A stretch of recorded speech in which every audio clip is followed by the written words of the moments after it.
Hey guys, if you're just joining the stream, please make sure to hit that upvote button before we begin. I would really appreciate that. Shout out to the old watch lady for 50 pound super chat. By the way, old watch lady, if you're listening, I did leave you a message on the Instagram. Really appreciate your support. Also, shout out to Oyster, thank you so much for all these super chats. He keeps sending them. Thank you. 10 sec. I don't even know what that currency is, but I appreciate it. And Oyster, he also sent this one. I see you in 4 minutes then. Thank you. Thank you, Oyster. And again, he sent the super sticker. A 30 sec super sticker. One up, guys. Welcome to the show, everybody. I'm going to drop the link if anybody wants to join me on this show tonight. Feel free to take that link, hop on, let's talk. What do you guys want to talk about? There's two things I've got on my mind. Obviously, the whole Timepiece Gentleman situation. Then also we're gonna have Jose Perestroika of Periscope.com, I believe his website is. He's gonna hop on to talk a little bit about what's the name of the gentleman? The Maroon 5 fiasco. Yeah, we're going to talk a little bit about that's right, Adam Levine. We're going to talk about his collection. But before that, is there anything that you guys wanted to talk about? We can also talk about the watches, okay? Especially this brand new release from Breitling. Breitling has released something new. Oh yeah, it's okay. I don't know what this is. We can talk about watches. And yeah, let's see what you guys are saying. Bruce G asking for a friend. IG walks and watches. Big up Timbo. Guys, upvote the live stream. Turn the music down. Okay. Yeah, I turned it off now. I turned it off. Versace Boy, welcome to the show. Got Ryan Singer, as always, reminding everyone to hit the upvote button. Sam D, hello, Tim. Have a great show. Thank you. Thank you. By the way, guys, if you're interested, Asheen is doing a live stream right now with Dirk. They're doing eye bashers. Good fun. Go check it out, that as well. Chelsea, welcome to the show. JP Goldencock, it's like waiting for Elf. I don't know if it's like that. Dr. Bob's Nightmare, I upvoted because you started on time. Well, I had to reshuffle it, but thank you nonetheless. Mutavino, Tim, I heard Devin is filing an interview abuse suit. Is it true? Yo, listen, Devin did a fantastic job. I hope he comes back. I mean, Devin, if you're listening, I'm gonna drop the link. Hop on the stream if you want to talk. If you want to talk about your experience, if you have any updates, if Timepiece Gentleman contacted you. Also, I was thinking of just like I have a message for the Timepiece Gentleman. Timepiece Gentleman, if you're listening, Anthony, I would actually like to get you in for a one-on-one, just talk. If you want to talk in private, if you want to talk live, I would like to just have a talk. I don't want to talk about the whole, you know, the situation, right? That he's doing, the repaying the debt. Don't want to talk about it. Not necessary. He pulled down the day 5 last night. That was, I think, day 5 got him into more trouble than he thought. Also, by the way, guys, I do have a beer here. It's a Stella Artois midnight lager. I helped the dedushka fix his phone. It was just like a thing. I was just taking a walk, and one of my old clients has called me and like, "Hey Tim, can you help me out? The phone is not working." So I quickly stopped by, fixed it, and as a payment, he gave me this Stella Artois, which I'm gonna drink later today. If anybody wants to sponsor it, feel free to super chat. See, we got Speedy Hernandez, who's been a member for 22 long months. Thank you so much, Speedy. No time to watch today, but wanna say that Adam Levine talking watches looked boring. Too much Rolex. Look, we're going to talk all about it in about 3 hours. Okay. I want to touch that topic until we got Jose on, because we're gonna actually have Jose on the stream. So, hey, David H, welcome to the show. Always great to see you in the chat. One Day Retro, hi all. The Watch Apprentice, One Day Retro. I wonder who this guy is. This is a new character, right? The One Day. Wait, let me see. Yeah, he is. I wonder. Hey, One Day Retro, tell me about yourself. Where are you from? How long have you been watching? Versace boy in the house. Let's see. Anything interesting here, Timmy? Have to invite him to Vegas? Timmy, you have to invite him to Vegas. Anthony, Anthony to Vegas. I think he should stay away from Vegas. My recommendation is to. Well, actually, I would really, really. Oh shit! Oh shit! Oh, sorry, my phone suddenly started playing. Uh, me back to myself just out of the blue. Okay. Day 5 was taken down. It's a disaster. It's a disaster. So, anyways, by the way, if besides Devin, there's anyone else who wants to come forward and share their story, um, or story of their dealings with Anthony, feel free to hop on as well. It's very simple. Just click on the StreamYard link in the chat, and then you can, join the show. We can have a talk. Nick says, "What's up, everybody? Hey, it's all cool. It's so cool. We're just trying to find out what we're gonna talk about today." Crypto 7, hi Tim. I could jump on if you need an extra guy. Crypto 7. I mean, if you want to hop on, hop on. The link is in the chat. I have no problem with that. We got David Carlin, Timmy. Hopefully you can just get hopefully you can get Jose Perestroika on here to talk about. Yeah, I am. That's later tonight. It's coming up. Everything, guys, is coming up. Just be cool, everybody. JMB, Timepiece Gentleman, removed his Day 5 video after Hope All This Is Not Will End Like Tarantino film. Yeah, I hope it won't either.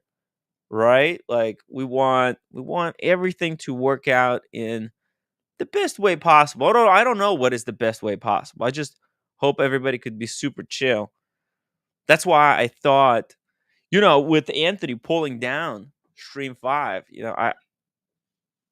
I'm concerned. I'm concerned. I think he pulled it down because the guy that he called out in that video got really upset. So it's all situation is fucked.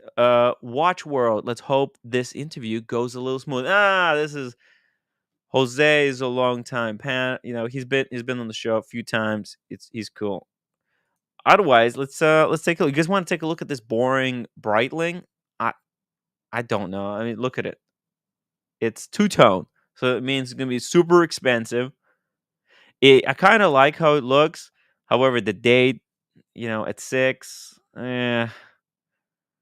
Breitling. I mean, this is just it's just an really, really expensive one. How much do they want for it? 300 pieces limited edition. Wait a second. 11,900. Huh. That's not so bad. What do you mean? Is this two-tone or is this bronze? I hope it's not bronze bezel. Let's see. 46 mil. Yeah, it's giant. It's absolutely giant. 13.9. It's thick. Stainless steel and 18K red gold. So it is real gold.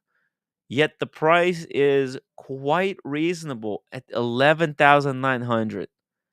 That's pretty good.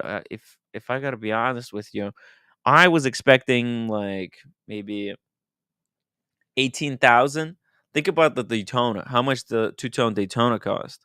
But I guess you don't have a gold in the bracelet. There's no gold pushers.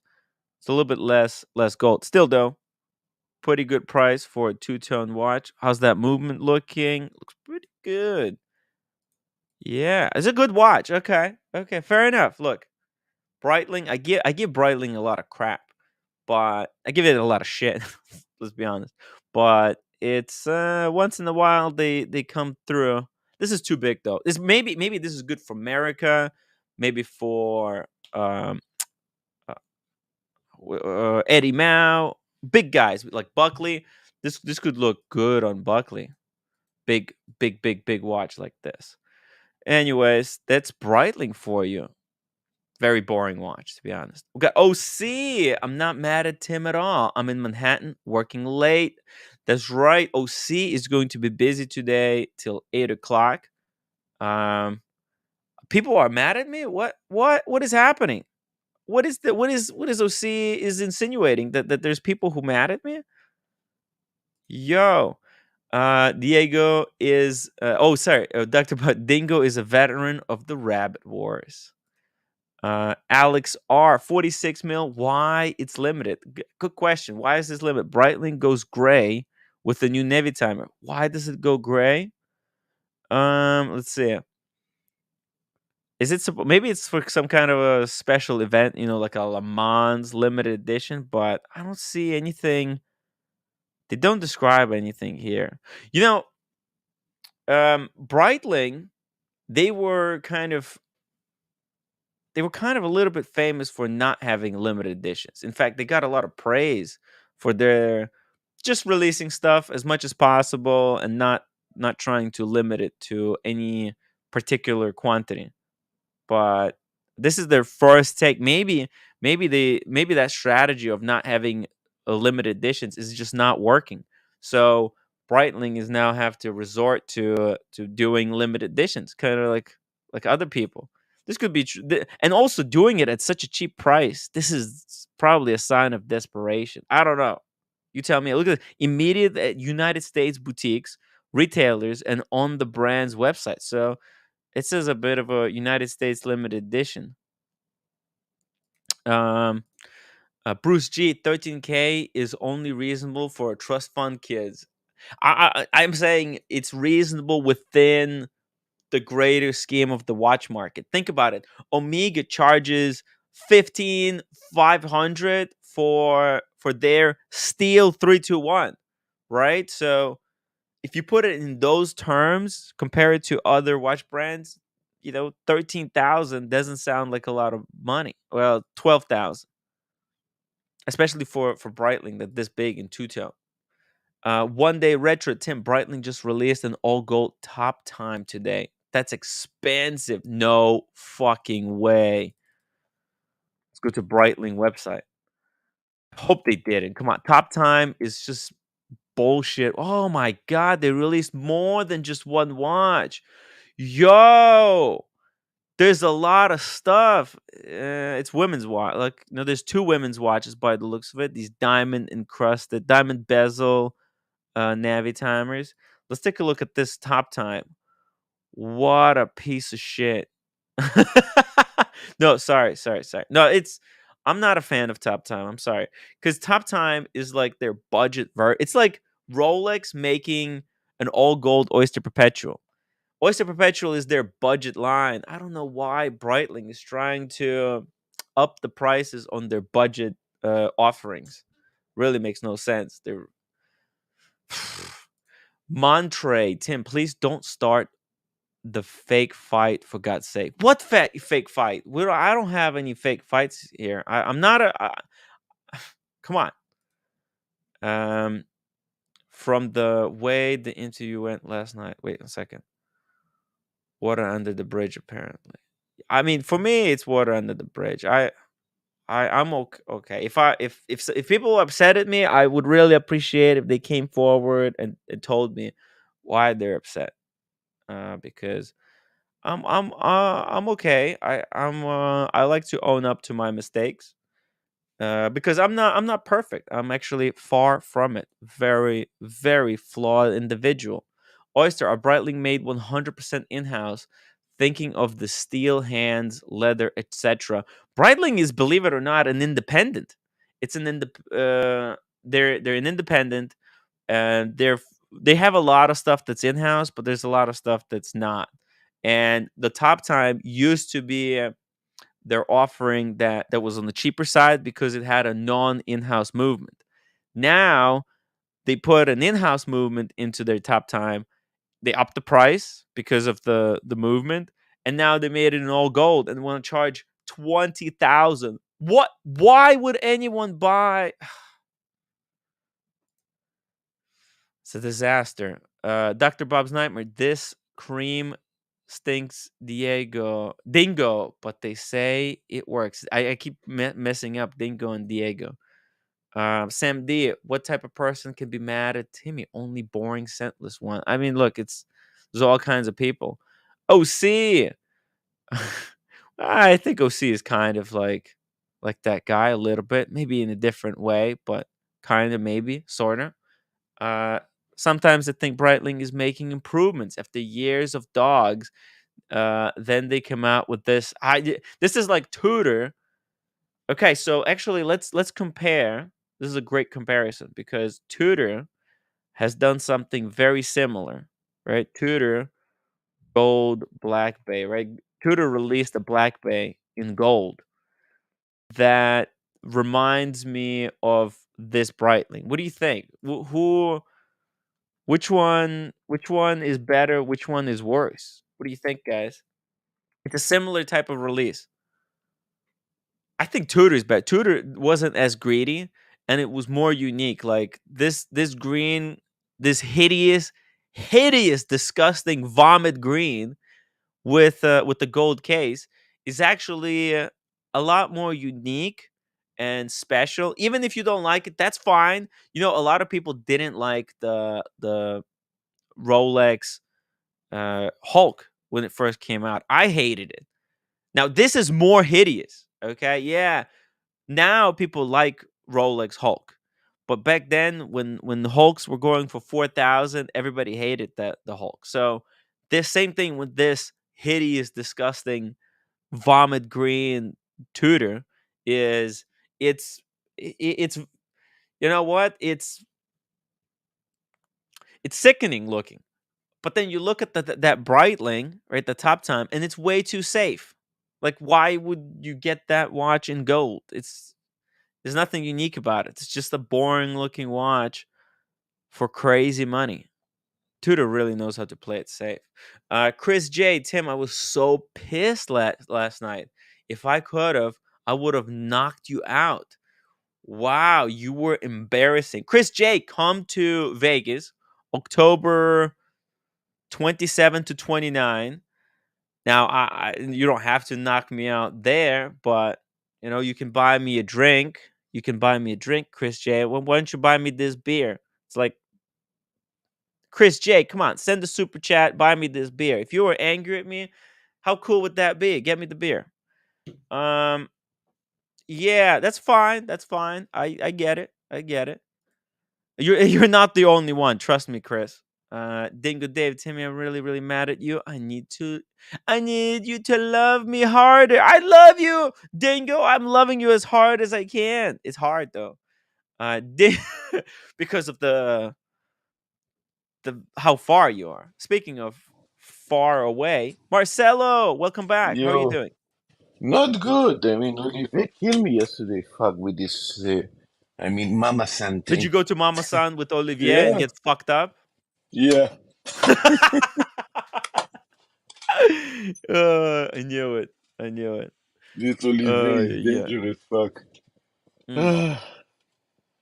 Just try to get out of the hangover. Don't drink cheap drinks. These deep drinks, fuck your brain out. Yeah, if you drink cheap, you pay for it later with the hangover. Like Yeah, if you buy expensive drink, you pay with the cash. You don't get the hangover later on. yeah. So it's kind of like buying from TPG. Yeah, it's cheaper, but you're not giving him money on Yeah. loan for 6 months, right? Yeah. David H. Tutor for me, 20K Breitling, not especially a top time is embarrassment. It's an I don't know why they're trying to elevate the top time line in Breitling's portfolio. It doesn't. If is there a market for a top time? I'm just not following it. Maybe it's just like some bikers or something there might be a very, very small niche of top time enthusiasts. Just not me. It's just totally not me. I am no more a Yeah. Breitling owner. I'm happy of it. I don't I don't miss Breitling. There was a horrible mistake when I got that watch. Breitling is pain in the ass. You know, It's I pain in had the this ass. really interesting. I remember I was at Woodbury Commons in Breitling boutique because they have, man, Breitlings don't sell. They go like 30 to 40% off at Woodbury Commons in New York. And I was there. I had my Daytona. I was wearing my Panda Daytona, and there was a guy next to me buying Breitlings, and he was kind of talking to his friend or some, I don't know, but I remember him talking about how much he hates Rolex, and I was trying to hide my watch, and I was just trying to listen in why he dislikes it while wearing a Rolex. I had to be very inconspicuous. I always found that fascinated when you cannot get a Rolex, let's say a watch, and you're starting to hate it so much that you go to the worst brand in the world, believing that this is the best one. Yeah, I mean, some people just, they're very passionate about one thing. Hmm. Well, who am I? I kind of try to experience a little bit of everything. And actually, did I ever had a No, Breitling? mm, Um, no. But when I bought my no. Breitling in 2015, I actually did believe this is one of the best brands in the world because actually they had a very good YouTube video that actually they did. It was nearly an hour that explain how they build the Breitling in different how that they have these all different factories. This factory that make only the bracelet, I and remember this that one video. that That's from years ago, Marcelo. exactly, yeah. Yo, So we so right, watched the same video. so I right. think You they were watch like, that video. Think yeah, about it. You watch it. You think it's the best watch ever, right? yeah, because it's like 9 factories. They Yeah, make yeah, hands yeah, in one yeah, location, movements in the other, yeah. cases, and they bring everything together. It's a fascinating story. I think they were focusing on the chronomat. Yeah, That's that was on the Chronomat. Yeah, and yeah. they a little bit the history and how they managed to achieve the amazing movement and everything. And you're looking that time I actually own a Chronomat, and you look in your watch. You say, "My God, I don't buy a Rolex. This is the best watch ever." Yeah. Look in this video. I know, right? It's like they Yeah. present it to you in this particular way. They take you on the adventure of how the watch is put together. It's too bad other brands don't they don't do that. I mean, But look, it's a really good brand. At the end of the day, I mean, Breitling is mm, still a very, very powerful brand. They they spend millions on advertising. They have a very, very they appeal to like super macho guys, tough yeah, motorcycle, plane. If you watch their ads, it's so yeah. men's watch. So it's Yeah. yeah, Even, you don't even have that. so You don't that have a lot, huh? even so that the best promoter, John Travolta, actually is gay. But let's not mention this. Yeah, I mean, well, there It's you my go. I best mean, watch. let's Hey, Bruce G, thank you so much for that super sticker. I really appreciate it. And Nick Da Vinci, $5 super Mm, chat. We all get mad at Timmy from time to mm, time, but we love him. Super chat and upvote. And no one wants to buy me mm, this beer. $10 super chat to open the beer. I need a break from yesterday. I need this beer, guys. If anybody wants to sponsor yeah. it, yeah, it's hard. It's Oh, hard come lately, on, man. How much is the beer? How much? Only $5. Look, it's I'm just looking to get some support. Giving people reason to send the super Yeah. chat. It's just sponsor the beer. I mean, I Yeah, don't know. sponsor the beer. Beer is not like, Yeah, yeah, it's not like a sponsor of Macallan it's just 18. the gimmick. It's just the gimmick, Marcelo. I'm just trying to Yeah. give people some reasons to send the super chat. They don't have to. I mean, obviously, but I need to find ways to pay for rent, food, etc. Exactly. So yeah, I put on these shows, bring these guests. Unfortunately, it's not always panning out the way it ideally can, but I think we can all learn valuable lessons from this because this is real. This is real, right? These people who coming on here, they're it's not pre-scripted. We don't have to follow all kinds of FCC regulations here. We could do whatever we want, but there's a price on that. Is that the expectations? The expectations. Yeah. Whoa, lucky bastard, Tony! Thank you. Nice. Wait, is this a screw top? Let me see it. No, I have to open it. Um, hey, I'm gonna use this opener that Cars and Chrono Mm. gave me. Shout out to Cars and Chrono. When he was in Hawaii, he picked up This looks this. very nice. Yeah, right. It's I wood. love it. Look how cool that is. Wow. Hawaii volcano. Shout out to Speedy. Speedy Hernandez. Mm. He's from Hawaii. I think Casey Jones, Wow. Brooklyn. We got a whole bunch of people from Hawaii. And look, it's got my name on it. It's wood. Really? Oh Yeah, shit. Nice. yeah. It's very, very cool. Let me see. Let me get in there. I'm gonna open this beer. There we go. Bam! So what is the Cheers beer you're to drinking? Wow. Tony. Stella Artois. Wait. Stella Ah, nice. Artois. Why you still look a black bottle? Yeah, it's midnight lager. I think it's the dark. Ah, It's like the Guinness. I think Stella Artois. They're trying to take on Guinness in the dark beers space. interesting.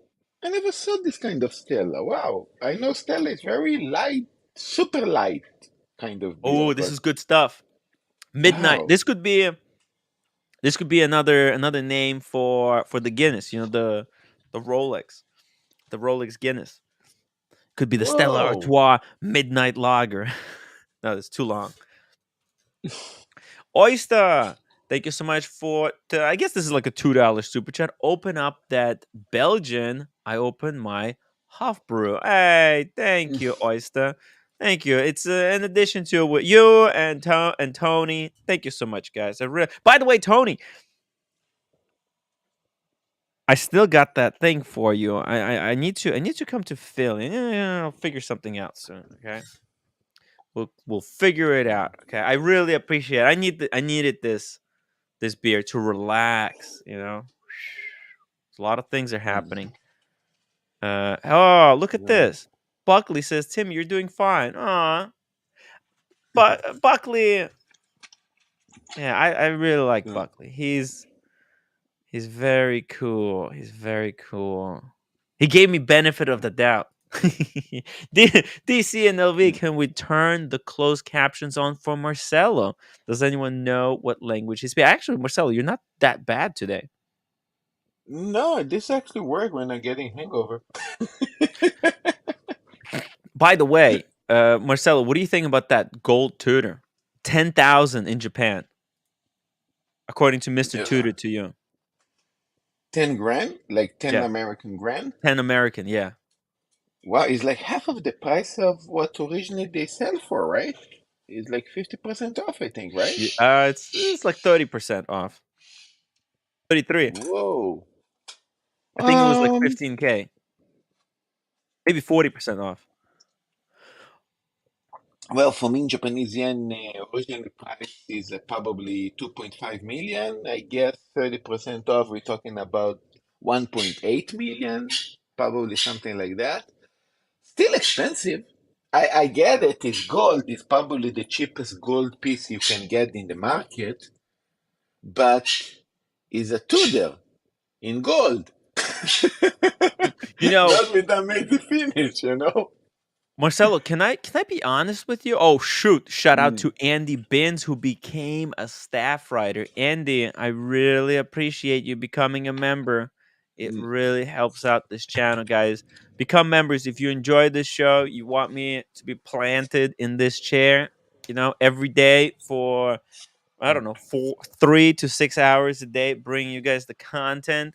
become members. I need the support. I need the support. Hey, we got amazing Rob saying, "Hey, buddy, is Anthony coming on today?" Look, Anthony promised to come on the 32nd day, but in light of Mm, everything that has happened in the past, like even 3 days, just these past 3 days, I would actually highly recommend that Anthony would hop on the show just to talk with me mm, 101. I think that there hasn't been mm, day 6 yet. So mm. yesterday's video he pulled it. Um Let me show you. See, he pulled yesterday's video. Maybe he made it members only. Mm. But day one, two, three. Today's supposed to be day 6, and also I've been checking his Instagram. So he had the day 5. He Right. pulled it because of the backlash. He had no choice. And then today he's doing the 75 hard, which is, you know what? That's very admirable that he's doing. Like, honestly, I think Anthony should just, you know, I think he needs to quit this whole social media. Just trying to, Mm. uh, he still hasn't come to terms with a lot of the stuff that has happened to him. But Look, I'm honestly, going in to, my you know what? I'm going to say like this. I mean, with all the screw up and all the things that he does and everything that got exposed. In other words, I'm going to say, man, you completely sucked there. I, I Now, think I think he needs to just no, no, basically, wait. yeah. Now I'm going to say now, saying that, if if you have somebody like you said yesterday, that I guess they want to help you, but also they found it was amazing what you did 2 years ago regarding social media, how to write, probably the Instagram, how how to organize everything, because you managed to increase that business nearly from zero to to to 1,000, like very fast, everything go amazing. I would, like I said yesterday, I would want to hire you, but I would want you to be anonymous. I don't want you to No, but expose, exactly like you said, like look, be quiet, just teach me your skills. look. Unfortunately, I don't Mm, know whether he has 5 million debt. I don't know what kind of debt he has. What right. he's done. I think it's over. I think he needs to Yeah. he needs to just admit it to himself and to the people that he owes money to, that it's probably impossible. And and people who he's owing money to, same thing. They have to admit it to themselves. Like, this money is probably gone. It's gone. I mean, there's no way he can repay it. There's not literally, Marcelo, $5 million, dude. That's insurmountable amount. It's Yeah. impossible. I think how this is going to end is just, look. It's best for everyone. I think Mm, it's best for everyone if Anthony cuts the crap. Okay, goes through the system, whatever the system it is, through the legal system, discloses everything discloses all his finances, comes clean with his finances, faces the justice system, whatever it may be, and goes through it. He said he's not afraid of jail, and if he has to face some time, he should just face it. But then he should come back, and he should just, he shouldn't, like, this whole hustling thing. It's just not good for anyone. I think he'd be so much happier just being like a coach, like fitness coach or something like that. Just, yes, it's not a yeah. lot of money. It's not. It doesn't have no one. Not everyone doesn't have to be a fucking multimillionaire. Just living a humble life, being a coach and just living from day to day. That's a much happier existence. I think it would be much happier. It would be much better for Anthony and for everyone around him. He Yeah, doesn't have to be but like, he also said, yeah. "Hey, I have the skills in that. Basically, what I did in the watch community, I can nearly do let's say in coaching, I can do in, let's say, selling clothes, I can do in selling, I don't know, I pens or think whatever. no, I don't think he should. Yes, Mm, he can, but the problem is that this is going to happen to him every single time. This is just the kind of personality. I think, in my opinion, I think he just has this kind of personality that um, that if he goes down this road again, he's just going to end up in the same situation. It's like the definition of insanity is doing the same yeah, thing over and over and trying to change. You know what? When you can't like people can't change the fundamental things about themselves. Everybody's got some type of fundamentals about themselves that they will never be. This is just who they are. If they're not who they are, their life is miserable. Oh, hey, Andy, hey Andy, Andy, Andy. hello. We can't hear you, but hey, fix your thing. Shout out to my watch channel who sent a $10 PayPal donation for a second beer. Hey, my watch channel, thank you so much. I really appreciate the PayPal and the support. Unfortunately, I only have one beer. Yo, I'll drink this one today, and listen, I'll have a beer on you in the future. I really appreciate the PayPal. It it means a lot. Thank you, buddy. He says, for beer number two from my watch channel, you were 100% yesterday. OC should have let you know. Thank you. hey Tim, Oh, read and by the the. way, Yeah. uh, oh, um, Marcelo, Mm, you know, DC and LV sent me a $50 PayPal few days ago, and I forgot to read it. It was for PG's amazing unboxing and for TPG wow. coming onto the show for the watch news. Yeah, so thank you so much, DC and LV. I really appreciate that PayPal as well. I feel like I don't know. Sometimes I don't know whether people want me to read their PayPal donations publicly or not. It's hard. Um, Buckley 75 hard. Leave that for interpretation. And Tim, yeah. Oh, sorry. Tim, I'm here. Tim, Yeah. I'm here. Oh, Can you here we hear me? go. Hey, Andy. Okay, Andy. Just a second. Let me read the Andy, super chat, and then I'm gonna give you the floor. Sounds good? Go for it. JMB 10 pound super chat running and making a 6-hour live stream show daily is not easy at all. Tim and his panel always doing an excellent job. Become a member and support the show. Jay, by the way, Jay was asking me for advice. He wants to get a sports watch to exercise in, and he was kind of torn between a Pelagos 39, which is a great, it's titanium, it's gonna be super light, you're gonna not even feel it on the wrist, or a Black Bay 54. Now between those two, if it had to be between those two, Andy, I would go with the Black Bay 54. However, my recommendation, get the Rolex Explorer 1, 39 mil. If you can't get the 36, if you can get the 36, like the old one or the new one, if it fits better on your wrist, try a few of them and then just get the Rolex. Just get the Rolex, man. You're going to be running a yeah, marathon. You want to wear the Rolex. It will push you. You understand? That Rolex on the dial, that is powerful. It will yeah, charge you with energy. Rolex is fucking number one, okay? When you're going to be running that marathon, it will power you through because JMB, you're number one, okay?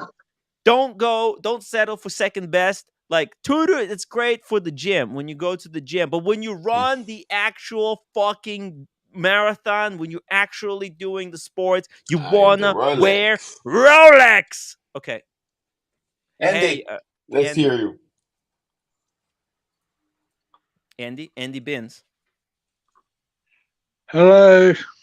Hey, Andy. Please, what did you want? Would you like to start with? What did you want to say? I just, I just think we should just let Anthony get on with his stuff and maybe review him at the end of each week and go from there. Listen, yeah, sure. I agree with that because that's why I was talking about the Breitling watch. I didn't want to focus so much on the Anthony, but I did think about the past few days and about his videos that he was making and him pulling down stream last night, and I've come to a bit of a conclusion that I want to talk to Anthony one on one. If he is willing to come on the show to talk one on one, or if he wants to talk off air one on one just for fun. I don't know what the point of that would be, but I really feel like I do need to get him. I want to talk to him. Yeah, just me and him. I feel like I have something to tell him. I have some questions for him that maybe will help him and the people that he owes money to. I think I have something important to ask him. I think I think he will come on if you just like give him a break, and just Yeah, let him yeah, do what he's doing. yeah, and I'm gonna do that. But I look, it's a very serious situation for everyone involved, right? Like Devin, who hopped on a couple of days ago. You saw how he was. He wasn't feeling well. He shared with us that it's not easy. He's having trouble. He's being haunted by this thing. Like Anthony. What Anthony done, and it's just there's a lot of people that are in a lot of pain right now, and I think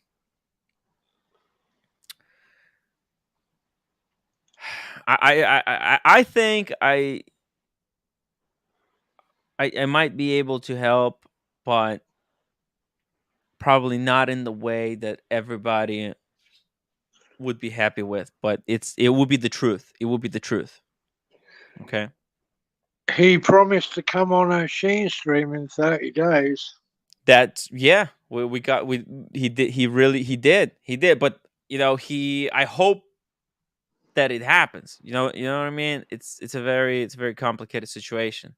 Original C says, Tim, sorry to hear you are at number 40 on this list for the new 40 millimeter Explorer. Thought about you when I turned it down again today. Sorry. Let's see that's how messed up that is. Like, Tim. yeah. You know how my restaurant work. I am not capable of making even, let's say, 40,000 or 50,000 a month. But let's pretend I'm going to tell you I will do next month 50K. I basically have a month to bullshit it till I see what happened to the to the last day, I guess, right? It's y- y- oh I mean, Jesus. Ved, welcome to the show. mm. Hi all. Hey, Ved. Ved. Oh my God, Ved, welcome to the show. Oh Hi my all. God, JMB, Oh, thank you so much for being a member for 15 months. He says new TPG video again 8 months ago. I mean, 8 minutes ago. I mean, Andy, you know what? I think you got what you were asking for. I mean, it. He literally says this is my last video on YouTube. Mm. Yeah, I've just seen that new videos come up. So You've seen it? no, I haven't watched it. I haven't watched You it. haven't watched it? I think we have to watch it because Let's watch it. Yeah, let's see what's going on. Maybe you I follow the idea that I told you that if you want to help a company or getting money out of it, it cannot be on videos no more. that's Tim, So, what I was Tim, gonna say. Yes, Andy.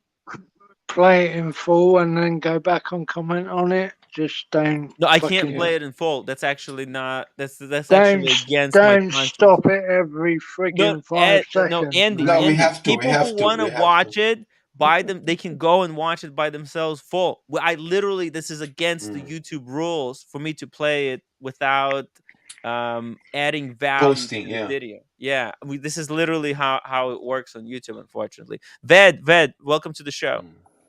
hey Tim. Hey, do you have any opening remarks that you want to tell us? Well, just want to say hi to everyone, and I was hoping to chat to Marcelo about steak as well at some point because I've heard some wonderful things about Marcelo's steak. Hey, I'm gonna give Thank you you. actually Marcelo's phone number, Okay. and yeah, and you can like he'll show you around. It's very cool. And by the way, Marcelo was also he's trying to start a little mini series on his own channel, doing kind of live streams. Kind of he wants to Mm, do one every month, every week. Like a little live stream. And hey, man, Ved, you could be a perfect guest for Marcelo because you don't know anything about him. He can show you around. It would be fascinating, mm. Yeah, and you well, have that. That listen, would be nice.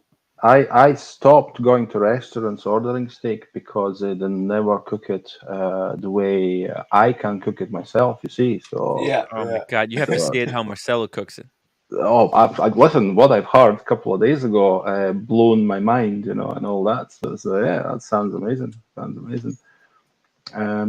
And I did like the Breitling chat as well to begin with. Thank you. I Um, think it was interesting. We'll yeah, go back to yeah, Breitling as well. yeah, There's more yeah, and releases besides the top 10. yeah, and the thing about Anthony, well, we kind of chatted earlier on today. He's reached out to me and sent me a message after my little appearance a few days ago, which was quite interesting and all that. But we'll see. As I said, he needs a major miracle to You know, put this right. you know what I think? I think Ved, I think your the way you explained Anthony to the viewers, although it wasn't something a lot of people, wanted to hear, I think that was probably the most accurate Mm, thing. It's possibly. I don't know. At the end of the day, I don't know. But I think what you said had a valuable point. Oh, actually, look, I wanted to talk to Anthony kind of in private if possible, and I want to have like a one-on-one with him. mm, If he's willing to come on, maybe if he sent you a message, you know, send him a message. Tell him that I want to. If he says this is his last video on YouTube, mhm, then I want to have a chance to talk to him before he leaves YouTube. Because actually, if I gotta be honest with you, Ved, I think this is for the best. It's best for him to leave YouTube. He was just shooting him in the foot over and over and over again with every single video that he made. Uh, mm, Anyways, I think we should play it because the audience is getting Mm. antsy. mm. Mutavio, Tim, please stop and play the video. TPG will disappear and come back in the fragrance community. I just hope not. Uh, Alex says don't play the video yet. Maybe he wants to hop on. Okay, let me drop the link. Anybody who wants to hop on before we play this stream, this last video, um, hop on the stream, guys. Whoever wants Look, to Tim, comment. my opinion of Anthony, with whatever sympathy or whatever he did or whatever he's going to do, is more like you owe money for a lot of people. If this is true that you owe money, we still have some doubts how much this story is really true, I guess. But if it's true, he should find a way to pay the victims. If there is a big amount of I victims, think so he right should now, pay them. Marcelo, I think maybe in the next Mm. in the next kind of in the next part of his life, I think he has really ruined everything that he has created in the past 2 years. He Mm. has flushed it all down the drain. He desperately wants to keep being in this business in flipping watches because obviously I think it makes him a lot of money. He made a lot of money and he spent a lot of money while he was doing it, right? It brought him a lot of pleasure, right? But at what cost? Was it really worth it? Was any of it worth the pain Right. that he had to endure at like now and afterwards? I think he needs to change fields. He can't do this. Like this it's over. It's over. For him, social media I don't think he'll ever be able to work on social media. He can advise in anonymity. He can tell people this was me. I can help you out, like not to be like this, maybe, or something. He can share his Look, pitfalls. look, Tim. You know what? Look, the wizard really screw people over. He really stole money from people. We knew each one of the victims that he took The money from. wizard knew. That was 100% scammer person. This guy, I mean, I didn't see really somebody that we know that say, hey, he screwed me over on 20K, he screwed me over on 10K. I didn't see that yet. If there is any, please come Well, we had forward Devin to on who show said us. that Anthony did screw him over Mm, for, but he didn't say which amount because he didn't want it to be yeah, disclosed. And there is another guy who came for, the Wesley guy who I think right. he got few watches from. So there are people now, because what happened was Anthony was always able to scale his Mm, business and pay off the right. people that he previously kind of borrowed the money from. Because I think this was Mm, like a borrowing scheme. Seeing the Buckley yeah. video last night, where Buckley explained that, where he literally in his Mm, courses that he was teaching to other people, he was telling people like, "Hey, man, you can take people's watches on consignment, and you can offer them a smaller, you can offer them a better deal, okay, mm, but you also get to keep that money for a short period, like 3 months, right? It's like getting a loan without going to the bank or going through an unofficial right. going through official means, right? So he was borrowing money. I don't think he was making any money on watch flipping. Most of his money was from, the Mm, new stock, the new consignment pieces that came in, and investors who thought that he was building a legitimate business for. So unfortunately, I mean, look, I think there's something inside of him that drove him to do it. It's an addiction. I mean, he still has to pay for it. Doesn't matter if it was, he was doing it consciously right. or unconsciously. He's Mm, gonna have to go through. This is the best case scenario. He just has to, face the legal system, go through with it, pay his dues, apologize to everyone, take a lesson from this. And right. he doesn't, I don't think he needs someone who keeps him accountable for how he spends his money. I think he's good. He just needs to go into a different field. Just do it, like, stop worrying about the money so much. The pursuit of money is not good for this guy. It turns him into a monster. He should just focus on trying to help as many people as he can. He's good at exercising. Just get a job as a physical, like, what's it called? Like a coach, like a coach, like a Yeah, yeah. gym guy. Help out around the gym. He'll be much better. Yeah, it's not the same money. He's not gonna make millions. He shouldn't, and Mm. he shouldn't. He doesn't need it. It just makes him crazy. Buckley, TPG is manic and dangerous. I don't know what is not being understood. Yeah, it's true. It's true. He needs to stop. And Tim, yeah, Tim, yes. Tim, am I in? Yeah, you're in. You're in. Let me just read this super chat. I'm gonna take a statement for you. RZ $5 super chat. So is he still coming back on the show in 30 days? Who knows? Let's not be fooled. He will be back. He has to. His ego can't let go. You never know. I mean, at some point, the egos do break. Andy, please go. Um, let's face it. Let's face it. He's paying faster than O'Sheen did. All right, let's watch it. Let's watch this first part, guys. Can everybody hear the audio? Yeah, it was good. Yeah, All here. right, guys. So day 6 video, here it is. Yesterday I posted day 5, and within an hour or two, I made the video private because somebody I was going to go work with and partner with got a lot of blowback. for trying to step in and, you know, take a chance at helping me fix my mess. I told them that we're going to get a lot of negative feedback, or, you know, a lot of negativity directed towards them. And I don't think they realized what they were getting themselves into. So I completely respect that decision, but that's no longer going to be a part. Okay, so this is So what? why. They Yeah, they this is got why. blew away. The relation blew up. Yeah, because whoever he turns to, like if he does it publicly, if he discloses where he's at, where he's working, what he's doing, Exactly. No, those this what people we will be talk contacted. about. Well, I That's what mean, look, we talked about this but yesterday. How Marcelo, stupid he is.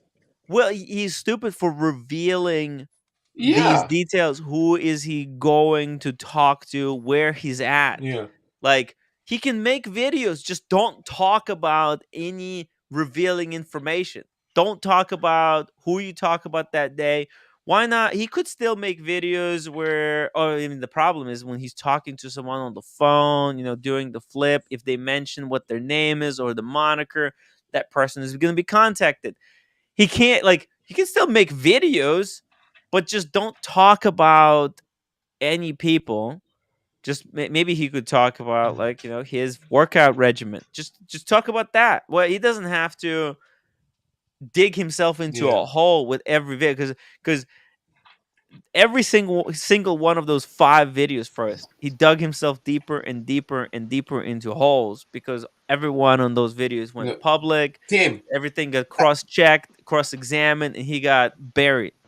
Yes. Tim is not smart. A No. person that say every 2 seconds, "I'm smart, I'm smart, I'm smart," is stupid as fuck. Because you had already, okay, let's pretend you used to be smart because whatever you did and how popular you got. Okay, fine. Then you saw the downfall. Why you got the downfall? Look, Because of the haters, right? So they Marcelo, follow you you, can't right? tell a So person. stop. Yeah, but look, a few months ago he was driving Lambos and living the high life. You tell him, "Hey man, you're stupid." He says, "Look at my life. How can I be stupid when I have all these Yeah. things?" You're not going to convince him, okay? It Yeah, but takes. you have another, at least in my eyes, you have another factor here. If he takes himself off a YouTube, social media, or whatever, and that was his main access to potential new customers, right? Does he know how to operate without that? Because Right. this was his outreach towards new business. Okay, so I don't know, him not being able to present what he has to present to wide audience. You know, his business model doesn't work anymore. Does he have any value? How, and automatically he's going to be making much less money because he's going to be selling less product to less people. No, but I think he just can't. His brand is way too toxic right now, because Yeah. all the clients that he can get, he gets twice as much haters. Okay, so him continuing social media is not an option. It's not. Definitely. It's out of questions. The only thing he could do is just find some other dealer and work for them off air. I mean, he could still be on air. Just don't reveal anything. Like what doesn't he Exactly. understand? Doesn't he understand that you know, his enemies or whatever? I don't know. There's people who watch his stuff. They track where he's at. They're tracking down where he's working, and they're going to be contacting all those clients. So he could make videos. Just avoid, like, I mean, I don't want. I should get No, paid for Tim, this. it's very Like, this is simple. I'm What we talking talk about a about. marketing genius, Yeah. Marcelo, right? But I have to explain this thing. He should be paying me for the advice. I feel like. But Yeah. what's the value? Look. I What's the mean. value in having him? What's the value in having him? Because anybody can be a salesman of watches. You know, you just need to learn some stuff. You know, his value was in what he's doing. You see, and obviously being as toxic as he has, so whoever is taking him on, you know, they must have a pretty solid a plan and reasoning behind it. You know, I think it's definitely going to be interesting to see what happens next. You know, Look. if we get to see Also. it. Look. Also, it said marketing genius because I found the patent or I found the skill in a way that I do things that nobody actually figure out, and I can teach you that. Wonderful. teach me that, and don't appear in the bloody video. Don't even mention my name. Don't tell me that you're related to me. I will pay you.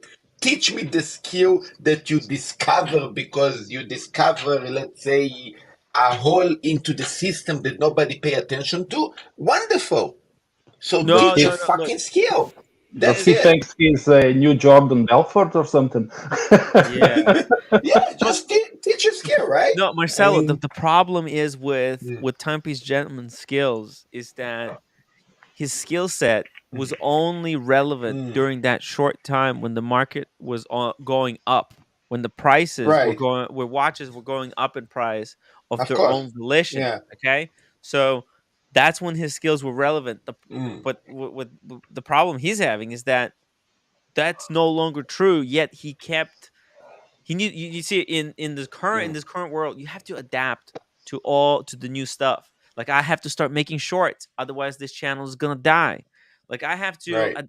you have to change with the times, and he hasn't changed, and he probably hasn't changed because it was all a scam to begin with, and but he doesn't even realize it. I think the Mm, how delusional Anthony is that he doesn't even realize that he was running a Ponzi scheme. That's, I think, the irony of this whole situation.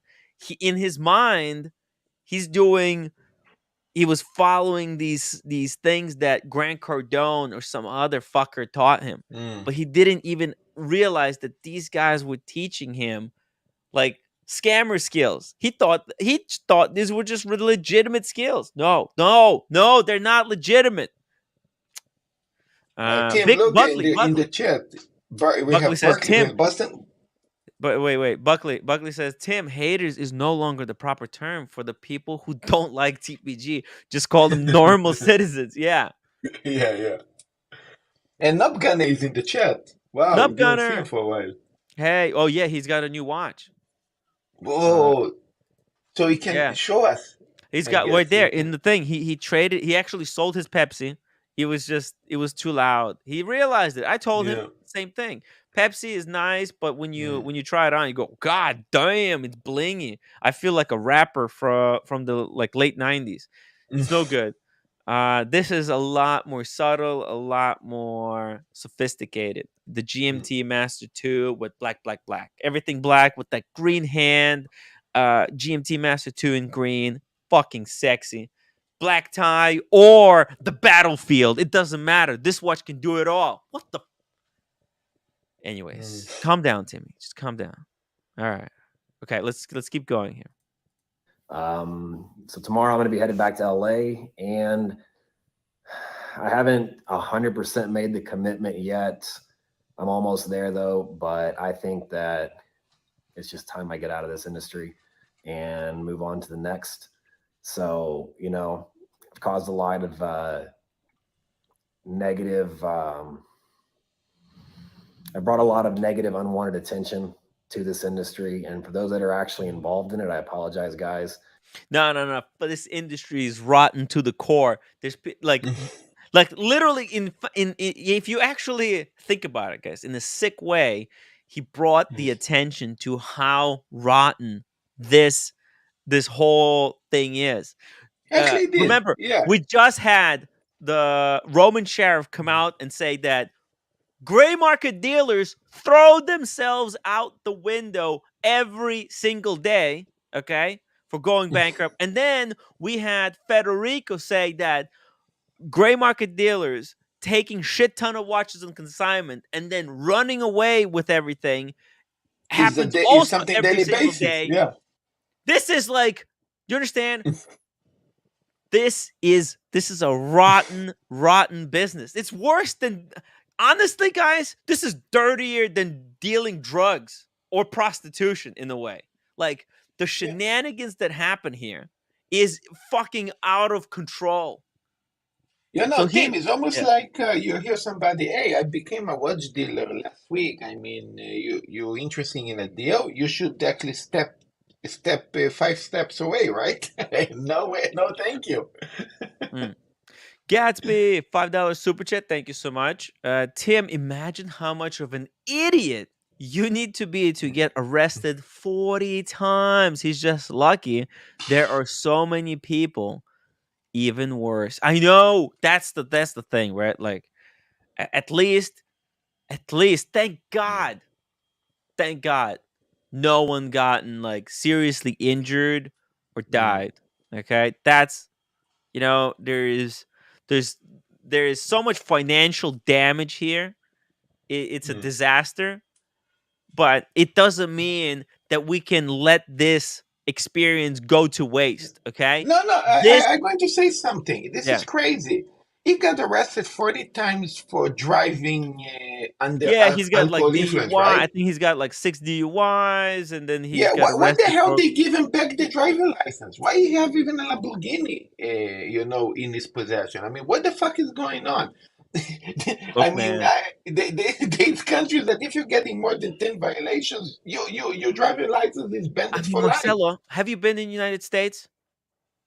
Only to You visit. realize that's just because he's a white guy, right? Like that's why Oh. he can do whatever he wants. That's the problem. Right? Like if you're a white guy, you can do whatever the fuck you want. You can just cruise through life, DUIs for days. Nobody cares. Oh, I'm just joking. I'm just joking, guys. Just relax. Whoa, huge, massive shout out to oisinomalley, who just ended his stream and sent over his fabulous, amazing, sophisticated audience. Please welcome them. And guys, if you're just coming over here from Oisin's channel, we're watching. This is titled "The Last." This is my last video on YouTube. The Timepiece Gentleman story. The end, coming to the conclusion here on YouTube and interwebs, guys. Make sure you subscribe. The link is in the chat. If Dirk or Oisin want to hop on the stream and have some fun, let's do it. Let's do it, guys. Joe 90, £2 super chat TPG deliberately docks the jewel shop as a way out. No, I don't think. I think he But can't help himself. Honestly, no one is that like deliberate. There's no Tim, way. Tim, by the way, Yeah. in Israel, after 3 violations, they take your driving license and you cannot drive for I think over a year or something. Speaking of You the know that? Israelis, Daniel, welcome to the show. Hi, Daniel. Hello, Yeah, hello. Daniel. Daniel, I left I left the opportunity to watch this in 7 minutes to watch this in 3 hours. 3 hours. What a Let's. what Why? I don't understand why people just want to fucking get through the thing and be done with it. Like it's only 7 minutes. because Uh, they don't have insight into your comments. You but know, I want to your give you guys entertainment. the insights. That's what I'm here for. I'm Yeah. here to delve deep into this video and read between the lines. Whoa, and we just got 2 simultaneous super chats. Daniel Gutierrez, $2 super chat. Link for Dirk and Oisin. Timmy, let's get that link. Well, it has to be, guys, come on, you got to super chat more for that link. And Benzo, in 5 days, he went from selling watches to pickups. Look, it's dude, like But Benzo, this guy, Anthony, if you're watching, I'm fucking serious. Let's have a one-on-one exit stream. Let's do one-on-one or hop on the stream right now. What's dude? Just hop on what the stream. happened? Let me ask this because Yeah. I kind of missed the forest through the trees. He was feeling positive in video 5 about helping some retailer out in Miami to give him. Yeah, he exposed the retailer. That's why he got fucked. Happened was He Daniel. lost What the happened job. was No, hold on. no, wait, Marcelo, just be quiet. Yeah, Daniel, what happened was he came to the place, and I yeah, think because he shot the video, right? He shot the video. yeah. People identified where he was, which shop it was, Yeah. and they started calling that place and like threatening people working there. Oh my gosh. Okay. Yeah. Yeah. So that's the problem. Like Um, he just yeah. makes the worst videos. Like the work he makes it so easy for the for people who want to call him on his bullshit to find where he's at and make it impossible for him to work there. Well, they would have not defending him, but they would have found out He shouldn't have said that he was helping. You're right. He shouldn't even Yeah. mention that he was helping some guy in Miami with the store. He Kept it shouldn't quiet. say where he's at. He doesn't Right, have right. to. He should show him flying into some completely different state. Okay. I'm flying into the jungle in the Amazon right Yeah, now. I'm helping a retailer. He could have exactly. just said that. Yeah, exactly. He has to stay quiet. But Yeah, instead he telegrams everywhere he's just showing the worst part of his day. Like he's showing the part that he shouldn't be showing. yeah. I mean, it's ridiculous. Joe Delino, thank you so much for the $5 super chat. A Canadian brother. Oh, Thank like you. that. Yeah, thanks for I Tim for didn't answering know my. I didn't know I had a Canadian brother. Okay. You have a lot of Canadian brothers. There's another Canadian guy that I met on Instagram. We're gonna try to get him on the show soon. He's amazing, also amazing photography. Yeah. He says, Joe says, thank you, Tim, for answering my question on the Sheen and Dirk podcast questions and making me self-conscious about my 8-inch wrist. No, dude. A lot of people on this show have 8-inch wrists, but I was just trying to help you find the perfect watch for those meat cleavers that you got there. So, hey, by the way, Joe, don't forget to hit that upvote button and subscribe to the stream. We're talking about Timepiece Gentleman's last YouTube video. Oh my god, it's juicy. It's good content. Oyster, thank you so much for $2 super chat. We expect a wristwatch check on the show. You're WISS right. I don't know what that means, but let's do a wristwatch check. What am I wearing today? Not even wearing anything right now. Yeah, I'll show you guys this. I'll show you guys an Air King. Ooh, Ved, you got Explorer 2 Black Dial. That's the latest one. Yeah, I also didn't wear nothing today, but they here are going to show me tell that GMT. Nice. That is here, Meteor Dial GMT fuckers. That's Marcelo's best piece. Ooh, and Daniel with the Rolex as well. That's right. It's But amazing. I have the dark side too that you hate. Oh, the Steinhardt. I bring it to Vegas. I'm gonna smash it. I'm gonna destroy smash it. Mr. Steinhardt won't like that if you did that. it with the hammer. We're gonna get No. I'm gonna smash it into a billion pieces for the movie, Daniel. Movie. Then we'll all get sued by Gunter Steinhardt. I don't know.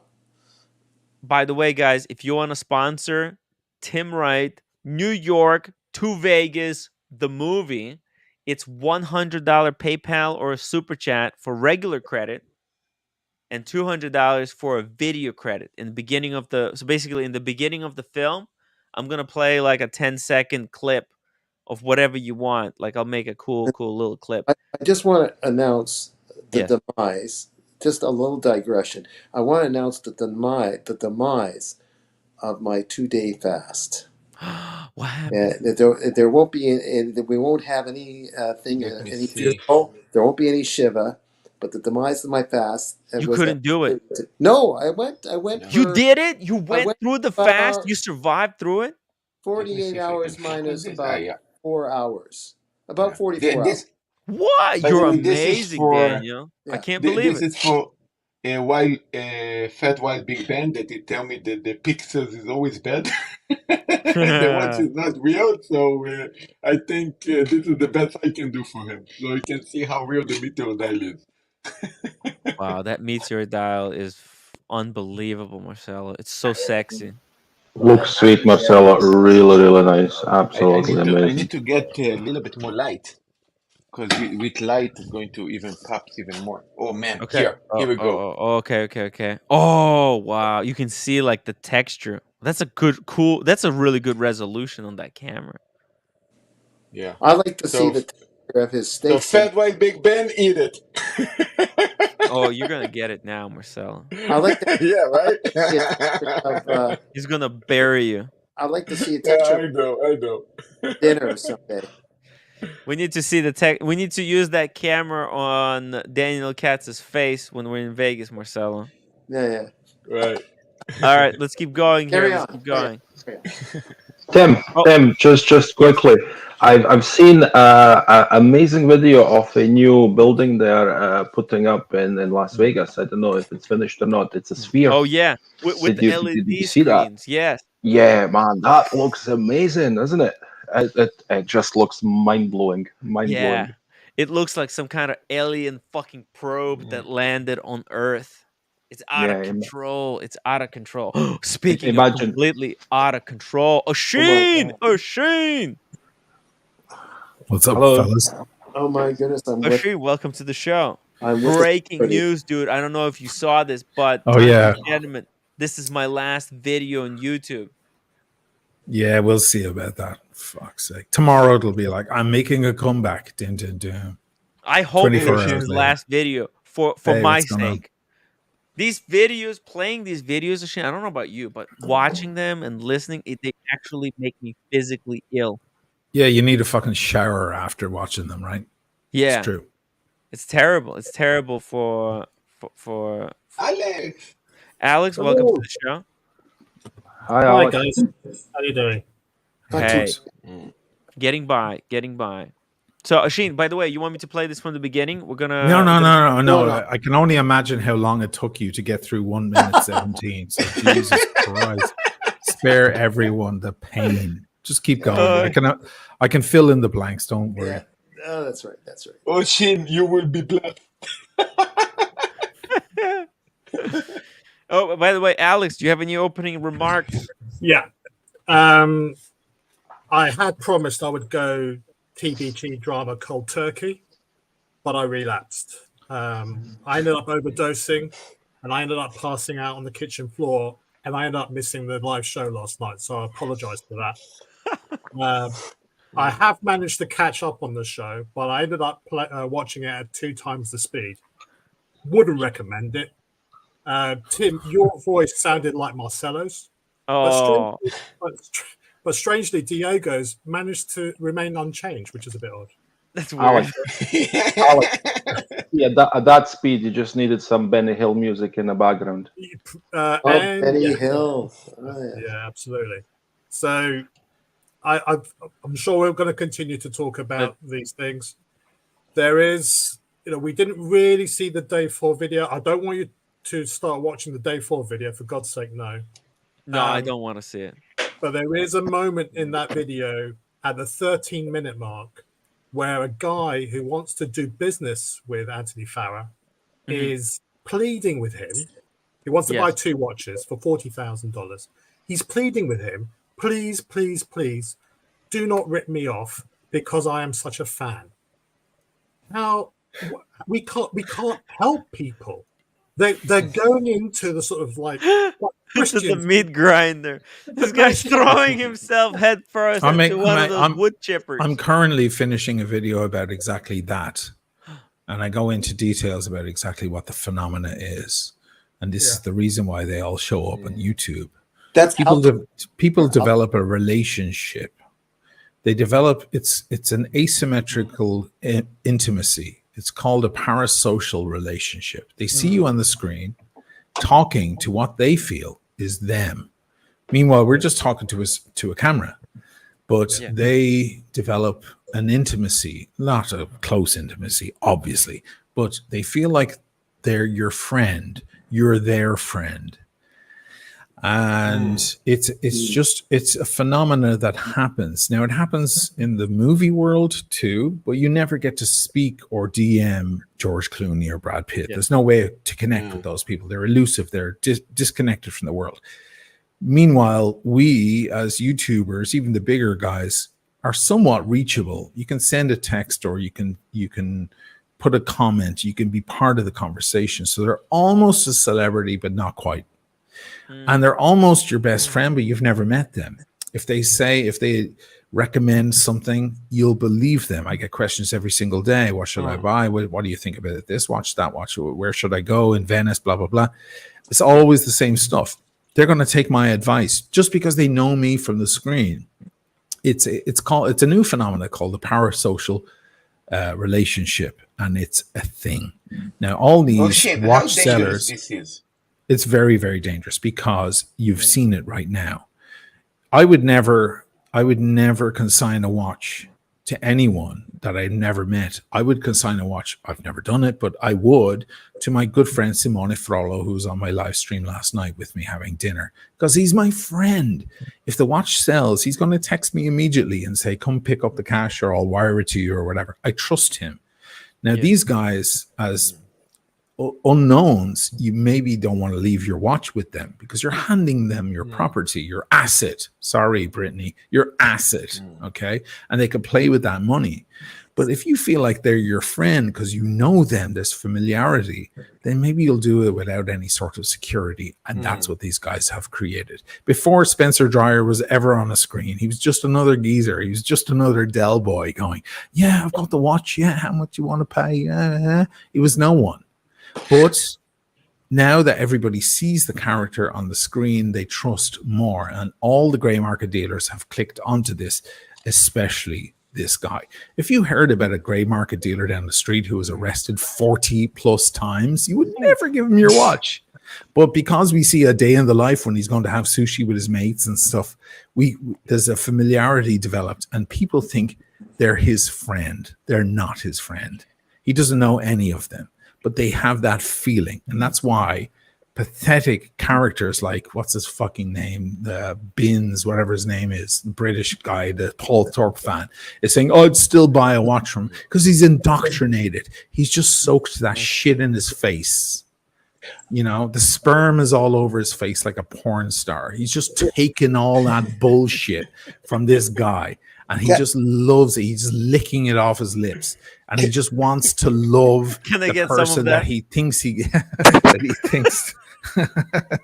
We love gay men. We love gay men. And he just wants more and more of that shit. Now, this guy tuned into that. That's why it's a day in the life. Because he wants to. And also him coming forward about his past and his discretions and so on.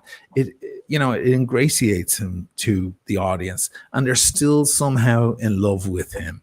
You know, he's also good. He's good looking. He's in shape. That doesn't do any damage to that. Really helps. A fat, disgusting slob. Right. You need to make this into a short, Tim. This was amazing. Has this been addressed? I mean, that's a great angle, Oisin.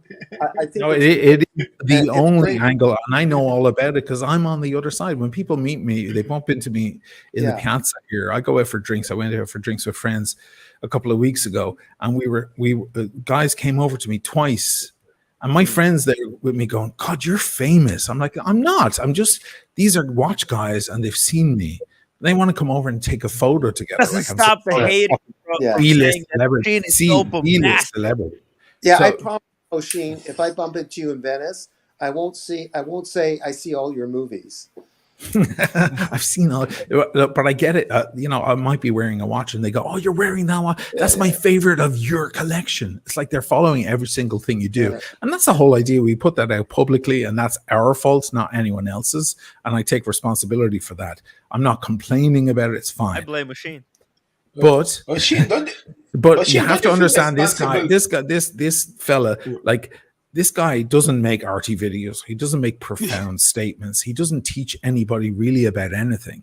But the fact that they're watching him on the screen is enough. It's enough. It just goes to show the cult of personality is enough. This guy is vapid. Like this guy has, can you imagine me having a conversation directly with this guy at a bar? It'd be awful. I'd try to break into some sort of deep conversation and he'd just be like, yeah, man, checks out, man. You guys are interested in completely opposite things. So there'll be no conversation. Purely in money. You're interested in the art. You don't give a fuck about money. He'd be staring around the room looking for someone more important than me to connect with. And I'd be there fucking talking about space and time or whatever. You know what I mean? You know, it's just like there would be no connection. But somehow they make a connection nonetheless. And that's what they're still high on that drug. And that's why they'll sell a watch or buy a watch from him. It's obscene. The guy's been fucking blown out of the water. The cat's out of the bag. Should have been out of the bag fucking year and a half ago, in my opinion. But finally, people are getting a fucking breeze of it now. Yeah, what we're seeing here is the sort of natural conclusion of marketing and branding. I mean, the great Bill Hicks did that bit on more Snickers, more Coke. More Snickers, more Coke. More Coke. I don't understand the connection between the advert of the naked woman, with the Coca-Cola in front of her private parts, and my immediate thirst. Yeah, he's like, the ultimate Coca-Cola ad is she's completely naked, the Coke is over her pussy, and she's just like, drink Coke. And I don't know why, but I'm buying Coke next time I go to the supermarket. Thank you, man, for quoting Bill Hicks. Any sign of Bill Hicks in the room, I'm a happy man. It's so true, and that's what they're still riding on. Yeah, and this I don't know if you guys have seen on TikTok a video from Anthony rather, where he's at a store. He's located, supposedly where he's located is stolen Richard Mille. Okay, and he ends up.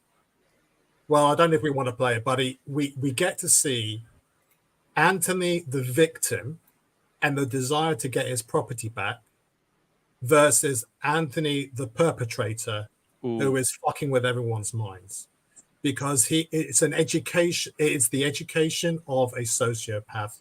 In that exchange, he tries to grab the watch from the showroom and escape from the shop, citing that you can't keep this watch. I've got proof it's mine. Yes. Wow. Just imagine, that's exactly what all these consignees are saying. This is my watch. You've stolen it. And now Anthony has learned that lesson in that video of how to essentially evade obligations. Well, Alex, he's basing his business model as a Grand Theft Auto game, going around committing crimes until he gathers 5-star wanted level, and then hopping across the country until the wanted level reaches down to 0 again. I don't think he realizes it, though. I don't think he realizes that that's what he's doing. He was taught, but listen, he was taught. Oh, come on. Here we go again. No. Tim, we need to have a long, hard I'm not saying whether it's wrong. It's still wrong. No, Fuck. Oisin, it's still wrong what he's doing. I'm not saying that you think it's right. You keep seeing the side of the perpetrator. Stop doing it. I'm trying to understand him. Yeah. Well, good luck. What I'm thinking, why don't you go to the local prison and just find some serial killer and try and get inside his mind while you're at it? By the way, Andy Binns is the name of the guy I was trying to come up with earlier. What a pathetic fucking human being that is, if I've ever seen one. I know he's one of your friends, and I commend you for having all sides on. Okay, that's fine. Yeah, he's definitely a 4P dude. This is Jesus Christ. I hope that guy is 91 and about to drop dead. He washes. Fucking hell. He's a card detailer. He actually ended up washing. Who gives a shit what he is? He's a fucking degenerate.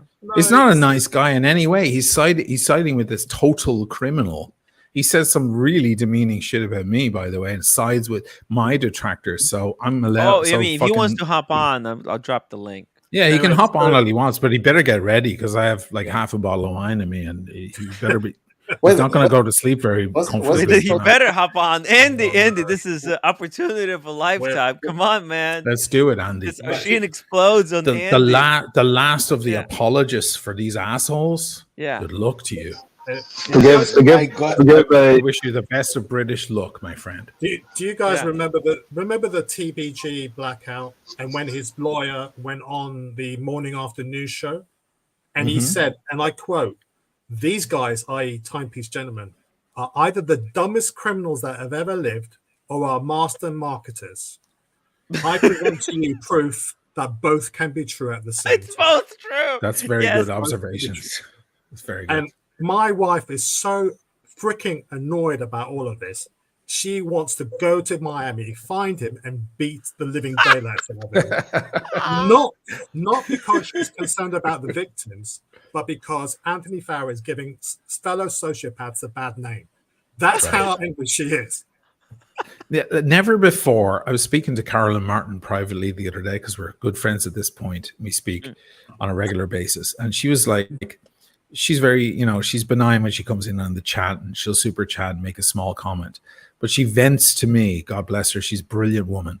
And she was like, never before have I seen a guy, an absolute criminal, rip people off of their money and then play the victim and play the woe is me card at the same fucking time. At least when you see these people go down, in a court of law and they're getting sentenced, they don't Shane, push reverse that. psychology. Reverse Yeah. psychology. Shane McGee, thank you so much for €6 super chat. Just like a rape victim. Wait, rape. Just like the rape guy next door. Familiar. Sorry, but not.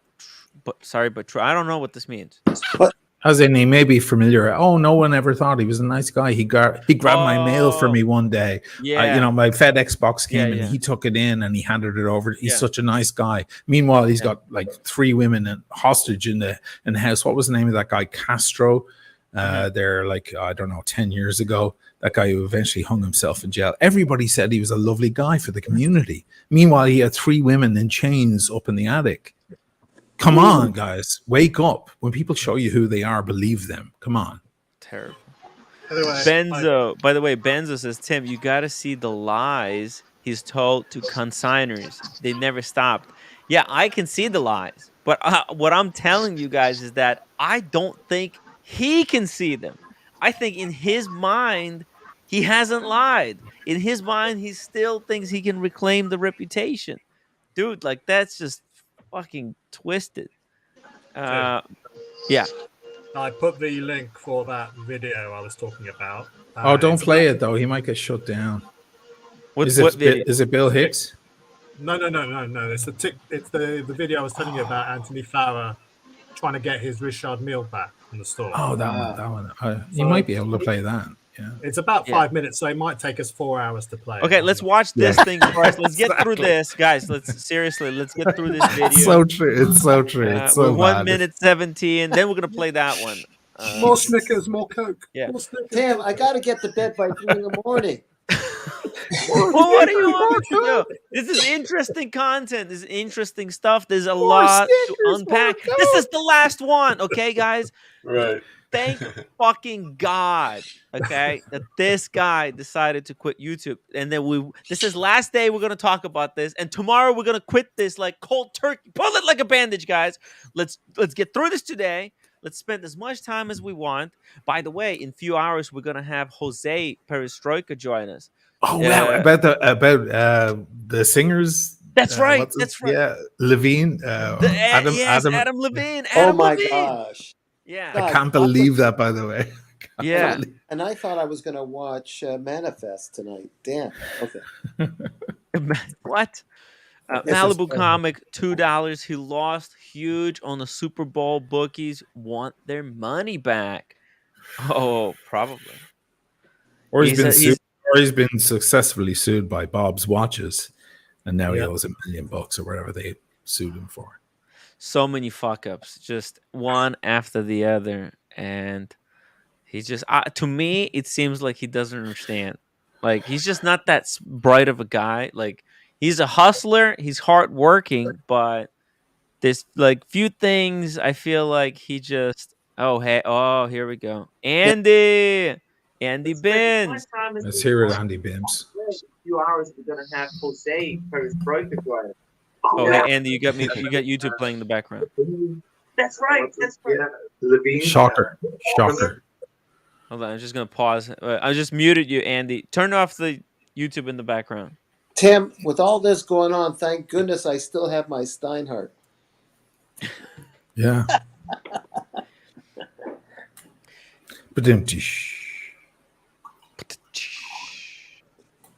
See, Andy, hello. Hey, Andy. Oshin wanted to say he's taking a dump. He's in the middle of taking a dump. Did you hear that? Guttural yelp. Oh. I love you, Andy. This is do you really want to put him, he and myself on? No, it's not a contest. It's not a contest. It's not a contest. No. We can agree to disagree, guys.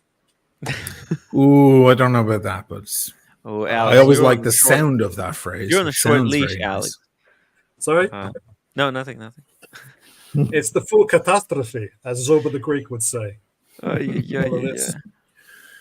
Andy, you're muted. Andy, you muted yourself. Or maybe he can't. He's looking for the button. It'll take him a while. I'll give him 5 minutes. Okay. No, I'm here. I'm here. Oh, you're here. God Okay. bless him. Look at Andy, you. One question to Oisin.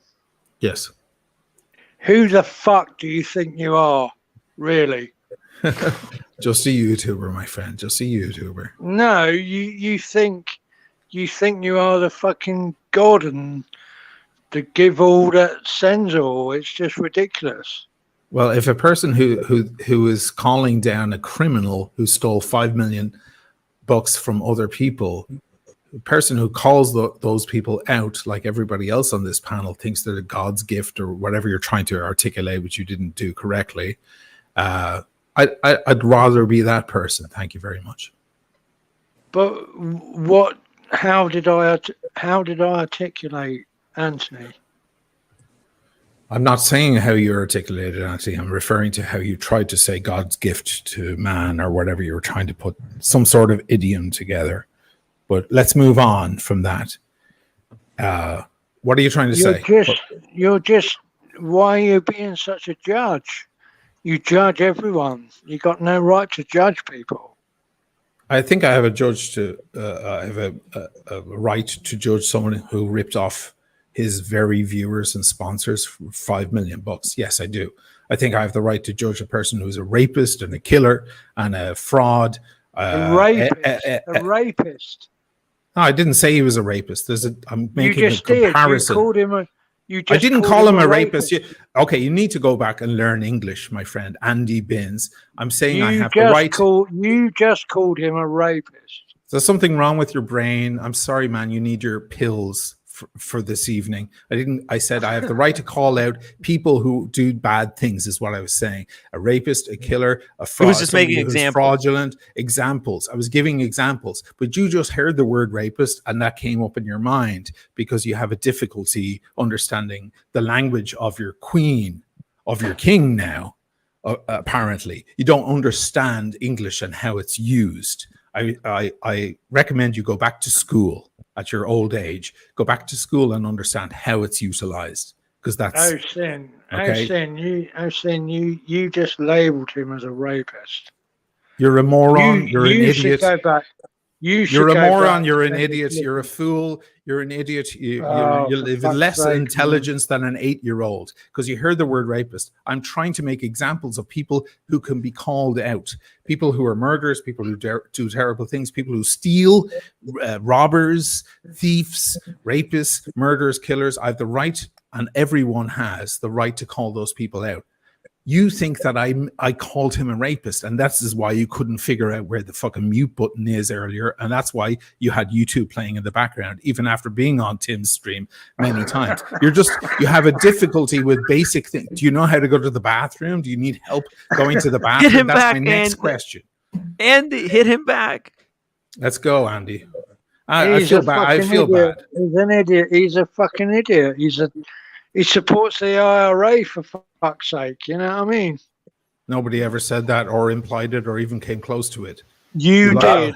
You fucking If you like, I'll hit you did. with a libel suit. You moron. You scumbag. You lowlife. How did you even buy it? How did you even figure out how to get yourself onto YouTube? You degenerate.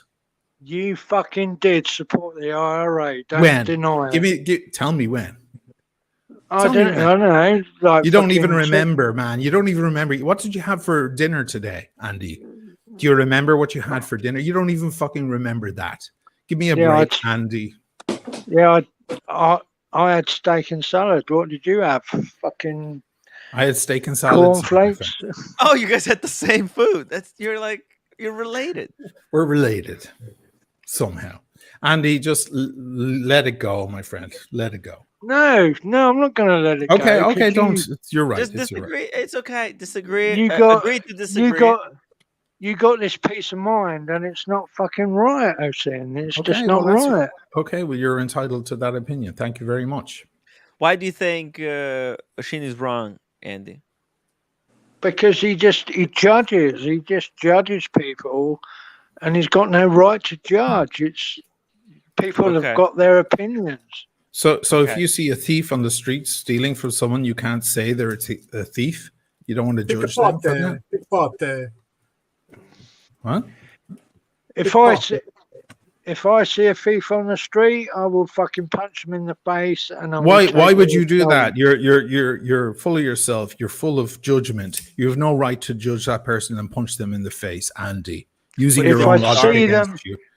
If I see them steal, it's a different matter. Well, you've seen this guy steal. You've seen this guy steal, and he's no, admitted. I haven't seen him steal. Well, then you don't believe the words he actually says, because he said it to everybody publicly that he took the money that they consigned and he stuffed it up his fucking nose in Vegas. He was very clear about that. Like cocaine and hookers. He was very clear, and then he said that he lied to his consigners. He was very, very clear, the man himself. So clearly, you have no respect, let alone for me, but for actually the person you're arguing for. Oisin, honestly, I do have respect for you, but oh Jesus, it shows, man. What Anthony is going on about, or what people are going on about, that's just what they say. It's not fucking gospel, is it? It's bullshit on the internet. So if a man goes on the internet and says, "I took people's money and I spent it on cocaine and hookers," here's his words, not mine, and he tells everyone and admits and says, "I want to try and pay it back," you're not going to believe him? You don't believe him? Well, yeah, of course I do, but it's just. Okay. It's become a lot worse than it has, because people are just spreading shit like you. No, Andy, sorry, mate. Look, you said yourself a couple of days ago, you believe you just want him to have the opportunity to pay people back. You weren't condoning his actions.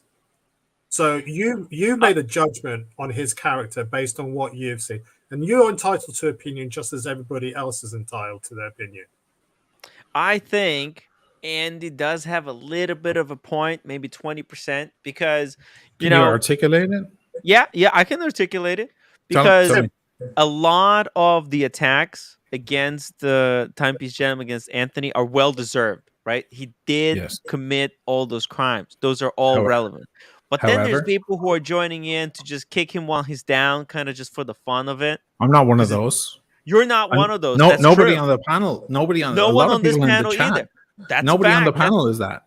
No. Nobody on the panel just joining in just to have fun at Anthony's expense. Maybe Alex. Maybe Alex. But there are. I'm only using his words.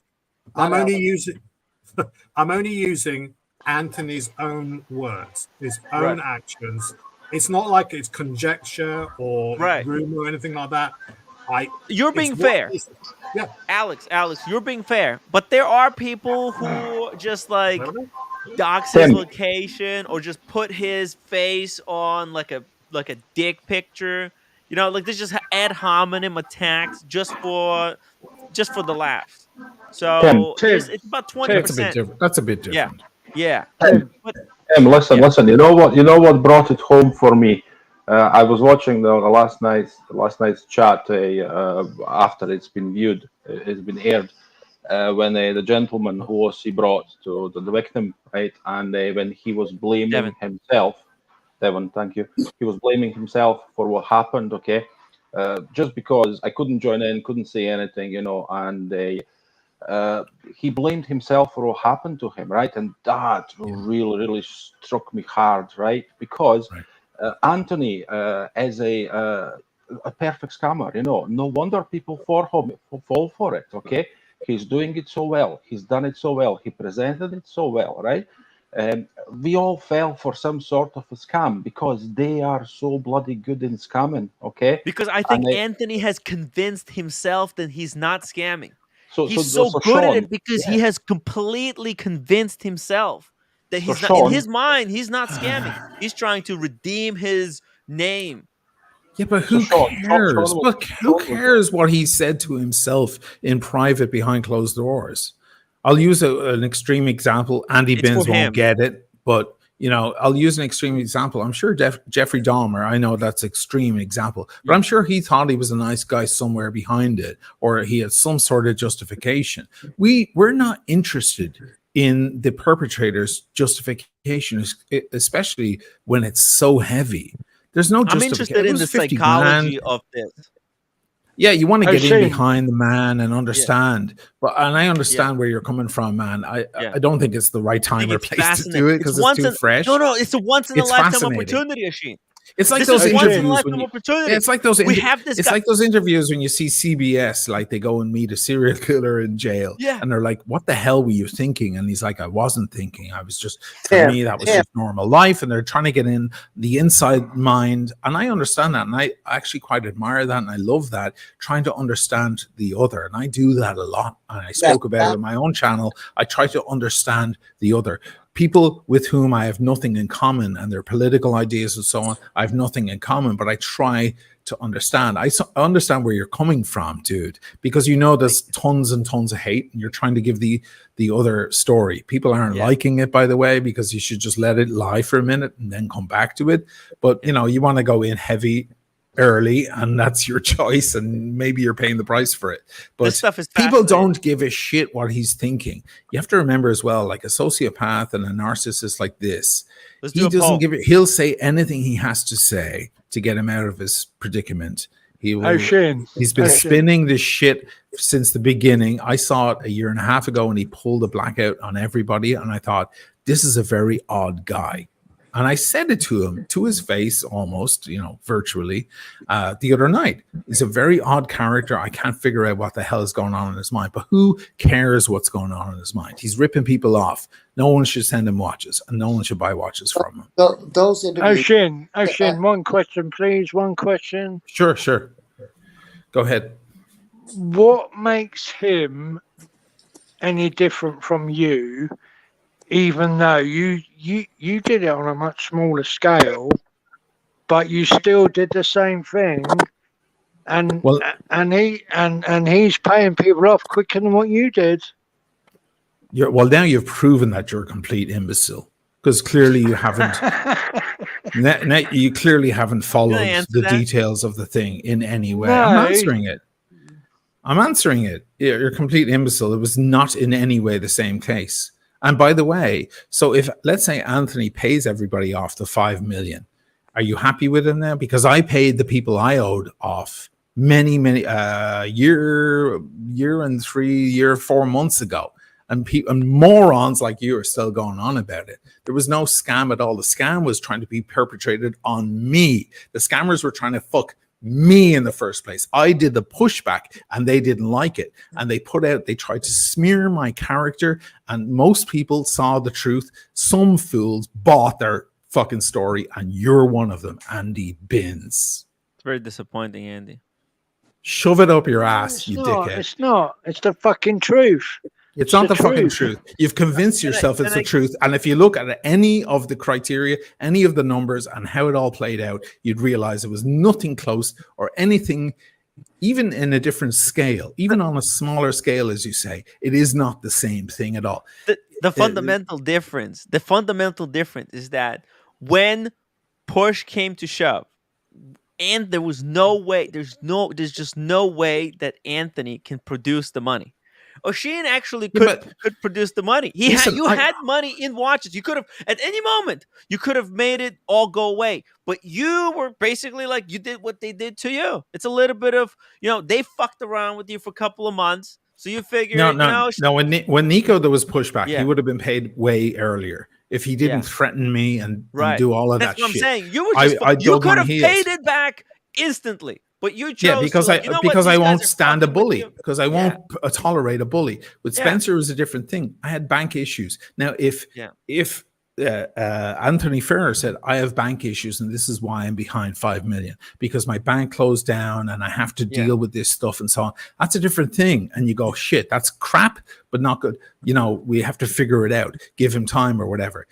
He didn't say that. He said he went to Vegas and snorted it up his nose and spent it on hookers.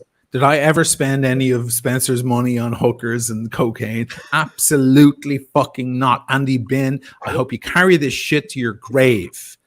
I hope you carry it, because you're a fucking idiot. Who knows what you spent your fucking money on? You know what I mean? Well, all the money went back to everybody. Everybody got paid.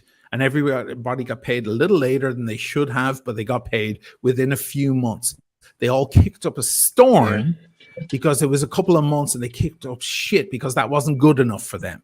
And then Nico fucking threw a tirade.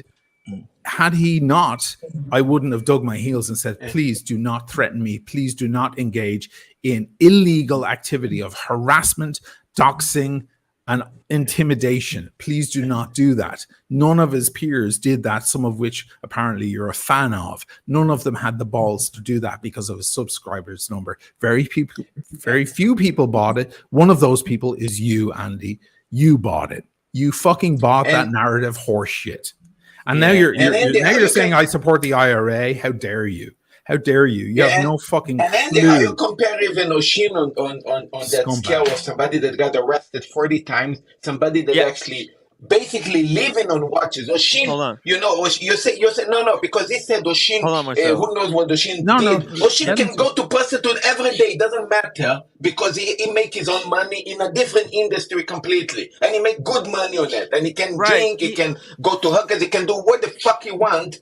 And it's nothing related to this. What the fuck you mixing shit to? This is ridiculous, man. By the way, listen, I won't give Andy Binns much more of my time because it's pathetic. No. Honestly, it's embarrassing. It's embarrassing and pathetic. But the last thing I'll say is, you sound like a Paul Thorpe whore. It sounds like Paul Thorpe's cock is in your fucking mouth. Good luck, man. Good luck.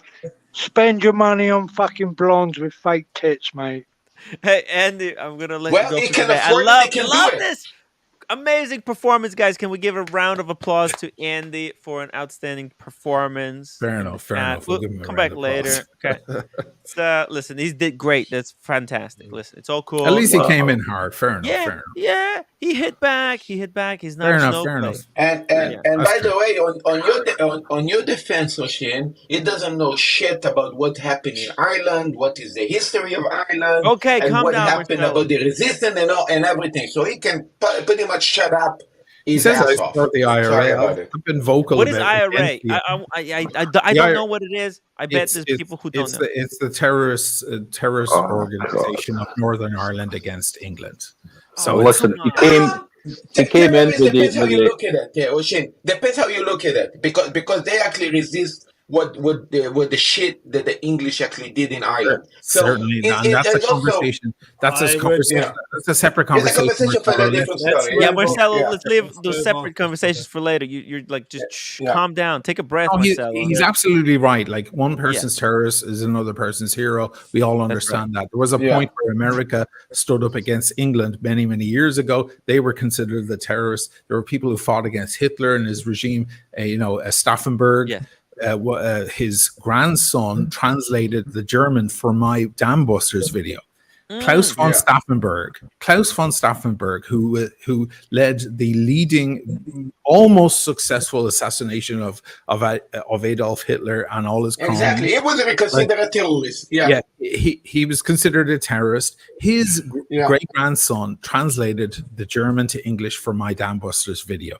Does anybody else in the panel know somebody related to Klaus von Stauffenberg who came close to assassinating Adolf Hitler? His family would have been shunned, or were shunned for quite some time, as being terrorists. So it is a very broad argument to be made. But this fucking Brit wanker just wants to say, I support the IRA, and he doesn't like the fact that I criticize the British on certain moments. He should look at my videos that I made. He's a Brit simp.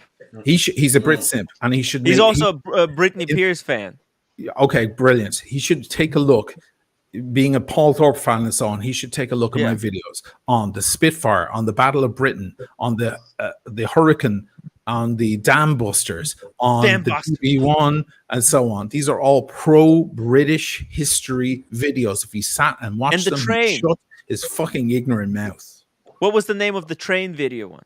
The new one, the Flying Scotsman. The Flying Scotsman, that blew my fucking mind. I do more in my videos for British history than this Andy Binns moron does for his speaking his mind. Thank you very fucking much. And I don't support the IRA, you wanker. He came to a discussion with an argument when he realized he doesn't have enough intelligence to have a adult discussion. That's the problem. You know what I mean? You have a very interesting accent, my friend. It sounds Scottish and Dutch. Okay. So Alex on the stream a couple of days ago tried to guess, right, and he was correct that I am of Eastern European origin, Croatia. That's where I was born, but I lived in Scotland since 1999. So It's an you interesting know, mix. Oh, definitely, man, definitely. So you yeah. have a It Croatian sways and from one to the other. It's and you really know Yeah, what? it And was very. Alex guessed it right again. You know, he said, "Oh, he must be from Glasgow." You know, and in fact, I have lived in Glasgow for a number of years, but not anymore. So I'm Yeah. closer to Aberdeen now. But But it's a mishmash of accents. Yes, yes. you know, I but know. also mention the RNA. It was very close mind. He doesn't know nothing about Irish history. You know, before he opened his mouth describing them as terrorists, he doesn't know the history of why that terrorist organization was created from the beginning. So he should shut up and learn a thing or two about history. Fuck. But that's the thing when people try to have a discussion without any educational background. You see, that's the problem. You know, he's you can't clearly, argue with it. yeah, Guys, he's a jingoistic Brit. You can tell he's a jingo. And if he did a bit more digging, as I said, he would actually probably love some of my videos, because there's no bigger champion for the British during the World War II than me in the watch space. I mean, literally no one even comes close, because I've made 45-minute to an hour videos about the entire struggle and how amazing and valiant the British were and how they turned the conflict against those evil motherfuckers. But these cunts, they just want to make these accusations. Because I'm Irish, I'm vocal, I'm articulate, I'm going to say it, I am, and I fucking speak out for truth. And there it is. And Andy Binns doesn't like it because he's a big fan of Paul Thorpe, who can barely put a fucking sentence together. Thank you very much. Paul Thorpe is everything anti-truth. And This by is the way, British, Israel, you know. yeah. By the way, Israel used to be well, let me get conquered through the super chats, Marcelo. Britain. Marcelo, Yeah, just relax. Just relax. You can just lean back a little bit, okay? Marcelo's way angry, too man. involved.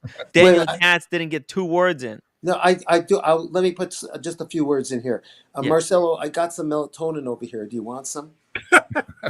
Sure. Yeah, that would be nice. Marcelo's so excited. So hyped Cut up. can make me relax, you know? Hey, yeah, just relax. Right. Take a few big breaths. Let's let Daniel We better Katz get get back. a We word. better get back to this video. Just for the- It's been like half an hour. Also, we got the video I'm to like, watch. I'm guilty. Yeah. Of this. Oh no! I got Come super on. chats to read.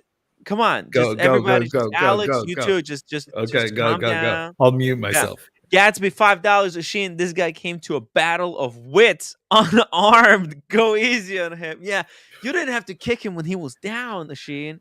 Come on. Come on. And he's a gentle soul. He's actually a Come nice on. guy. He's a musician. He's got that guitar. Hey, Remember? I don't give a shit about guitar. Yeah, yes. Yeah. Shane McGee, €6. Don't be cheap, Andy, and use the IRA card. Speedy Exactly. Hernandez, $2. Timmy, better at pot stirring than dirt painting. If he's a musician, I am a superstar. That's Oh, for sure. I thought Andy was ready to graduate to the big league. You know, so you know what? That was amazing. The You guy know, could barely fucking unmute YouTube. Come on, he's just Yeah. Speedy he's a little old Brit sitting in his front Yeah. room, just like, come on. I just threw him to the dogs. It was hilarious. Tim, But I loved he your can take it. comment from. I loved your comment from a few days ago when Andy was leaving. I think it might have been Sunday. He was leaving, and you said, "Oh, you're always welcome. How will 4P find out what's going on here otherwise?" Right, exactly. That was brilliant. That was That brilliant. was excellent. Now, that's a great. I Oh. mean, to Tim's credit, he does have everyone and anyone on. In fact, he had Anthony on, who he's been speaking about. You know, so it stands to, you know, like, I don't fault you for that. You know, it's an open arena. Good for you. Yeah. Andy Benz, by the way, he's still in the chat. He says Asheen is a judgmental nub, and ye one who don't agree with him is a prick. There you go. Okay, fair enough.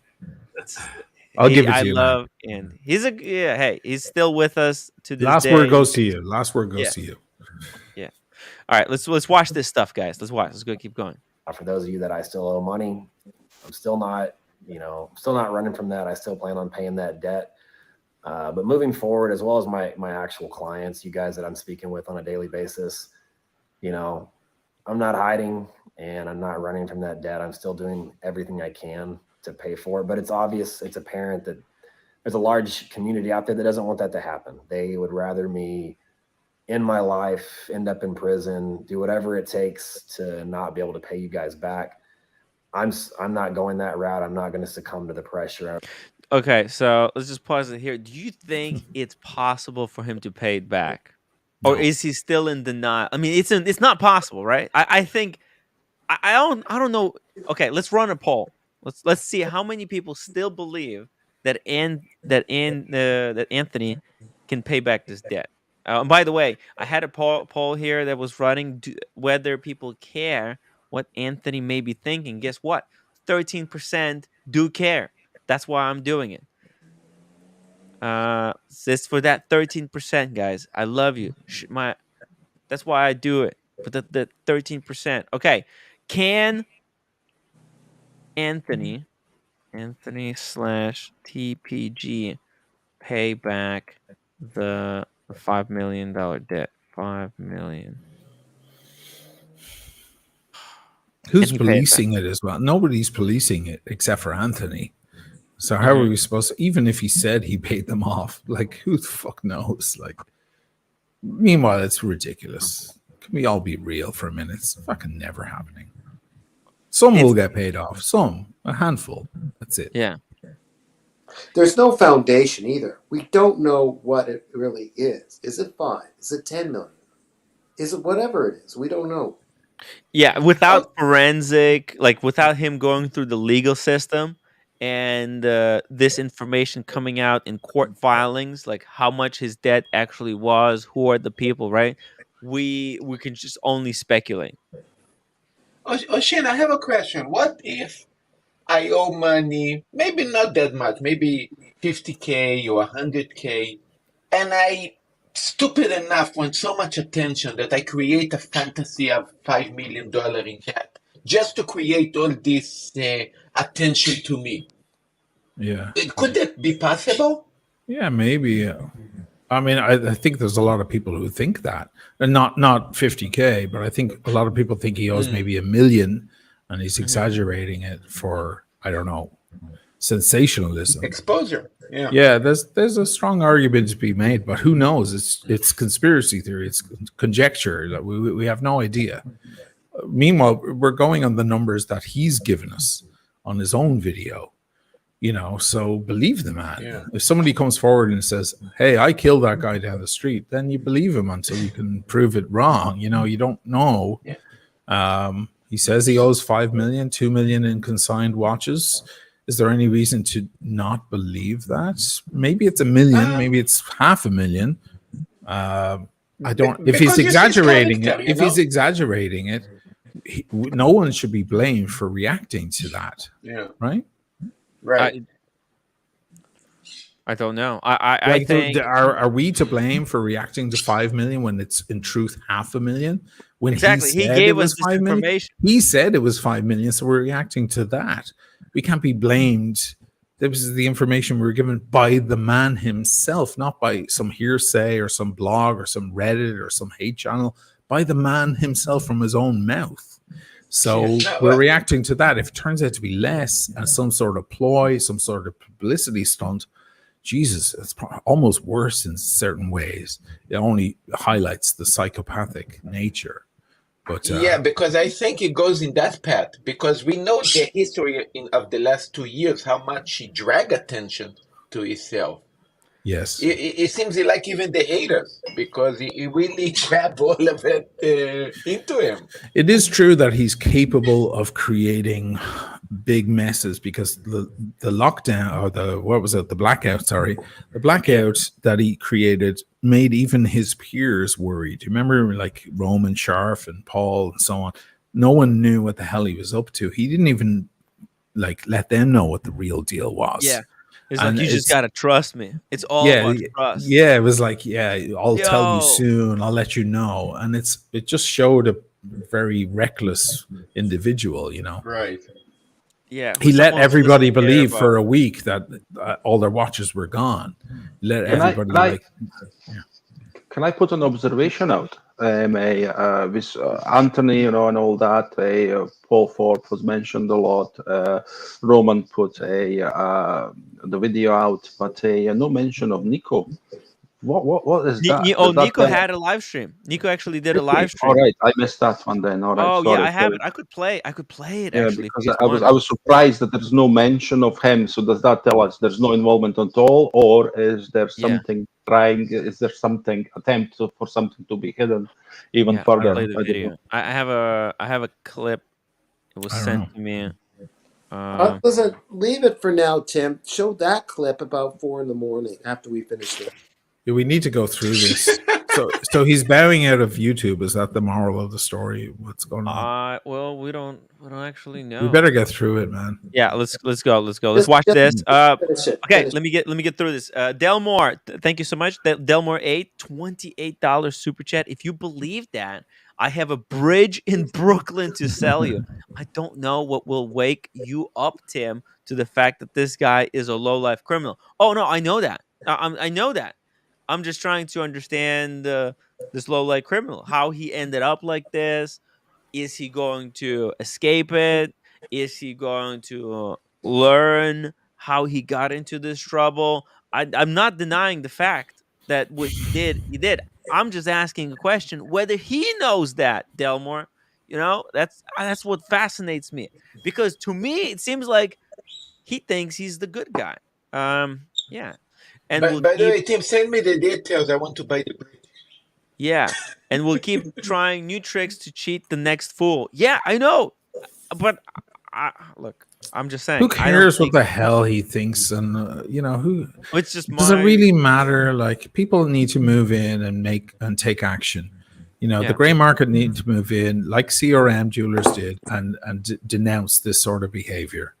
Everybody needs to do it if they're going to redeem themselves in any way, because a lot of them backed him and actually did a lot of business with him.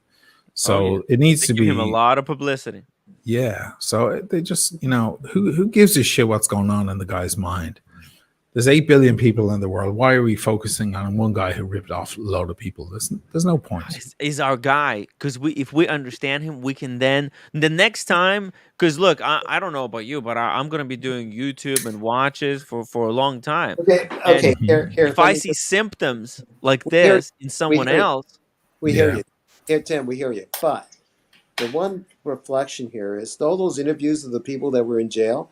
That was years after the event. That was after there was a cooling off period. Right now, the objective kind of is to stop it.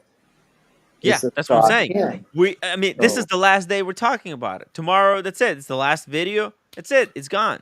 Okay. So I feel like why waste this opportunity to learn, reflect, and the next time we see someone rising through the ranks as quickly as this guy, we can call it out and say, hey, well, hold on a second. I know this guy is doing the same thing that Timepiece Gentleman is doing, because we analyze how he did it. You know what I mean? There's a lesson to be learned here. In 15 years' time, you're going to be with Piers Morgan on a Anthony Ferrer behind the gates. Exactly, yeah. But by the way, Tim, it's not the first time that he said that he's quitting YouTube. Come on. Yeah, exactly. He said it 2 weeks ago or a week ago. Well, look, I think this time it's for real. Literally, you can't go a few times, and it makes sense why he's quitting. You want to bet? You want to bet? Let's make some money. You want to bet?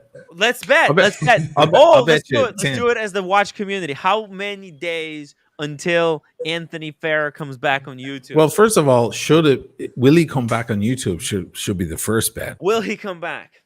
Because he's saying he's out. I'll bet you $100 he'll be back. Tim, me and you. He'll be back. I don't know how soon. A week, 2 weeks. I think he's going to be back, but I want to bet on how soon. How long? Yeah, how long? That's a hard one. It could be fucking tomorrow for all we know. I mean, he did the whole confessional, and he told everybody. Jesus, he told everybody a month ago he was quitting YouTube because he got a DUI and had to sell all his cars. No, it was 2 weeks ago. So it's like, and here he is back again. You know, in my opinion, he's going to be back pretty damn soon. If I drop the link, do you think he's going to hop on the stream right now? Who gives a fuck? Yeah, Do we really want to hear what he has to say? He's going to wield his own his usual horse shit. Do you want to hear the new set of lies? I'm kind of curious. Yeah, I guess. Yeah, I suppose it's good for the channel. So, Anthony, if you want to Can't hop say on no. the stream, the link is in the chat. Hop on the stream. Let's send you off. Let's actually make sure that he doesn't come back. Like, if he wants to come back and seal the deal and tell us exactly why he's never going to come he's back. supposed to come. He's supposed to come on SWAT in 30 days. Do you remember? I know, right? So what That the was 2 fuck? days ago. Yeah, you better hop on and explain why he's not coming on SWAT, or if he's coming on SWAT. hilarious. Or does SWAT get a buy and he's going to come on in regardless? Yeah, The exactly. SWAT get a what? That gets a buy, gets a pass, that he'll come on regardless, even though he says he's not coming on again. But Well, you know, if he quit completely, I'd still have him on SWAT to talk about everything that happened. yeah. A lot of my followers are like, "Don't have him on your channel." I'm like, "You think I'm going to be easy on the guy?" Yeah. This will be David Frost against Nixon, like clearly.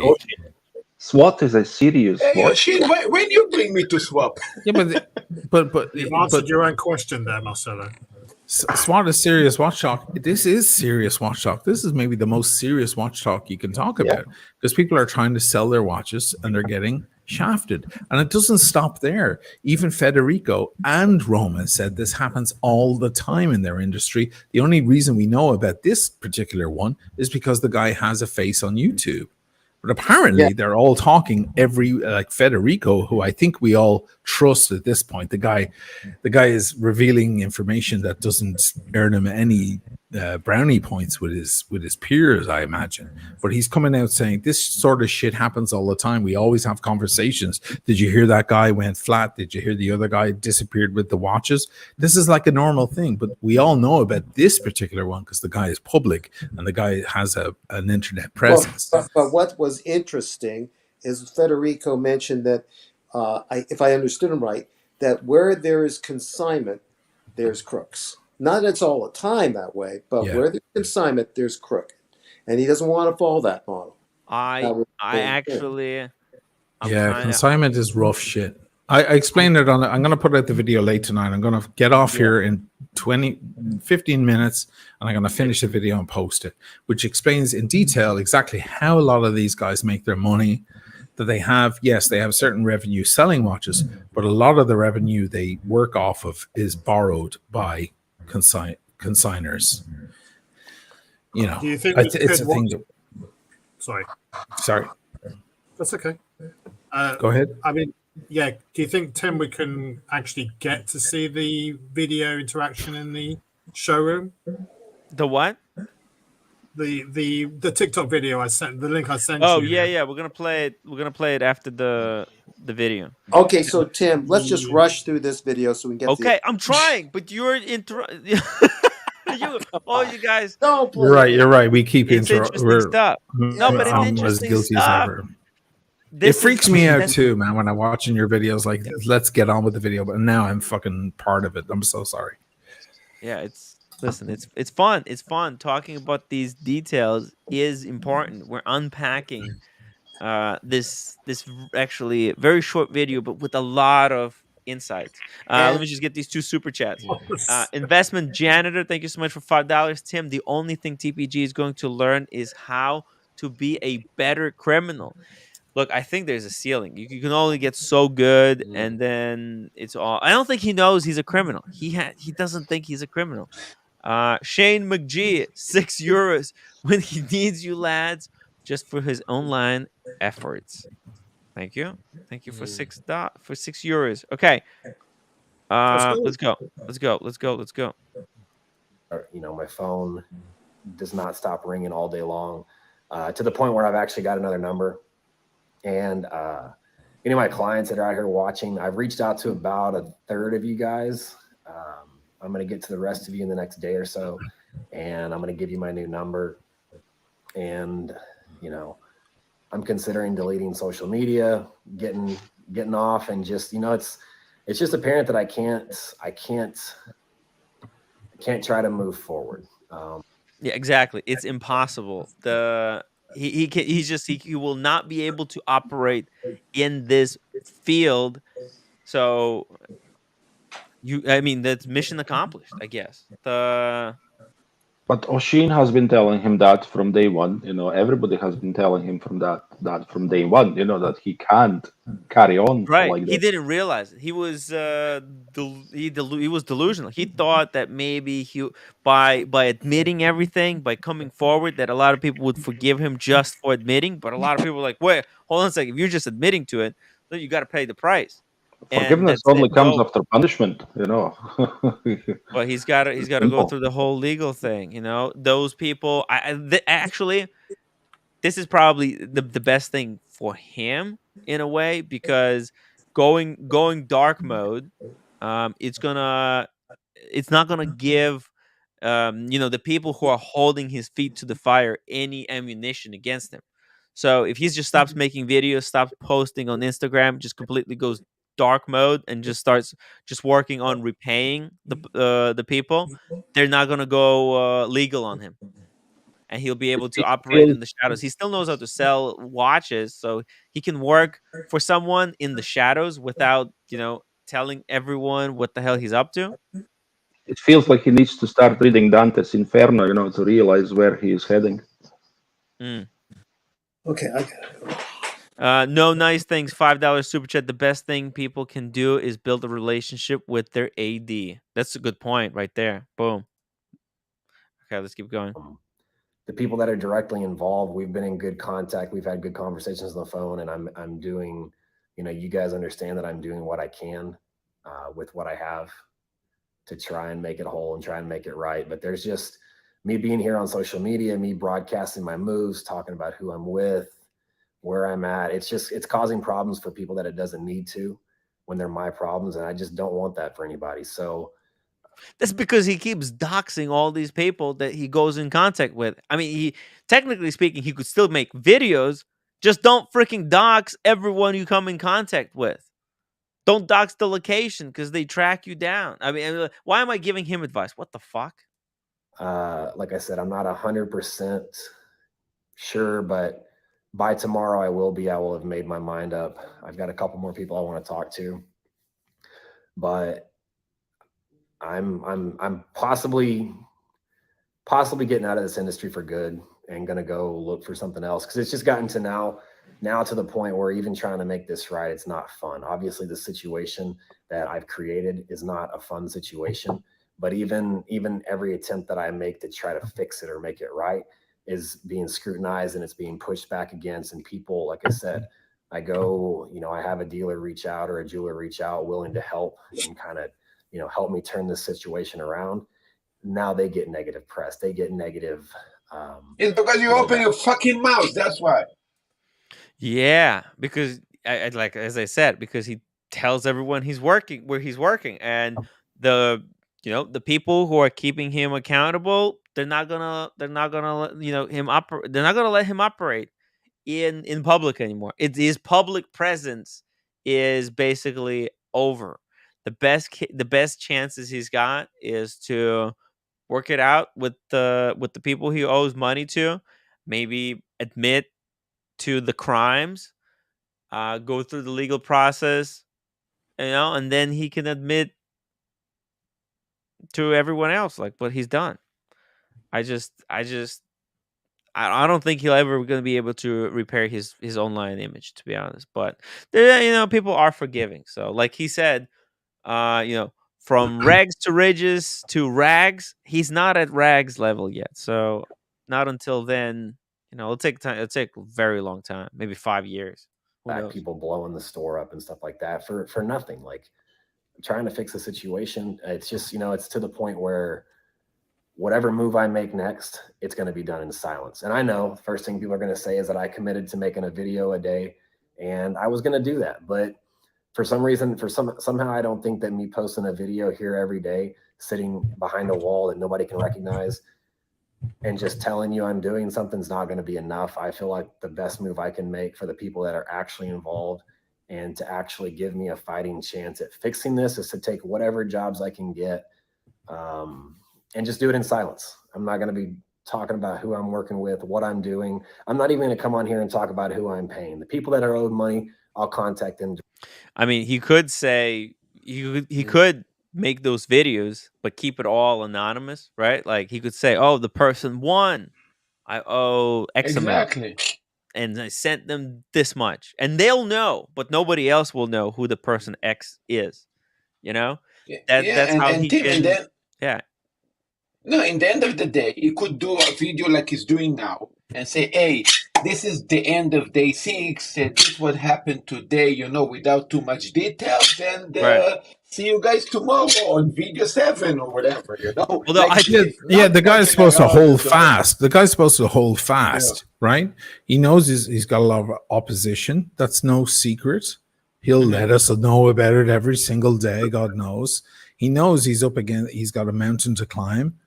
But because somebody, the naysayer, is on the left or on the right, he stops pushing that stone up the hill. You keep pushing the stone up the hill. This is what courage is all about. So to give up after 5 fucking days. Meanwhile, we're supposed to all love him for what he did. Like, it's ridiculous. Come on, guys. This is fucking sickening at this point. Boston Collector says, Tim, why are you and Marcella helping TPG with suggestions? I mean, how is this? How are we helping him? I think, those kind of videos, I mean, if he's going to work out the deal with these people that he owns, if that's what they want, even though I would recommend that, hey, just go legal, forget about the money. Money is it's not even worth waiting for him to repay because it's going to take him forever now that he cannot cannot make as much money as he used to using his social media skills, right? Like he's unable to make to pay this money back. At least they can get justice, right? I think that's worth something. And then once look, justice is no, served, he for can come that. back. Then he doesn't have to repay the debt. Then he can focus on making his things right. I don't know. Listen, I'm just commenting on stuff. Wait a minute. Is that Yeah. painting behind him? The painting in my house? It looks similar. Is My he? goodness. Is in your house. Is he in Actually, is in your Canada? house. He's sitting Look, next, Yeah. next to him. me and Tim, we don't defend him. It's the same story also with the Wizard. If a Wizard and TPG, they can generate money to pay all the victims, good for them, because the victims got paid. This is basically what we want. We want the I want to victims hear to from get paid. Devin. I want to hear from Devin Yeah. what Devin thinks about Anthony stopping to make videos. Does Devin, do people that Anthony wants, do people that Anthony owes money to want him to stop making videos, or they want him to continue? Just don't disclose any kind of details.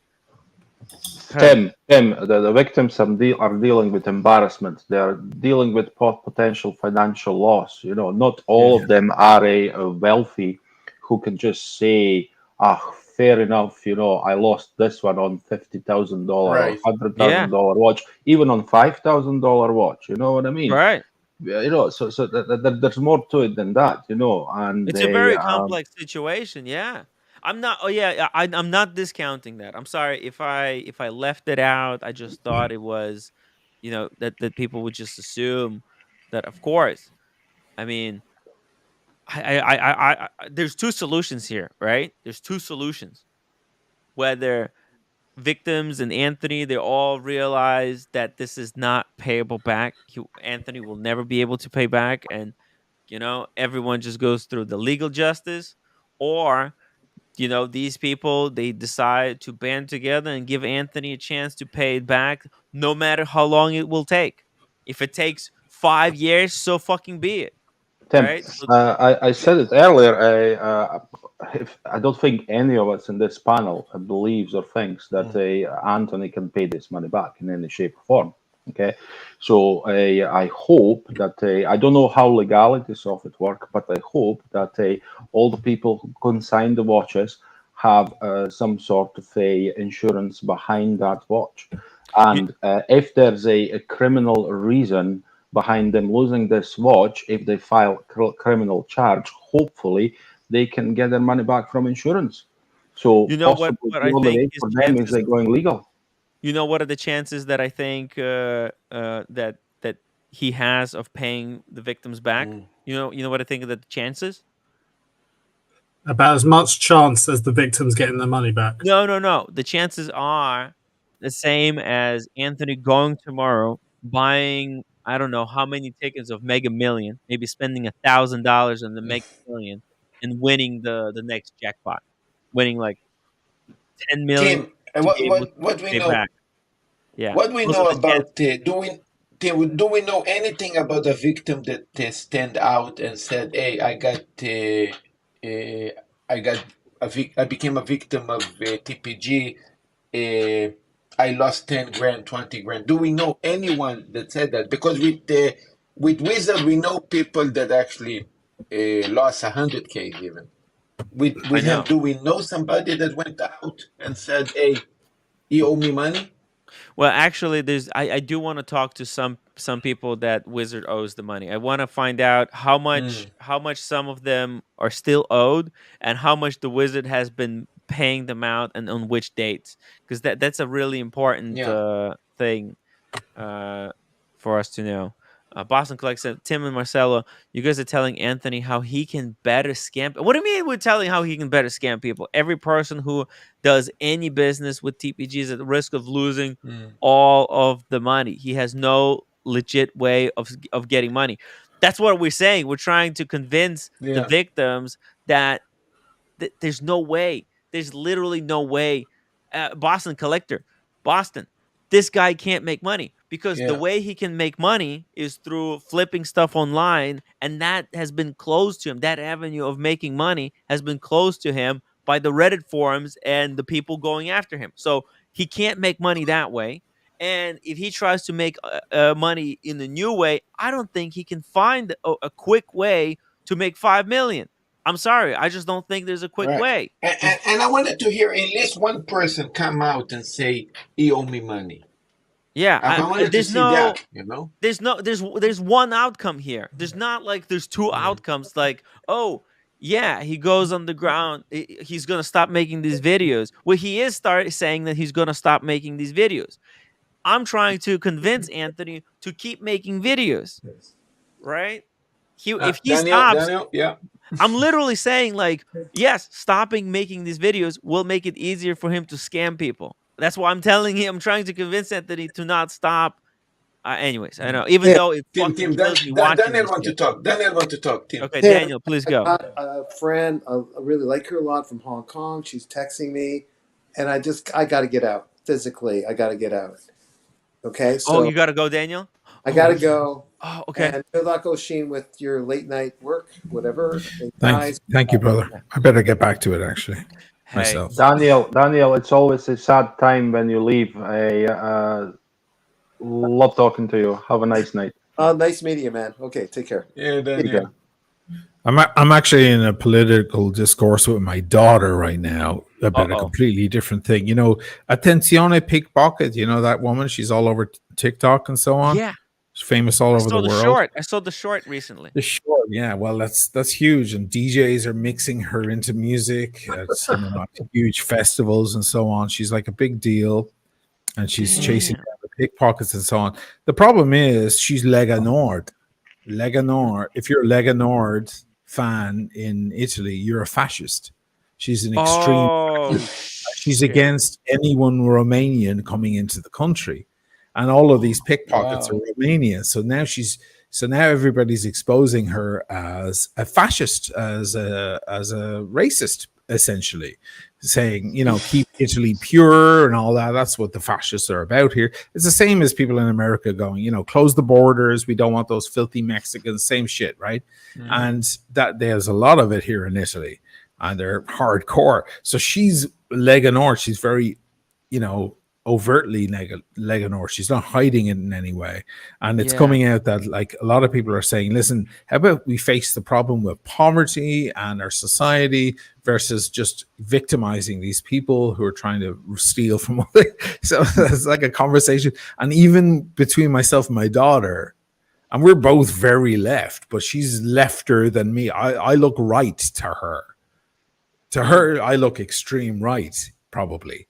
And I come on my channel and on your channel, I'm extreme lefty. You guys, can you imagine what you guys look like to fucking her? So it's amazing. Like, I'm just telling you about this dichotomy here that father and daughter, we can have these, not arguments, but confrontations about this kind of stuff.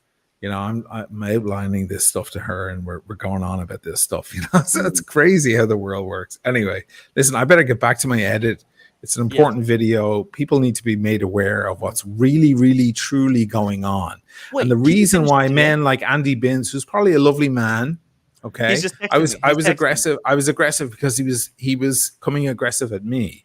Someone pulls out their sword, I'll pull out my sword too. That's my right. I wouldn't normally be, he sounds senior to me, I wouldn't normally be disrespectful to someone older than me. But if he comes out saying I'm a fucking whatever the hell he thinks I am. He asked me to refund his membership, Oisin. Can you tell him? Okay, go ahead and refund his membership. I don't get, I'll pay you for his membership. He's probably a lovely man to have a pint with or a cup of tea with or whatever. But he's been indoctrinated by this asshole. And he doesn't like the fact that I have certain comments that are a little bit anti-British. He sounds extremely jingoistic. And he doesn't like that shit. Meanwhile, he should look at my videos that actually are a champion of the British movement against the Nazis and so on. But whatever, he wants to ignore that stuff and be a Paul Thorpian or whatever. That resonates better with him, and he just wants to stay in his little bubble. That's fine. But he's probably a lovely gentleman, but I'll go up against him if he goes up against me. All bets are off once he pulls out his sword, and I'll do the same. But it's so funny how, you know, people who are like-minded can still butt heads. Right now, I'm butting head with the angel of my life, my daughter, who has even more extreme. Like she even comes in on the gender identity thing different to me. So we have these, and we have very intelligent generational gap. It's a generational gap, and she looks at her father as being old-fashioned and slow-minded and so on. She's an extremely brilliant woman. She's more intelligent than me by far. So we're having this. So it just goes to show how, like, the, you know, the spectrum of psychologies and attitudes and so on that can happen here. Anyway, I better get back to my video, otherwise it'll never be released. Before you jump off, I put the link to that TikTok video for you because I think it might be helpful for what you're doing. Oh, and brilliant! Thank you. And just to be generous to Andy, in previous times he's been on the stream, he hasn't said that what Anthony's done is good. What he's saying is that people should leave him alone to allow him to sort of pay back the people. So he's looking at that's his opinion. He's free to speak that opinion. Sure. Now he also said he would buy from Anthony. He said that people he's an apologist to certain characters, and I've seen him make attacks against me and trying to parallel my situation against fucking ridiculous, vicious scammers who tried to fuck me over. And, you know, so, you know, I'm sorry, but like there's the world's smallest violin playing for his emotions. Sorry, fuck you. Don't go there and make a parallel between what happened between me and Spencer Dreyer and me and Nico, that maniac, and this fucking shit, because there is no parallel. Okay, so all right, guys, thank you so much. Maybe I'll pop in later if I finish the video early. Sure, please. Great stream. I hope you finally get through this video in like 2 hours. In like 2 hours, we're gonna have Jose join us. Oh man, that guy's gonna he's gonna go at it, maybe come back. Down. Okay, Shane, fantastic, dude. Fucking thank you so much for sending over the crowd. Dirk, freaking legend. The show was amazing. It was good, right? It was good. Yeah. Okay. Oh, yeah. Take it easy, fellas. Get on with your show. See you later, Oshin. Bye-bye. Bye-bye. Thank you. Yeah. Bye-bye. Hey, well, when there's one departs, there's another one that arrives. Hey, OC. Tag. Oshin tag. Hey, OC. Tag team. Tag team. Can I just before we go anywhere, right? Can I say something? Yes. OC. Hi, man. Listen, I love the way you speak. I love your thought process, you know, and I just, you compliment Tim so much, you know, and that's the kiss of death. That's the worst thing you can say in front of Tim. You know, we're polar opposites. Listen. the interview the last night, it was a amazing stuff, on both of your sides, and I admire both of you for being all the time the way you are and being relentless at it, and this is just amazing to be a part of right now. Up until a couple of days ago, I was only a viewer, and now find myself as a part And of it. what It's about me, just Fab? incredible. What about me? Marcelo, for you, I have to start my own stream to basically just say everything I could say about you and your birds that you have in the background. By the looks of things, it's absolutely brilliant. I want to By the try way, your steak. I want to try your steak. oh, that's delicious steaks.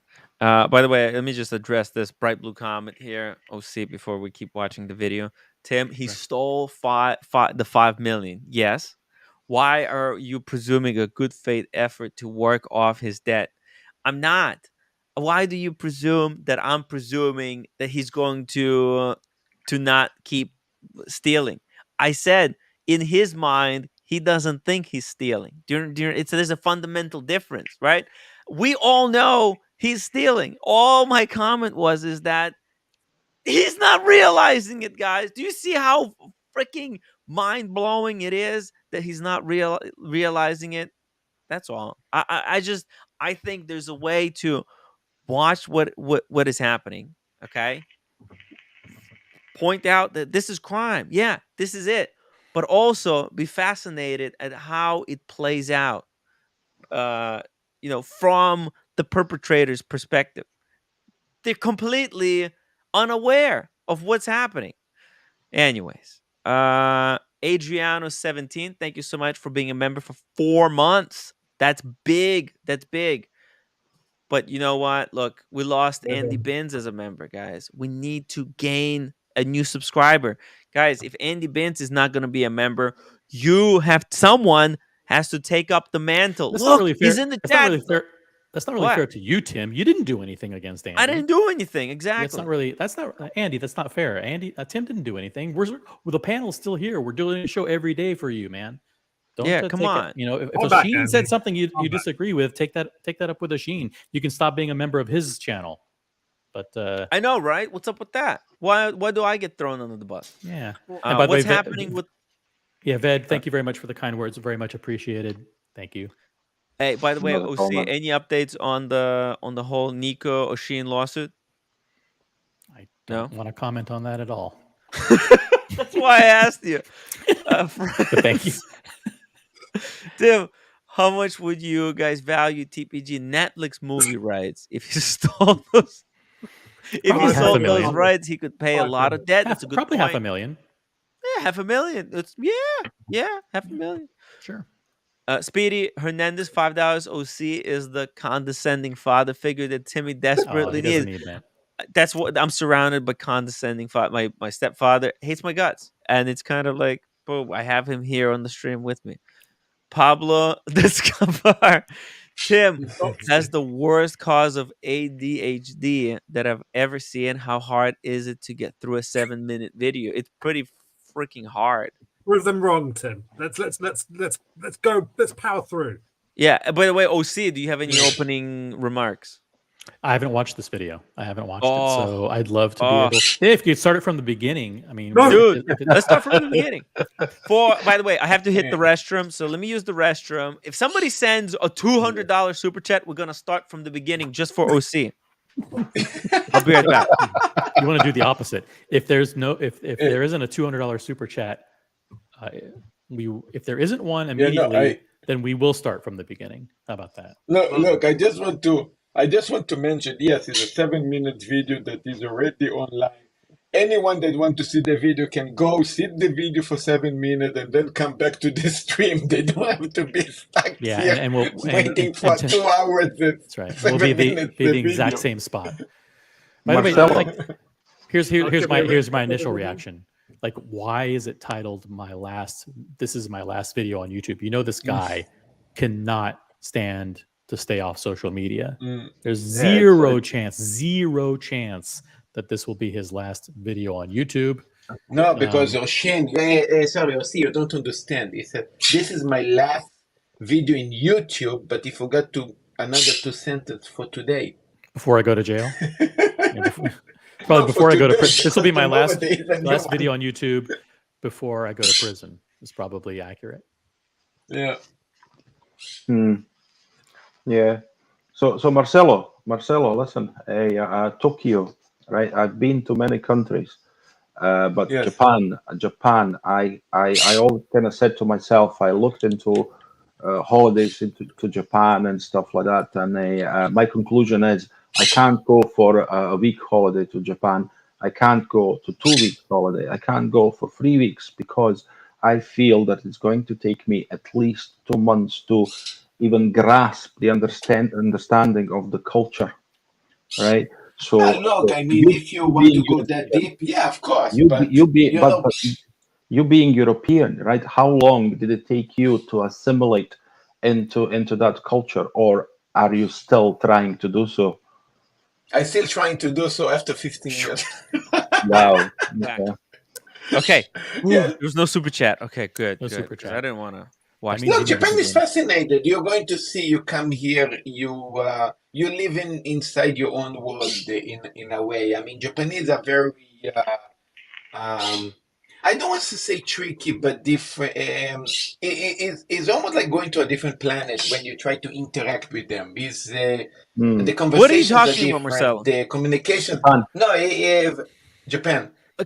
We'll do that later. We're talking with TPG right now. This is why it's taking us so long to get through this video. Yeah, Ved and Marcel can host their own show on Ad Marcelo's hominem conversations about Japan should be relegated for the end of the show when we're out of the topic. Okay, Tim, we can't watch the video without you. Now you're back. Now we're gonna watch the video. I'm back. Okay, I'm back now, Marcelo. I actually appreciate you filling up the time while I was away. So Thank you. That's so cool. Yeah, anytime.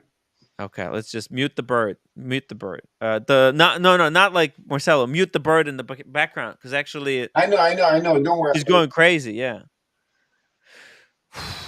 Wow. Okay. Does closed captioning work on this or no closed captioning? Yeah. So I can read along. Yeah, let's read along directly. At this point, I just don't think it's anybody's business anymore, and not to say that the haters or all the negative attention is getting to me. It's just affecting everyone that I try to come in contact. But it is. But it is. The haters and the negative attention isn't affecting me, but it is. It is affecting him, and it's also affecting him because it's affecting the other people that he's trying to do business with. So yeah. There's no way. I mean, look. The dumb thing is that he's trying to do these videos where he's disclosing all these people that he's going in contact with. I mean, it's like, just, dude. The other option is, I thought it was intentional that he was saying, "Listen, I'm at the airport in Charlotte, North Carolina. I'm at the park in Dallas. No, I don't I'm flying to Miami." He didn't realize it, man. He didn't. He wasn't. Anyways, it's dumb. It's dumb. But look, for him to say, "Listen, I had no idea that you doing these videos on YouTube would create a situation where the people might not want to work with me." He should do just like exercise videos. Like, this is my exercise routine today, and just show what he's doing, which reps, how many reps, and just say, okay, these people were paid off or something. I don't know. Not just dox everyone that he's talking to. It's bad stuff.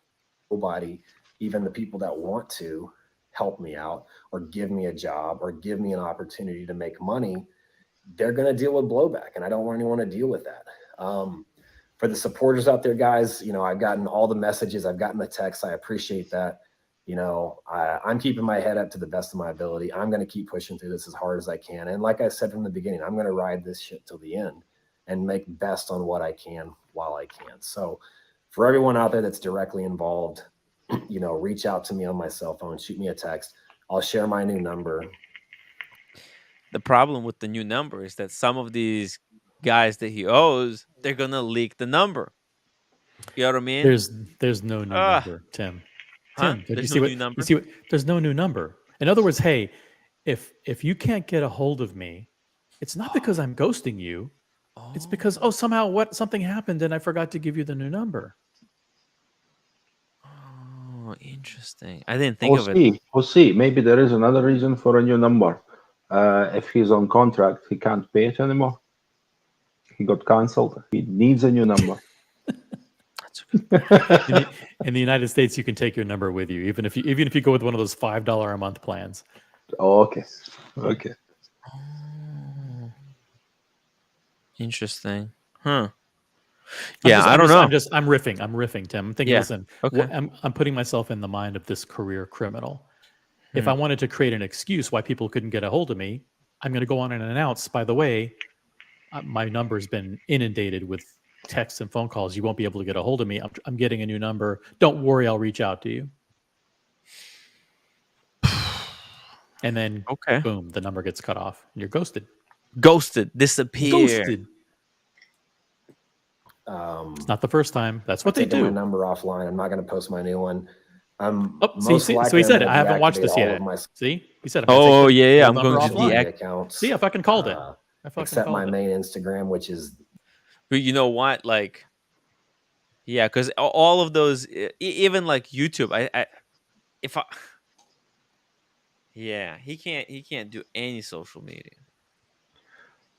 Well, he's not going to deactivate his Instagram because I'm going to say it publicly now. He actually has messaged me on Instagram after my first appearance on Tim's show. I've messaged you about that, Tim, earlier. Oh yeah. And first he followed me, and I was like, "That really my account with 2.5 followers? You know, why do you want to follow me?" And then just said hello and stuff like that, and tried to sell me some watches. You know, so I politely declined. You know, I was like, "What did you say? What did you say about Anthony that caused you to follow him, or for you to message him, or whatever?" You know what? I don't think it was awfully negative, you know, and all that, but I kind of put it into perspective of that we've seen business tragedy, and it was after his video. It was the day 4 video, wasn't it? I think it was day 4 video when he announced that he's going to do a social media training and courses and stuff like that. And I said, well, look, with Anthony, we've seen business tragedy unfold, you know, $5 million lost. Now we are we're seeing a human tragedy unfold in front of us. And I said, this man is starting to fall apart. And for all the wrongdoing he's done, what I wouldn't like for us to remember for a long time going, something really, really bad happening to that guy on personal level. Because as much of wrongdoing he has happened, I wouldn't like to be a part of something really, really bad happening to him.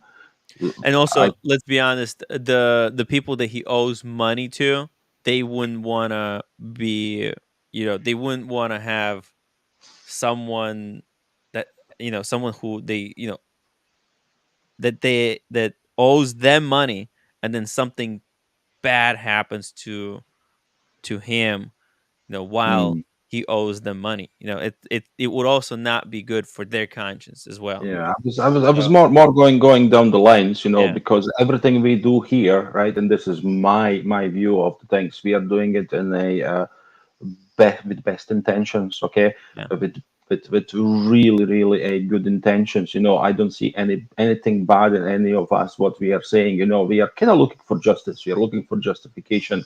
We are looking for the right thing. You know, but how far are we willing to go? You know, how far are we willing to go? You know, he needs to pay for his crimes. Yes, we are not the judge. We are not the jury, right? He needs to pay for his crimes. His victims need to have some sort of a satisfaction. You know, they need to get something back. You know, so has their money been lost? Maybe, possibly, right? But what do you have after that? You know, at least a satisfaction that he's paying for his crimes. Okay, what we don't want. You know, I wouldn't like to think that we as a collective were part of his final demise, you know, in some shape or form. You know what I mean? I was kind of standing a moral ground type of thing, you know. Yeah, we want to burn him. Yeah, we want to call him to the law. Yeah, we want to bring him over the line. Absolutely. But I don't think we need to be a part of something a little bit worse than that. That was kind of the message, you know. And It's a very long message. Very long message. Yeah, I think I said it better. I said it better on a Sunday. I think I said it better on a Sunday. No, I mean it's All it's a very important message, I think, and that's why a lot of criticism in the chat is like, why don't I burn this guy harder at a stake on the stream? And it's like, I want to do my show, proceed with maximum caution to everyone. I'm not the judge. I don't have all the evidence. I can only review what's given to us. And even though you guys, it's your guys' job to make up conclusions. My job is to present information. It's Tim's job to present the evidence that's sympathetic to Anthony as much as possible, and the rest of everybody's job. I want to keep it balanced. I want to keep it balanced. Not balanced, but like I don't want to give no say to him. Like he should get a shake. It's not like I'm not looking to give him an absolute fair shake, but like I don't want to completely like not even show his side. I don't think that's fair to anyone. Even a criminal, the worst criminals, I think they're still because I want to understand his side. I'm fascinated because I know my side. It's obvious, it's very boring, but I want to know his side. Because there's complexity there. So he didn't do anything wrong. I think that's what you're saying. Let's keep going. Let's keep going. If I can summarize, let's keep going. I love this. I think OC. Are you getting your own back on Tim because he disrupted the interview yesterday? No, let's not talk about that. It's a joke, Alex. I know. I'm joking. I'm joking too. And you're joking too. Oh my God! Many jokes. Where's Daniel when we need him? The layers. You just need Daniel Katz. We need unfunny jokes. We need Daniel here. Okay, keep going. At Anthony, and if someone's got something, if they want to get a hold of me, just message me there, and when I get to it, I'll get to it. But I'm going to be very private from now on going forward. It's just the only option I have. He's becoming the private gentleman. He learned a thing very private from one of our panelists. Yeah. A link for a very private gentleman. Yeah, that's what we need on the panel. We need a very private gentleman. We need to reduce the number of Americans and increase the number of non-Americans on the panel. That's what we need to do. Me still trying to work and bring in income without giving someone the opportunity to screw that up or jeopardize it however they can, because I came out here for what was going to be a good opportunity, and now I'm headed back. So no, it wasn't going to be a good opportunity. It was going to be a terrible opportunity. It's going to be a ridiculous opportunity. He's so delusional. He's still delusional. Some piece of shit junk jewelry and pawn shop in Hollywood, Florida. It's going to pay him anything? Come on. Or they're going to let him take pictures of their junk pieces and put it on social media. Get the fuck out of here. They have a really funny ad. Did you see their advertisement? I have not seen it. No. Dude, do I want to? It's the best. It's the best. It's fucking pawn shop, right? Okay, my God, but you have to see the ad. Did you see the ad? Or you kidding me? Well, I didn't. Get through one video at a time. Hold on. Kush Jewelers. Did you see the video? Did you guys see this shit? Yeah. Did you see this? I didn't, but I do want to see it. Oh my God, it's so good. 1 second. I'm pulling it up right now. I should get a super chat to replay this stuff. This is comedy gold, guys. You can't make this stuff up. Seriously, watch this stuff, OC.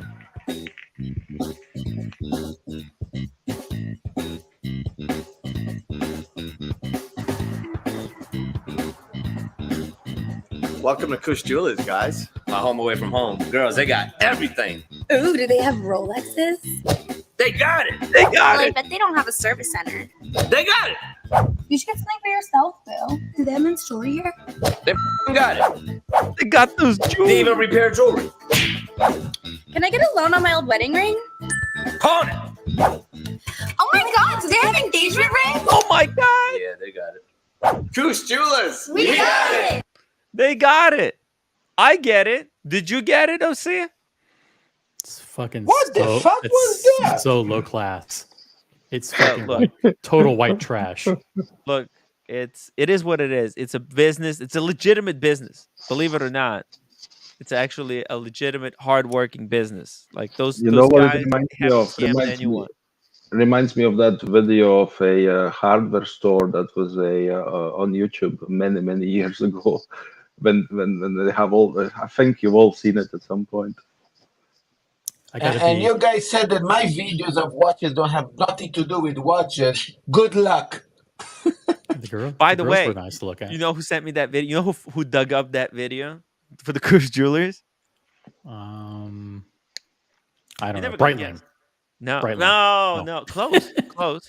No, but it's not. It was Mickey actually. Mickey, come back! Mickey, come back! He's a legend. I would have loved to have been in the room, a fly on the wall, with Anthony around the conference table with all those people. He's okay. Listen, let's analyze your strengths and weaknesses in this market. What are your core competencies? Who are your core customers? Let's figure out your key marketing messages, and for him to strategize with them on how they were going to transform into the level up their game. Do you think that's who he was doing it for? The marketing? Yeah. I thought. I would love to see SWOT analysis. Yeah, there's a SWOT analysis. Or was he just going to take pictures of their lame inventory and lame jewelry and put it on Instagram? If that's all it was. Photoshop. A little bit of Photoshop. You know, put a new face on the old jewelry. You got yourself a sale. It works. It works. Trust me, I've seen it. I've seen it done. But no, I don't think. I think he said that the social media stuff was for a guy in LA. He came here to help these guys kind of flip watches, maybe make phone calls. Maybe they have like a list of customers that they need serviced. He could call like, "Hey, it's Anthony from Kush Jewelers. Are you looking for a Tudor Black Bay? What can I get you interested in tonight?" The irony is they've gotten more free press that they ever could have imagined, and they probably got more press without working with him than they would have actually working with him. So everybody in the world now knows Kush, and by the way, Kush rhymes with douche. Jewelers. Douche jewelry. It was douche jewelry. Let's be honest. Kush Jewelers in Rapper Hollywood, Florida. rings with Shout out to stars and Kush bust Jewelers. downs. Yeah. Look, they're more famous now than ever. There before. is a clientele for that. There is though a clientele. The guys that like to look like douches. Let's be honest. There's actual douches, and then there's people who dress like that for shtick. It's just for fun. They just wear like douchey clothing, just as as an inside joke. There's all kinds of people. So, but you know what? You know what's worse? What's worse, Tim? There's people who are gonna buy it. They're gonna buy it. They're gonna love it. They're gonna go for it. You know, that's the thing. It's gonna work. Yeah, it works. You have a Rolex. You have a Rolex. They have a we Rolex. Got it. You got it. You got bust downs. We got it. By the way, I'm happy to see Anthony change the shirt finally after 4 days. Was it the same shirt? Same shirt for so many days. Now we got a black one on. Thank God. What if wearing the same wearing the same shirt every day? You know, like he's a victim. But no. You know, exactly. This is a brilliant way to show that you don't have money. Hold on, I have an explanation though for why I'm wearing the same T-shirt today as yesterday, and it's probably as day before that.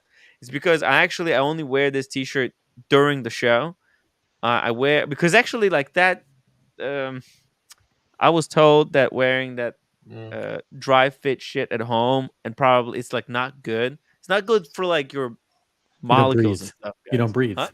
You don't breathe. It's not breathable. You know what, Tim? It's wicking. You know what wicking is? No.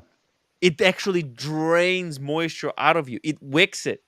It pulls it out of you and extracts it into the air. It's wicking. So it's actually like not good for your molecules and stuff. Like you're made of atoms and it's not good for protons. you're basically getting sucked off at all times. So I figured, you know what I'm gonna do?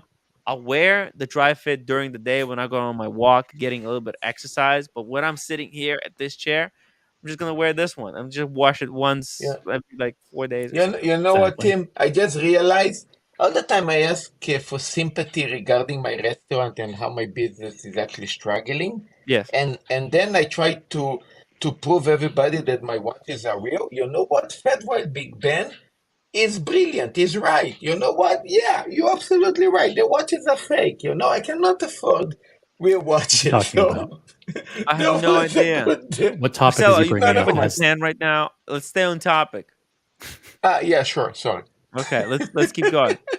to the plan, but hey, you know, that door closed. Now I'm going to look for the next open one. I've talked to a few people about social media consultant. I've got a few trips planned next week where I'm going to go meet some people and just do whatever job I can get.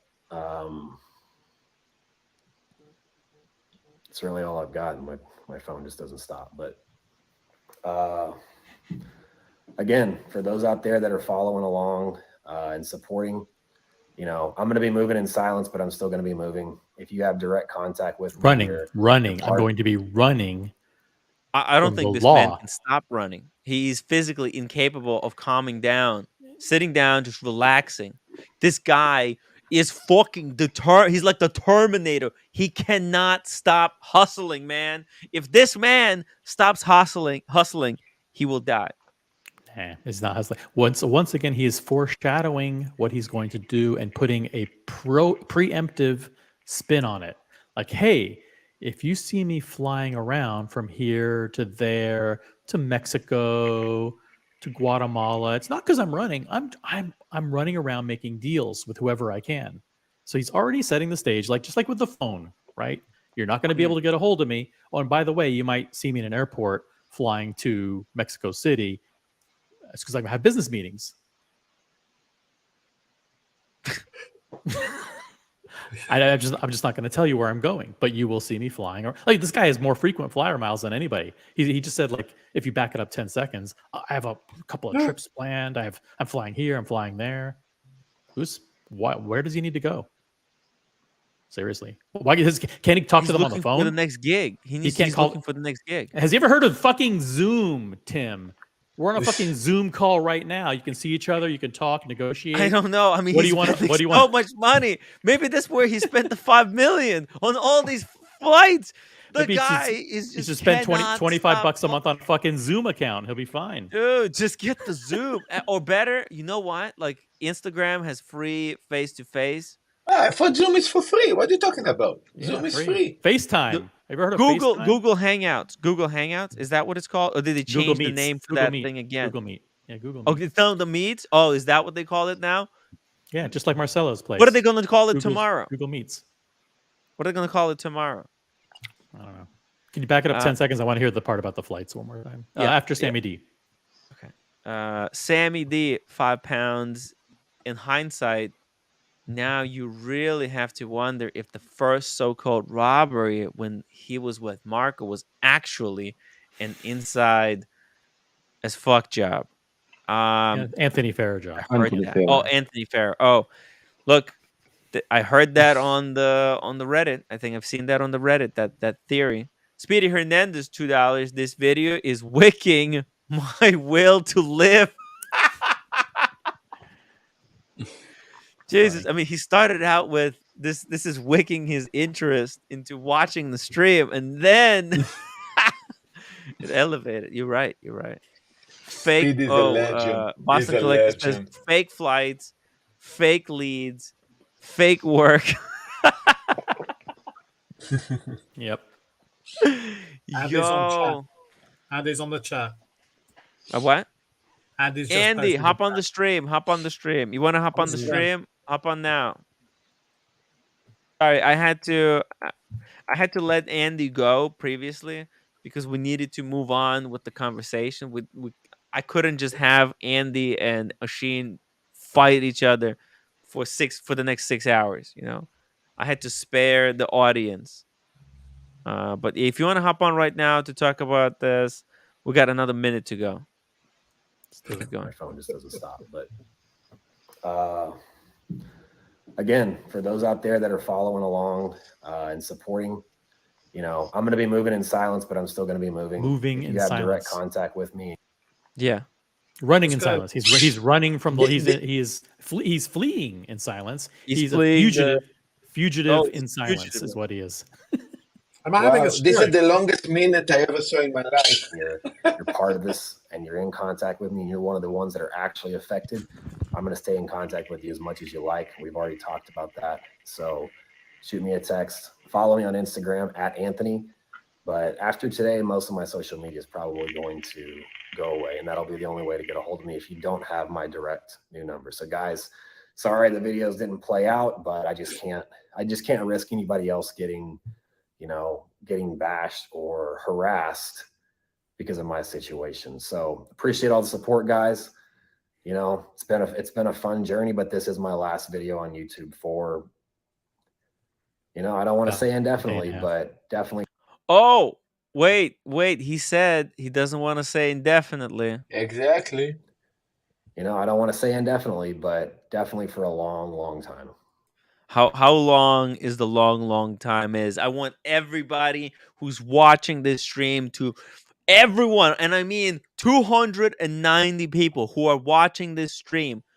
Everyone go in the chat, tell us how long do you think Anthony will be able to stay away from YouTube before he gets bored and will want the notoriety back on him?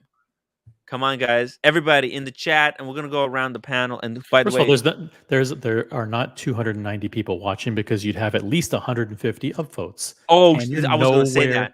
You're nowhere near that. No, so there's Andrew those people are Volkovich probably bots. Those people are probably bots, paid bots. Well, listen, if you're a bot, you should be able to upvote, right? Like bots, they can hit that upvote button as well, right? Nothing stops them Guys, from doing it. Attention, all StreamYard bots, please click the upvote button now.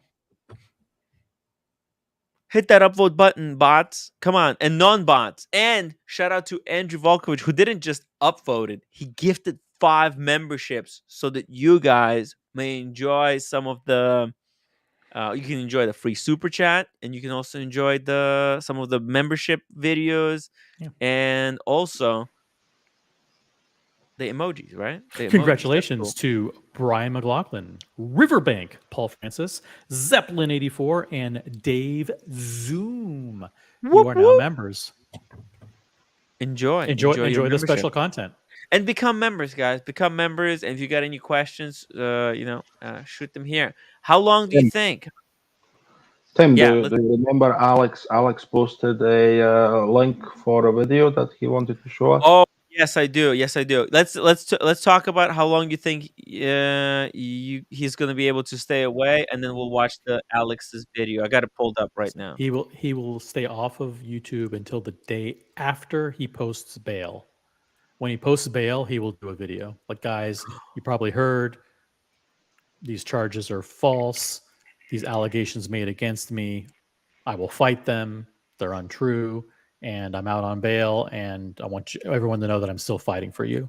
That'll be that'll be after he gets out of. That's when he's on bail. He posts his posts bond. Wow, well, that's if he was smart, that's what he would do, right?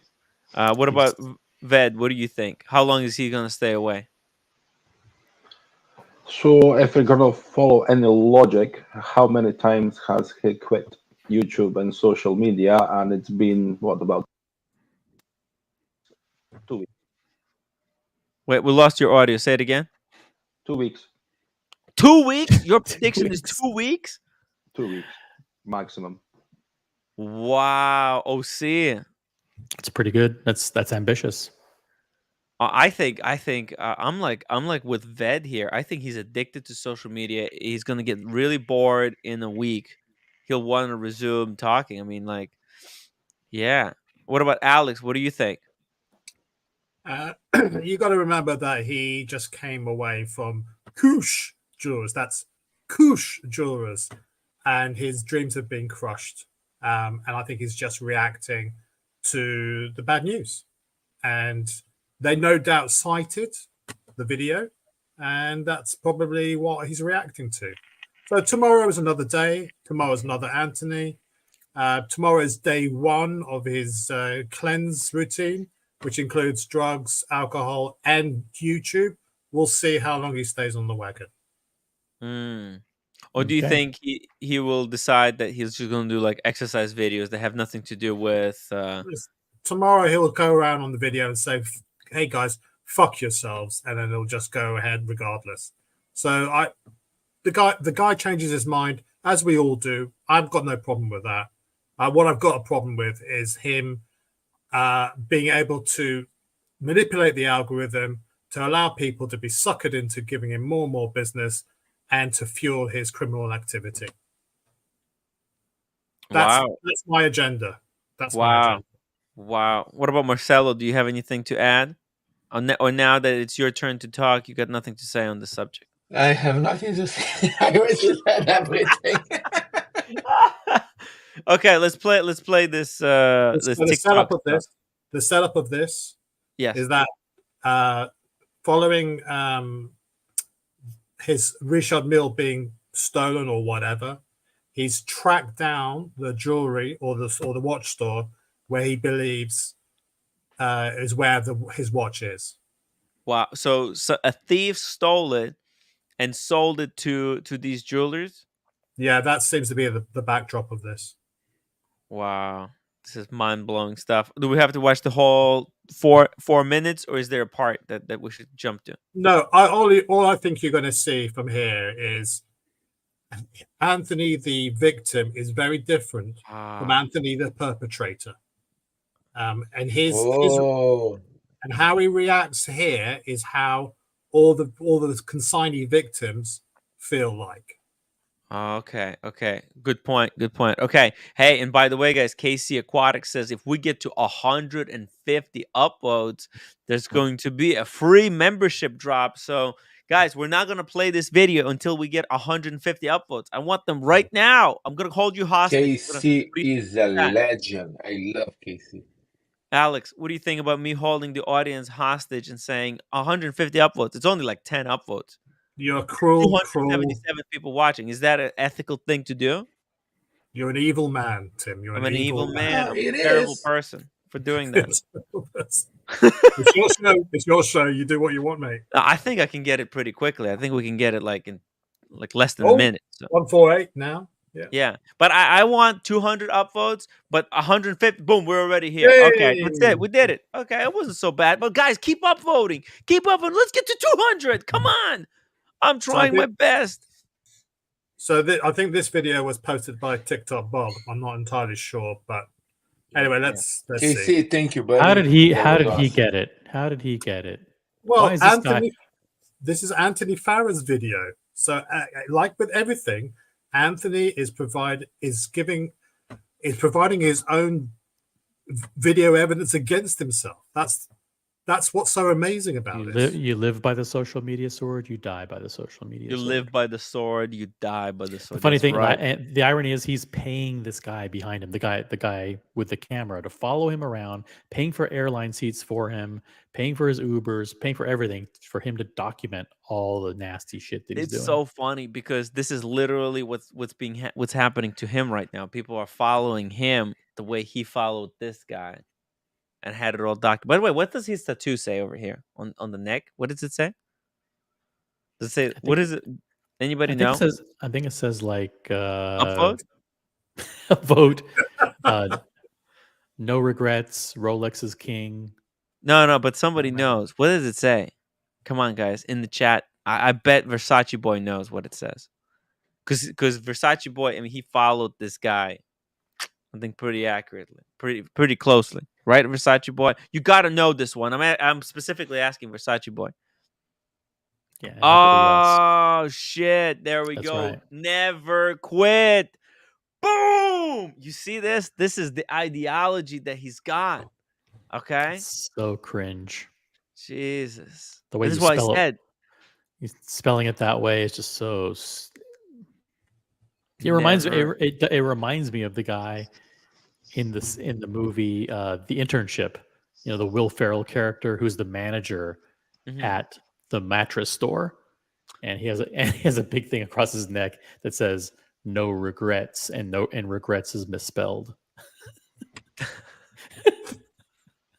Yeah, there's a movie with a oh god, what is it? They pretend to be a family, and the boyfriend she meets in a caravan park is No Regrets. These things never quit scamming people.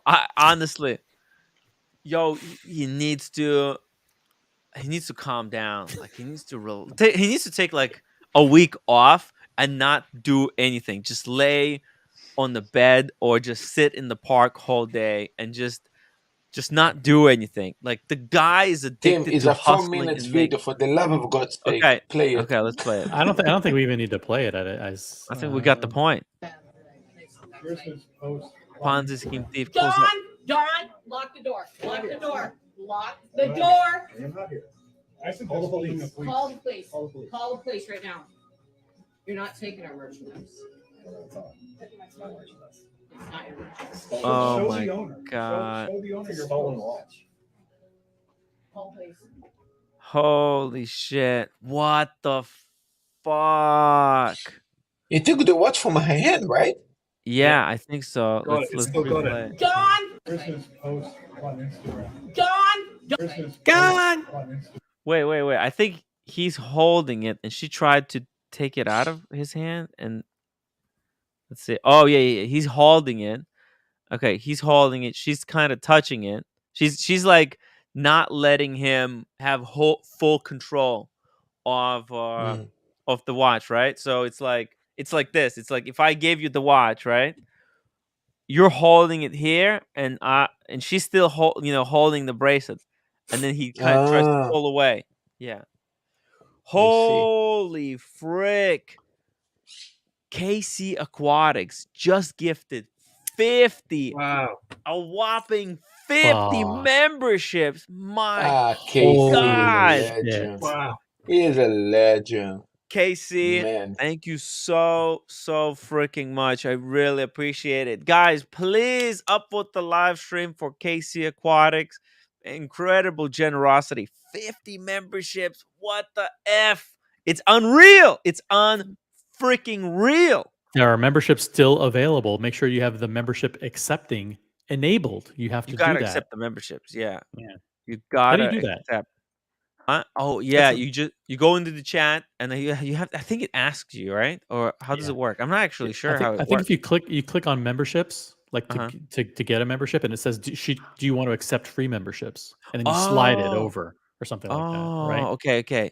So everybody watching, make sure click on the thing, the chat button, and go to memberships or membership gifting or something like that. Click on it, and then you'll be able to select accept free memberships. I think that's how you do it. I think. Yeah, that's how it should be. I think should be. If it's not, keep poking around till you find it. Poke around, guys. Poke around a little bit. I think worth it. Yeah, it's definitely worth it, and it really helps out the channel because I think. Okay, if we get it tells me right now 74 more members. Then we'll unlock one more emoji. And this is like one of those impossible levels to get to. So 74 more memberships, and we'll get one more emoji. I think we'll hit the ceiling with that. So, Boston. Guys, hey, Boston! Welcome to the show. What's up, dude? Do you want to what say do you where think you about are? my coverage of TPG? I'm being cautious. Tim, so you have to realize everything he says is fabricated. I understand, yeah. Okay, but is it fabricated? You can't unpack fabrication. You're trying to get behind the psyche. He's just spitting out whatever sticks to the wall. It's not real. So he doesn't even know, but he doesn't even know that he's just spitting out this stuff. 5 million can be 10 million tomorrow. Can be 2 million the day after. Oh no, I was just kidding. It's only 1 million. Hey, you know what? I paid back 600,000 yesterday. I'm doing a great job. I'm on the upswing. Yeah. 2 more days and I'll the whole 5 million.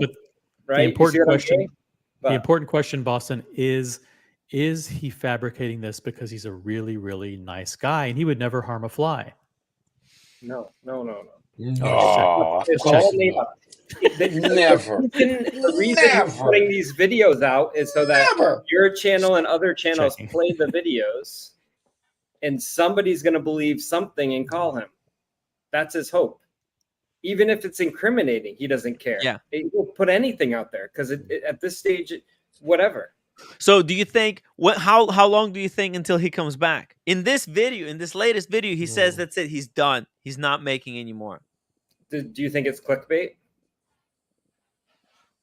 Honestly, I don't think so because nobody would put "I'm done with videos" as a clickbait title ever. No one's people ever do done that all the time. People use that clickbait all the time. So he could come back tomorrow and say, "You know what? I was upset by the whole incident. I'm just not going to share the names, but I'm going to still put out videos so that the victims know that I'm paying them back." That's exactly what he's going to do. Yeah. But is he going to do that because he's listening to us and we gave him that suggestion, or is he going? It could be. That's what I'm saying. He's listening to the show right now. If you're, but now I'm telling him not to do it. We're gonna confuse him. We're gonna too late. It's too late, Tim. You already Right. gave him good advice, and now you want to try and take it back. Yeah. I'm gonna say that advice was terrible. I'm gonna try to say, hey, you know what? But Actually, it's not. It's good advice. The He only knows thing it that now. you can give for advice is if your watch has been taken by him, report it to the police. Oh, I did say that. I know. I'm just saying. I'm not saying you didn't. It's stolen.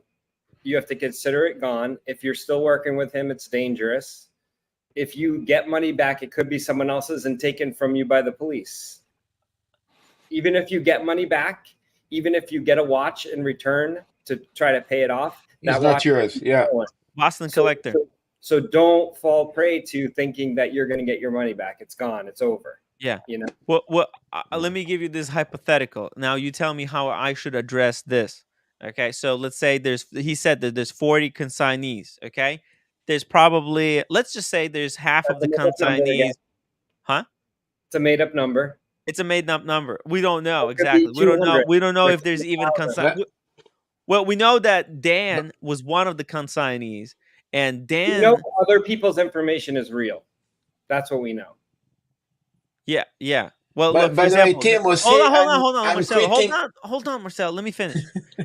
We know Okay. that Dan came forward, right? And you saw, he, in his opinion, he doesn't want to move with the proceedings. He doesn't want to go to the police. He wants Anthony to keep working and keep paying him. Okay, remember the wizard, So, right? What was the wizard doing? What was the wizard Same thing. doing? Wizard is, Exactly. but Wizard right now, Wizard is probably scamming people. Right? He went from 400. He's now 2 million deep. The Wizard. Yeah, he slow paid some of the victims, but he has created a So it's the bigger same hole. idea. Anthony comes on, threatens them. Hey, you won't get any money if you go to the police. Yeah. Hey, at least you have a chance of getting some. I'm paying people back, right? I'm paying people back. Oh, I paid 7,000 back to people today. He's just making numbers. He didn't pay anybody back. He's just stringing people along longer so that he keeps the money as long as possible. He has all the money somewhere. He has a box of watches somewhere stashed away. That's what you do when you scam people. So that even if you go to prison, when you get out, maybe you can get something. Okay? This is absolutely what people do every single time. Like, even if you're a dumb criminal, you do that. What would make him blow through $5 million, which is an impossible amount of money, by the way, and it's made up, so it could be higher than that. We don't know, right? So just don't try to get behind the psychology, because the whole psychology is just a smokescreen. He's making up numbers. If I make a video every day and say, hey, you know what? I paid off 300,000. You're like, oh, let me do the math. That's 22 watches at this price. Oh, wait, that doesn't make sense. It's like, yeah, he's making up every day. So you're going to be constantly in this loop. Every day you're going to be like, hey, I want to get, I don't want to get behind the car. I want to get behind the smoke screen. Let's unpack this. Right? I want to get behind the smoke screen, not behind. Well, look. Yeah, the whole behind the smoke screen is he's going to throw anything against the wall and see but if I'm somebody pointing that still out. keeps working with him and believes something that he says, and he'll pivot and pivot and pivot. And hey, you know what? I have a new business. Come support my flower shop. I'm selling flowers. He doesn't have a flower. I don't know what you guys want me to do. Well, I'm just saying, just stick to, hey, if you've been scammed, okay, Yeah. report your watch stolen. It's over. Just But I do it. did say that, yeah. So you just don't want me to choose to like comment on videos because you No, believe that it's helping okay him. to comment on his. It's okay to comment on his videos too, and say this is a dangerous criminal. These are why, and keep pushing that, because when it's cloudy and you're like, hey, you know what? He could be a better businessman. Then somebody's actually going to believe he's actually going to dig himself out of the hole. There's people in the hole that still think he's going to pay back an imaginary $5 million. He has more than $5 million. He has no intentions of paying it back, guys. No intentions. No. He can't. It's no. He's But been stealing Boston, money for over 5 years. yeah. From the beginning, he was taking money from investors. Okay. Yeah. They said it on Grand Caliber that he stole money from investors. They had to give their equity up to the investors to pay them back. So even that was not successful during the height of the market. So you can't say he's ever been successful at actually doing business. No, I'm not saying. I didn't say he was successful. I said I people think believe that, he though. thinks. I People said I think he thinks. No, he doesn't. That's a smokescreen. He's How do putting you out know there that though? How do you know that though? Because it's just he's throwing anything he can think of out there, Tim. Anything. Look, I do see hey, an guess what? I'm doing underlying. this new cleanse. Hey, guess what? I went to Grant Cardone. I'm going to be good at business now. Hey, I read this book. It's great. No, but all doing that all stuff this business actually stuff. strings It's gonna help. together at why he is what he is. You know, No. that all of that Those stuff are all strings smoke together. screens too. How many of his books did he actually read? In his video, he said, "Oh, most of these books I haven't really gotten through." He probably read the first page on them and closed them. Well, that's what I'm saying. That's why I think like he thinks in his mind he's a great businessman. go to the When Grant he Cardone misses all the didn't. No, he didn't. Did he go to the Grant Cardone conference? Yeah, he did. Cardone scammed him. Literally, this Did is he what actually Cardone go? does. This is how Or did Cardone he- makes money by we see scamming him people in like the Grant Anthony Cardone who conference, scam Tim? people. Tim, did he go Yeah. in the Grant Cardone conference? The what? Did you have any video of him in the conference? Well, there was a picture of him next to Cardone, wasn't there? Okay. Did you go to IWJG and get a picture next to Roman? I of did. him on a scooter. Okay. Did you go to IWJG? Yes. Were you inside at the time, or were you outside? No, well, no, I wasn't in there. No, I was. That's what I'm saying. No, Like, wait. I was inside. and waited for a meet and greet with Grant Cardone just to take a picture. I'm telling you, like, that's the level that You he's don't trying think to that associate he himself paid with. $500,000 to Grant Cardone? I don't think that. Why would Well, he do that if he's you know scamming what I people? think? I think Why would that he spend we his can money? leave that to the justice system, because if he did pay $500,000 to Grant Cardone, that's going to come out in the legal proceedings. I don't think he did. But I think there's no, you can't prove it, and I can't prove it. But He's been pretending to spend money since day one, Tim. He's but not I can't spending- say with certainty that he didn't pay $500,000 to Grant Cardone. Like I actually have to. There's no evidence that says he absolutely did either. But when I say I don't know whether he did or that, I'm not defending him. I'm just saying there's no certainty. I can't say it with certainty. You know what I mean? I know, but you Yeah. have to assume that anything could have been used to portray a thing.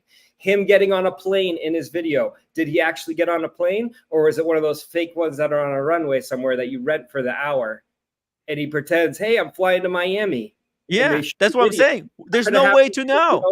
I know. That's exactly. But when I'm You have to saying, take everything with a that's grain what of I'm salt. saying. Literally, that's what I'm doing. I'm saying there's no way with know. certainty to say I agree. one way or another. But people say like, "Hey, Tim, you're just assuming stuff." It's like, whoa, wait a minute. I'm not defending him. Wait, sorry. People assume that I'm defending him because I'm saying that there's no way to tell with full certainty one way or another. So well, there is, because you do have evidence from outside people that are we have telling Darren or Devin. And even Roman or Greg Roman Caliber, said 70,000. We have that number.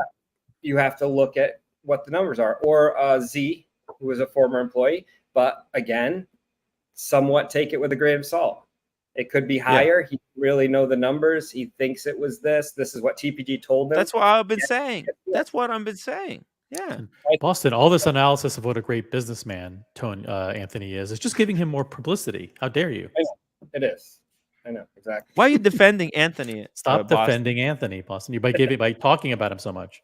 You know how much advice we just gave Anthony?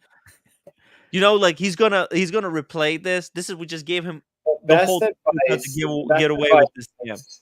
Turn yourself into authorities if you want to help people. That's the way to help people. Turn yourself into authorities. Let them unpack what you have in assets. They'll seize those assets and give it to the victims. That's better than you trying to fix it.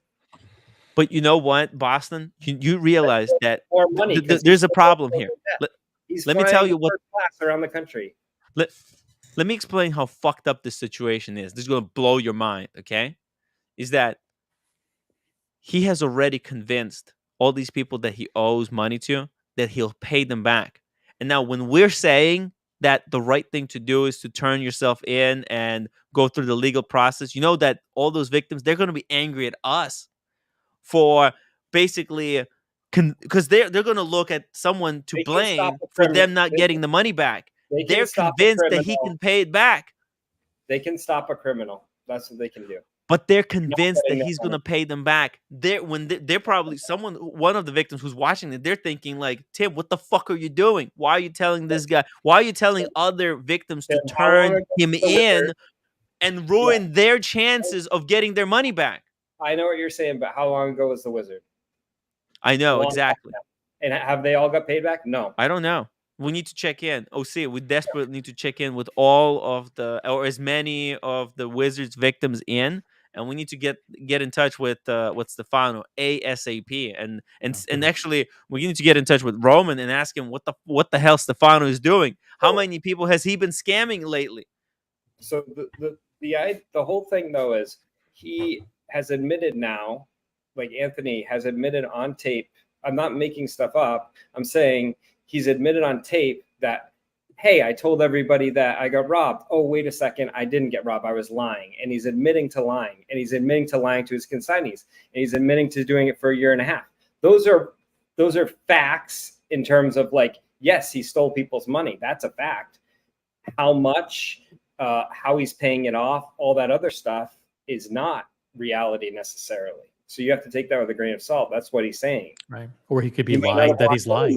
He might have just been putting like Tim said, you could be, you don't know you're lying to yourself because you're lying to yourself about lying to yourself. Yeah. Exactly. Like in his mind, in his twisted. No, it's not true. It's not true. He's just thinking, let me throw this stuff out and scam people for money. That's what he's thinking. That's it. By the way, I think it's a little bit more complex than that. The Grant Corleone thing. You go too deep on it. Just real quick on the Grant Corleone thing. I think if he were knowing his mentality, the scammer mentality, he probably went to that business and said, "Listen, okay, I want to take advantage of your consulting. How much is it going to be?" They said $500,000. He said, "No problem. Tell you what, can I start paying you in installments? $100,000 in 3 months, and then $100,000 every month after that." That's probably so because what happened is soon after that they had the Grant Corleone consultant come to the TPG. Remember, they shot a video. Yeah. Right? Holy shit! And that guy came and said, "Oh, Anthony we're going to take this place to the next level, and we're going to button things up, and everyone's going to have to put in 110%," and and just nonsense for 2 hours, and then he left, and then they did nothing. Yeah, it's just because these guys, they're just hype men who come in, hype you up, say that you're gonna save the fucking planet and make billions. Yeah. So they probably sent. And then they probably sent Anthony an invoice. It's like, okay, great, we came and we're starting the program. So their first bill of $100,000 came. He probably said, "Fuck you, I'm not paying that." But he's got his free. You want to know the real? He got the free videos. He got the photo op with Grant Corleone. He got the free video of the guy coming in, showing them how they're going to take the company to the next level. Woo! That's it. Energized. Got what he wanted. That's it. Got what he wanted. And fuck you. And I pay you $500,000. Let's just read these two super chats. Luchabetic Mark, thank you so much for the $5. He can't quit social. His new agenda is to get us to blindly play his content and find the bright spots. Aww. No, I just hope he quit because it's good for it would be good for my soul if he Terrible for quit. the channel, though. Great for terrible for the channel.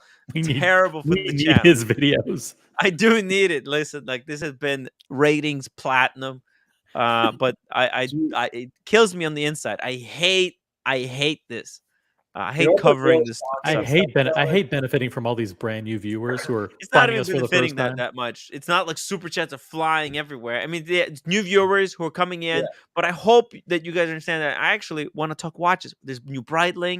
We were talking about it earlier today. The new Breitling came out. It's good stuff. Actually, terrible watch, but I want to talk watches at the end of the day. So I hope that you guys came in here for the Anthony thing, but remain for the watches stuff. Trust me, it's good stuff.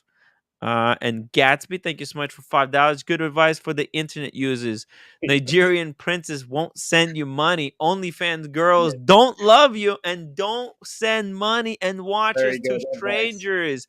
Boom. Boom. Oh my gosh, yeah. That pretty much sums it up. Exactly.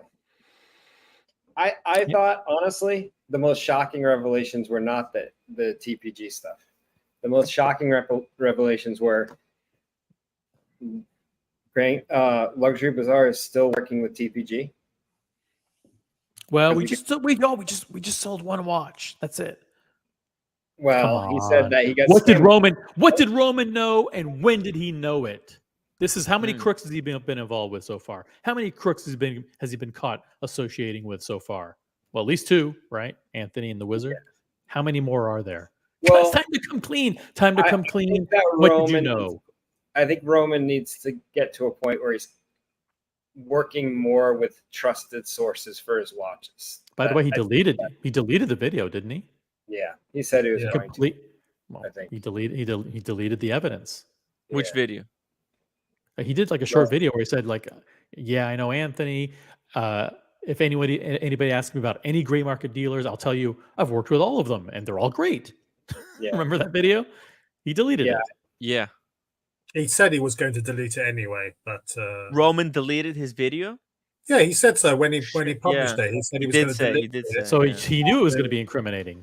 I was going to save it, but no, he said when I feel enough people seen it, I will remove the video. He said exactly. I think that's exactly after he got all the clicks, after he got sucked out all the juice from this situation, then he's gonna throw it to the side and say like, "Oh, I'm above this. I'm above this drama." Yeah, but it was probably smart for him to delete it because he incriminated himself. Yeah, even further.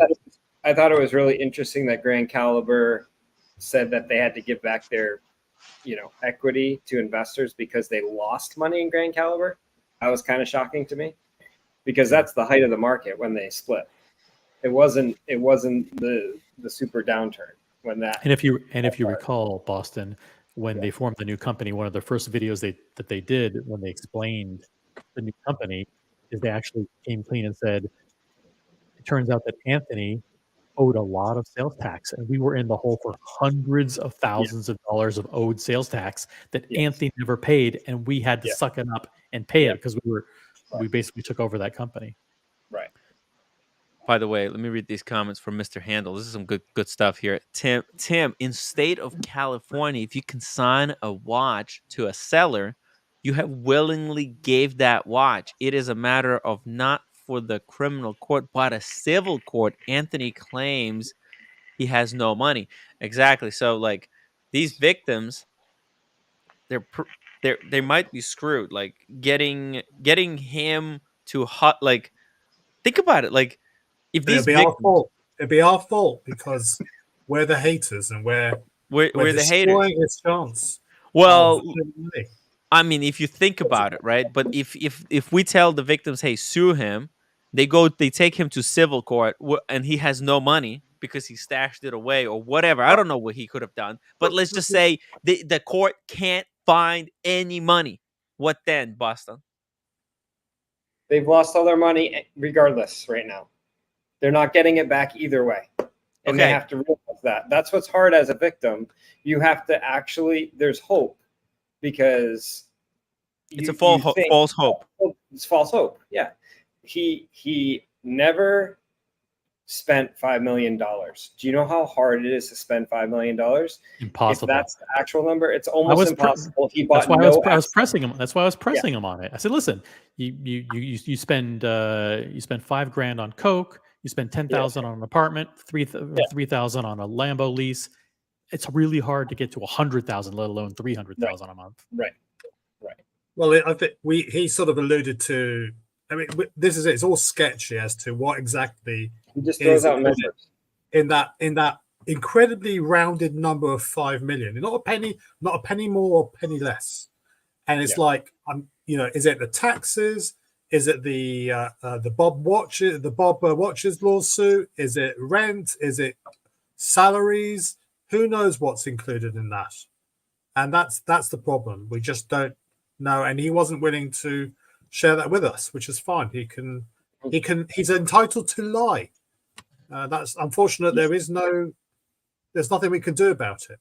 Yeah. And the reality is, guys, is that if we look at, say, some big criminal investigations in the recent past, like Elizabeth Holmes from Theranos, it took 4 years from the time she was arrested to the time she got convicted. 4 years of court time, and that was for what, hundreds of millions of dollars. Yep. If this is going to go to court, is Anthony sort of hoping that it's going to take longer or the same sort of time? He doesn't care. He doesn't care. Yeah. So I think we get stuck in the weeds a little bit, and I can understand why we all understand how this person's mind works.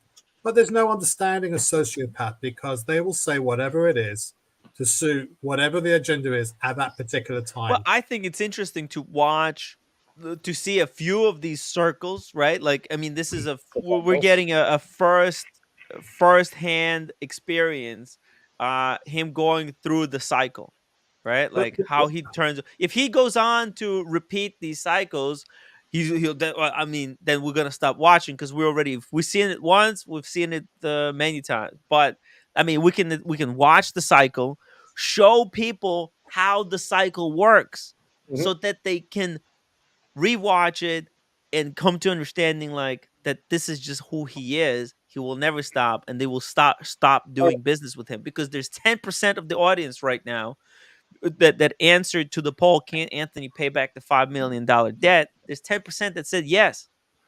Yeah. That's the 10% that we have to convince. Technically, I would agree with them. If he has $5 million in watches, he could pay back the debt. I mean, that would be the only way. But this is the thing, okay? You have to put it in context of what it is. We all think about like, oh, dealers are scummy, or oh, consignment's a mess. Like, you could throw out all those things, and yes, they're taken advantage of all the time, on both sides.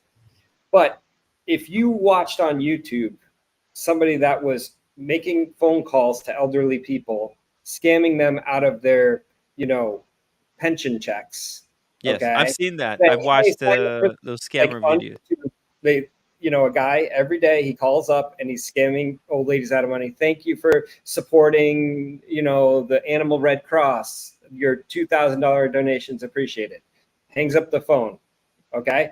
Are you going to feel okay watching that channel? And are you going to feel okay if you're like, hey, why don't you come on our panel and let's talk about what you're doing? I would want to know the psychology of someone. How can somebody be so heartless? It feels like at some level, it feels a little bit slimy watching somebody that's like actively scamming people. Well, we know that. We know he's a scammer. But that's what how I'm does saying. that function? So how is that different from some guy going on there with a phone calling old ladies every day? Is it who the victims are? Is it his approach is so murky that some people still doubt that it's actually a scam, even though he's literally said it and there's victims that have come forward? Like, what is it about it that makes that any different than watching, somebody else doing the same thing, a scam over the telephone? Also, another thing completely disappeared in the last couple of days is addiction. Addicted to alcohol, addicted to drugs, addicted to gambling. And if he isn't drinking anymore, if he isn't taking drugs anymore, if he is not gambling, we are not seeing any withdrawals from any of it. He looks healthy. You know, he doesn't look And like those the are- man those who are is struggling for a drink. Those are excuses, right? Lies, sympathy. just like total lies to get to maybe gain some sympathy or something like Is that. there some drinking? Yes, you've seen it. Is there some Alex, gambling? don't, Yes, please don't. I'm still waiting on mine. Please don't. Don't show me that, Alex. Don't show me that, Alex. No, it's the Dingo Dave. He was asking about Dingo it. Dave. The No Time to Die. No. It's the James Bond 60th. James Bond, Alex. I'm still waiting on mine. Oh, I God. think though that all I'm I saying, haven't even tried it. I haven't even tried it yet. at some level, there's a time to move on from it a little bit. Oh yeah, I think And not the give an last audience- day. Well, I was I'm trying with to- you. Look, he was on the. when I know Anthony I was on- feel that way. I feel like don't give this guy an audience. Don't even watch his videos anymore. Like, you know, we've told the victims, like, you got to go forward. Like that'll stop him. That's the only thing you can do to stop him. You can't get the money back regardless. This at least helps other victims not get scammed. And, you know, potentially whatever money he has, if it's seized, that's your best chance. Because he can go tomorrow and burn whatever he has left, right?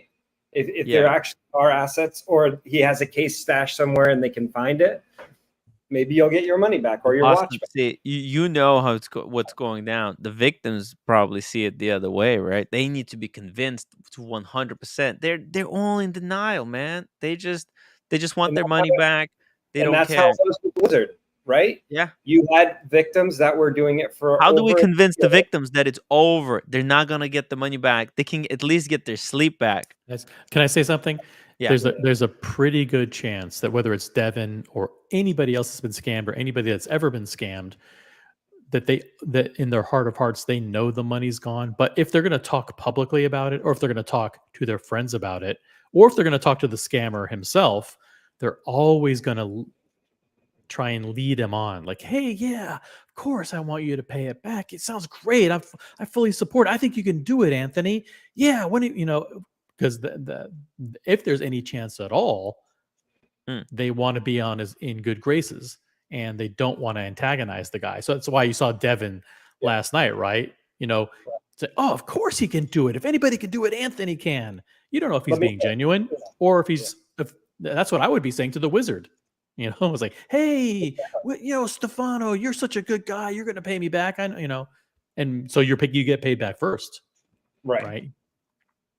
Yeah, Right. but Well, the other thing is, like, if you put it in another context, like there was that trainer for the Olympics for female gymnasts for, I think it was Michigan or Michigan State, whatever, and he was abusing them.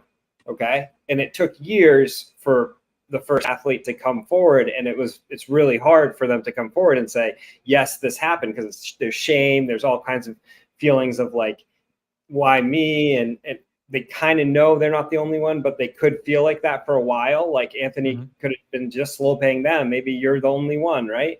But now more information comes out, more people come forward, and you feel emboldened to say, you know what, that happened to me too. Let's put this guy away. And I think if other people record their phone conversations with Anthony and get more information out there and present more evidence for people, and they report it to the stolen, like that guy was bold enough to do, that's what's going to stop him. That's the only way. Mr. Handel 2003 says Tempe's gentleman will never go to jail. Don't be dumb, people. His lawyers already informed him of this. This will go to civil court. The money is in Bermuda or an Isle of Man based LLC. Fuck. There's no doubt that, I mean, Boston alluded to it earlier. The guy would be dumb if he didn't have at least 2 or 3 Richard Milles or some very expensive Rolex's stash that he can convert to cash.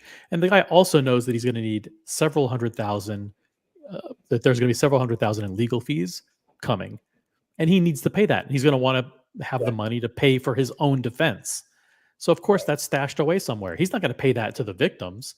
He's going to need that money at some point to keep his ass out of prison and to hire good attorneys who argue that this is just an insane misunderstanding. Yeah, and this is not. It's not a consignment. You know, people try to make it sound like it. Like in this case, this gentleman thinks that it's a consignment issue. It's not a consignment issue. There's mail fraud. He sent someone else's watch as payment for another watch. That's mail fraud. Okay, that's not an actual like payment for your consignment piece. That's taking someone else's watch and giving it to someone else, right?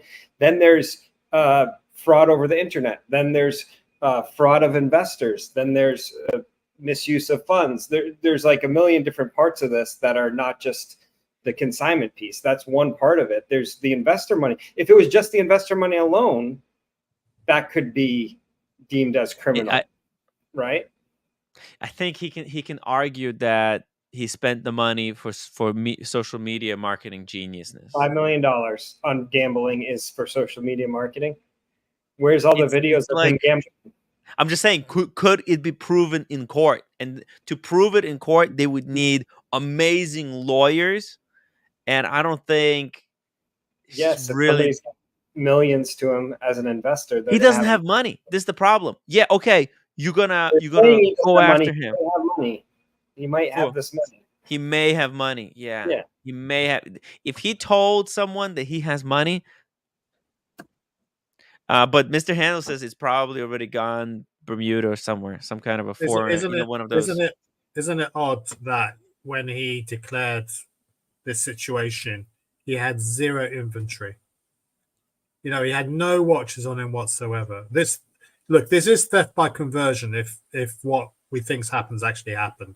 Look what Mr. Handel says. Theft by conversion in the state of California is not criminal charge or a felony. It's a civil matter. But wire fraud is a criminal charge. Ponzi case is more likely what it is than the consignment stuff. It's gonna be Ponzi case is gonna be very different. Who's gonna do this? Who's gonna try and prove that he was running a Ponzi? The investors. Yeah. Yeah, I think the problem is all we are dealing with here is most of it is a 90% what we heard from him, and we have had maybe 3 or 4 victims come forward, right? So we are basing all of our thought process on what he's telling us, you know. So I know. Where are we with this? Yeah. You know. It's just, I mean, at some point it just becomes like time to move on, you know, like we can't do anything about it. If America, it's only don't get involved. Like this, the thing is here, don't get involved in these type of trades. Yeah. America 5-9. You see, I'm kind of with Federico here. The temptation, like this whole thing, the consignment, it's not as bad for people who want to consign. It's much worse for people that take watches on consignment, because for some of these people, they have no money, like they never had money, and the temptation to steal and pocket the money is too great. They cannot resist. They can't resist it. It's just not good for the people taking money on consignment. It's free money that's just sitting there. I agree. If it's not an established business with no skin in the game, no reputation, and they're heavy consignment, that's huge red flags, of course. Yeah. Not in any circumstance. You know, send your watches on consignment to some backpack. But think about it. Anthony even had an establishment. It doesn't have to be a backpack. It could be a store that they popped up. It could be anything. Yeah, I think it's like 10 years of experience in business. There's minimum. Legitimate gray market shops like European Watch Company, Watchbox, Bob's Watches. Like they're not going anywhere. They have a long history. They don't just buy from WhatsApp groups and stuff like that. Those are gray market that you pay a little bit more, but you at least know what you're getting. America, thank you so much for becoming a member again. And he says, do we need to pay a criminal defense lawyer or federal prosecutor to come on this panel and settle all this bullshit once and for all? You know what's a crime, Tim? What is a huge crime is that someone who gifted hundreds of memberships, America, has had to become, just elevated his members. The guy is a legend. Absolutely. I know. He paid for hundreds of memberships here. See the Mr. Handel 2003. Mr. Handel, yeah. Yeah, he could be TPG. That could be TPG. Trying to muddy the waters. Hey, this guy's going to get Sounds off. like TPG. No, there's no way that the guy will get persecuted. There's no way. You know what I'm saying? Like, there's could be people in your chat trying to get victims to like, hey, you know what? If you hold on to it, maybe you'll get paid, right? So you just have to be careful. I mean, it's this. I mean, like, be careful, but like, at the same time, it's like anything we say could be bad or good. A statement that and says, if we don't say anything, it could also be bad or good. It's completely unpredictable. Exactly. What a predicament. Mr. Handel says, Boston Collector, definitely not TPG. This is exactly what TPG would say. That's exactly what he would say.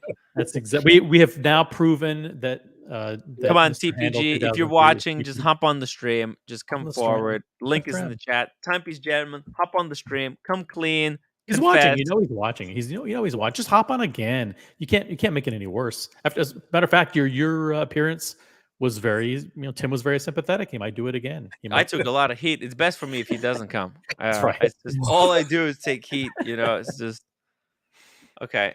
Hey, he could be innocent.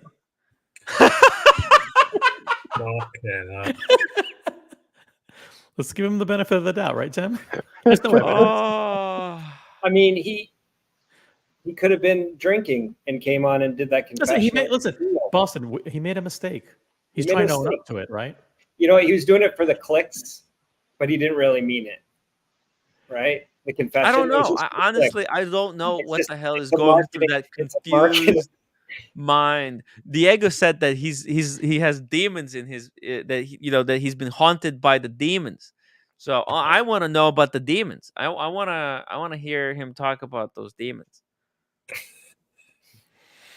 So I don't know if we're going to return back to the video that we were looking at. Videos are important. Oh no! I think we got the main point of it. I think that's what we see in that video. Is we see the idea being planted in his mind on how to try to get away with it. But on that note, I'm going to log off, guys. It's 3 o'clock. Alex, real quick, according to you, based on what you know, when was that video supposedly taken? I don't. Oh, you don't know? Okay. Oh well, it's got to be before all of this started. Okay, so a long time ago. Got it. I think before I shoot off though, in the UK we had a bit of an issue in Oxford Street where they arranged for loads of people to turn up to try and rob or pretend to rob stores, and they've shut down Oxford Street for large groups. So what? Terrible. Everything's great. They were pretending to rob place. Like how? The police. Well, somebody set up some sort of flash mob or something or other, and saying there was a dress code, and that we were going to pretend to go and rob stores. But the concern was there was actually genuine people there to steal things under the cloak of this. Oh my god! So police came in.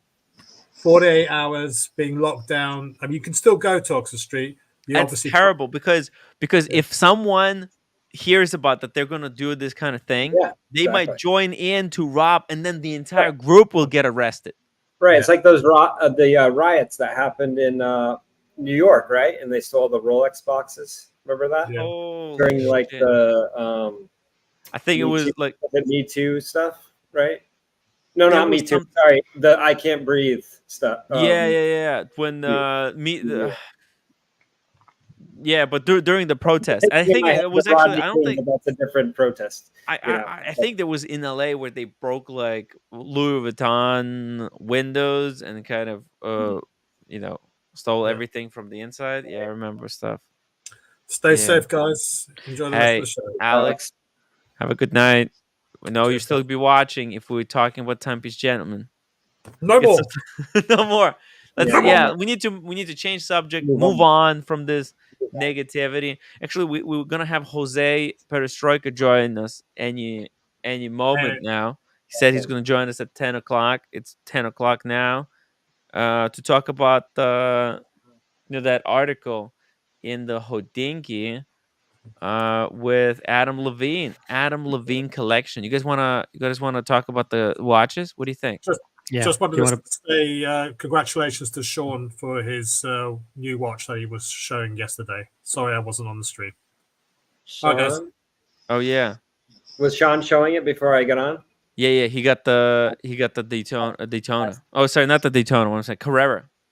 Yeah, I saw it in person. It was awesome. He saw it in person. Yeah, of course you were with him, weren't you? Yeah. Yeah. Freaking legends. Yeah. All right, guys. Good night. Good night. Good night, Bye bye, Alex.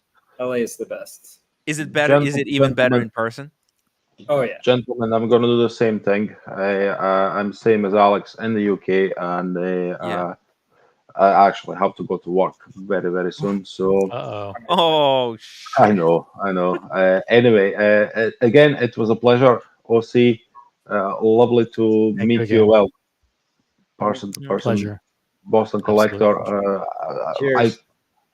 I enjoyed the ride you had in the Porsche yesterday. That was amazing. That was amazing. Brilliant. Had a good time. And Tim, as ever, the legend. Thank you very much, and I hope to see you soon. Yeah, thank you, Ved. Really appreciate your contributions lately. Thank you, Tim. Have a good night. Get some sleep, guys.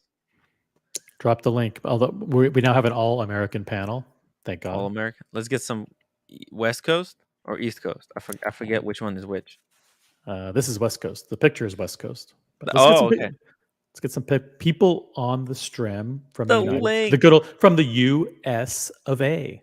Yeah, let's get some Americans on. Let's get some of those Americans. Yeah, I was very impressed with the Carrera Hoyer that Sean picked up.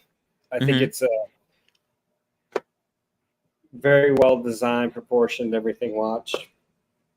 I'd be interested. Is it the same exact size as the vintage? Or did they update no, the vintage is 36. This one I think is 39. Yeah. It's very it's very similar to my 6239 Daytona actually. Yeah. Exactly. It's got that same, because these were originally released around the same time. Yeah, same time, yeah. So they were kind of following this very similar traditions, a lot simpler than they're making watches nowadays. The Hoyer's 36 and this one's 39. It's a little bit closer to the Daytona. So. Yeah, and this one is automatic, whereas the original was manual one. But so was the Daytona as well. The rotor is nice too. It's black. It's really nice. Let's see here. Maybe I get a better picture. Hey, look at this one. This one is 12,500. What the fuck? He paid his new FP Journe, and that thing is, in person, it's crazy. The one he got from Watchbox recently. Yeah. The platinum on the bracelet. Oh, dude, the platinum on the bracelet. Unreal. Yeah. Look at this picture. Oh, it's a beautiful, beautiful watch. Yeah, I think it's better proportions than the Daytona because it's got those subdials are right at the midpoint of the dial. It's a Zenith. Zenith. Zenith. It's like a Zenith Daytona. It's meaning the subdials. They're they're on the center line. Between the 3 o'clock and aesthetically it makes it so much better. Otherwise it looks a little bit more like a moon swatch. The moon swatch has the 2 subdials moved up like Mickey Mouse ears on the dial. Nothing wrong with Mickey Mouse, but Mr. Handel says, Tim, mark this post. Tempe gentlemen will never see the inside of a jail cell. The laws in California are amicus curiae. I'm not sure what that means. The watches are gone and the money is long gone. Sorry, fellas. That's just reality. That's okay, Anthony. We don't believe you either. We know you have it. Anthony Googled some Latin. Speaking of Latin. Whoa.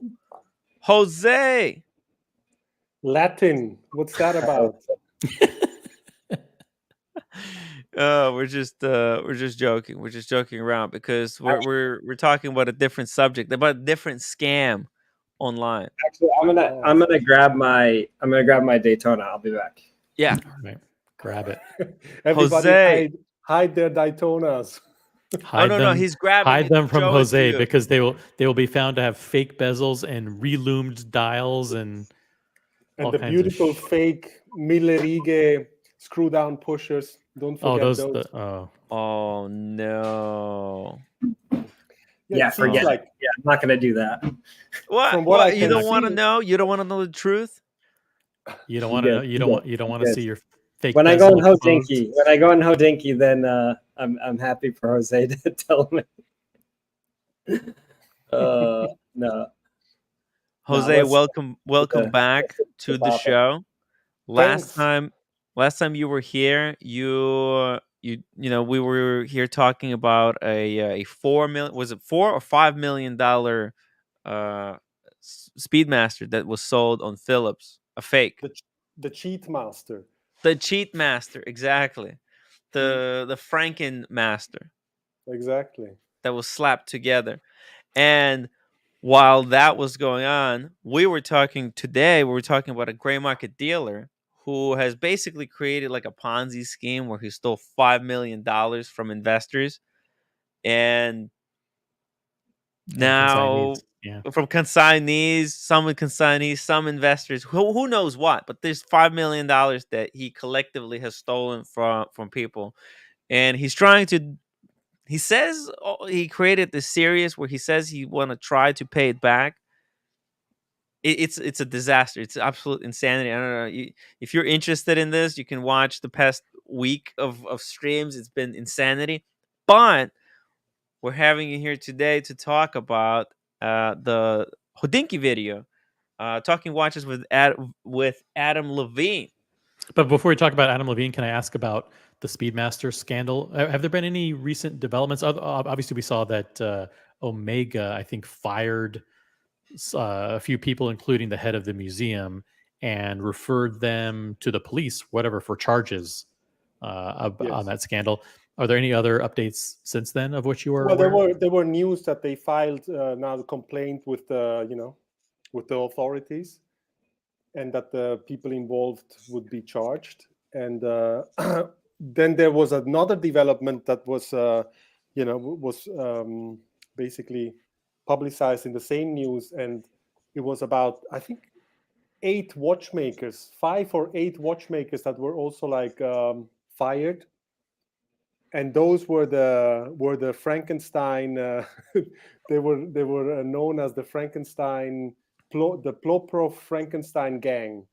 So what they were doing is people would send their vintage watches, for overhaul or service or restoration to Omega, and then they would remove like valuable parts and replace them with like service parts.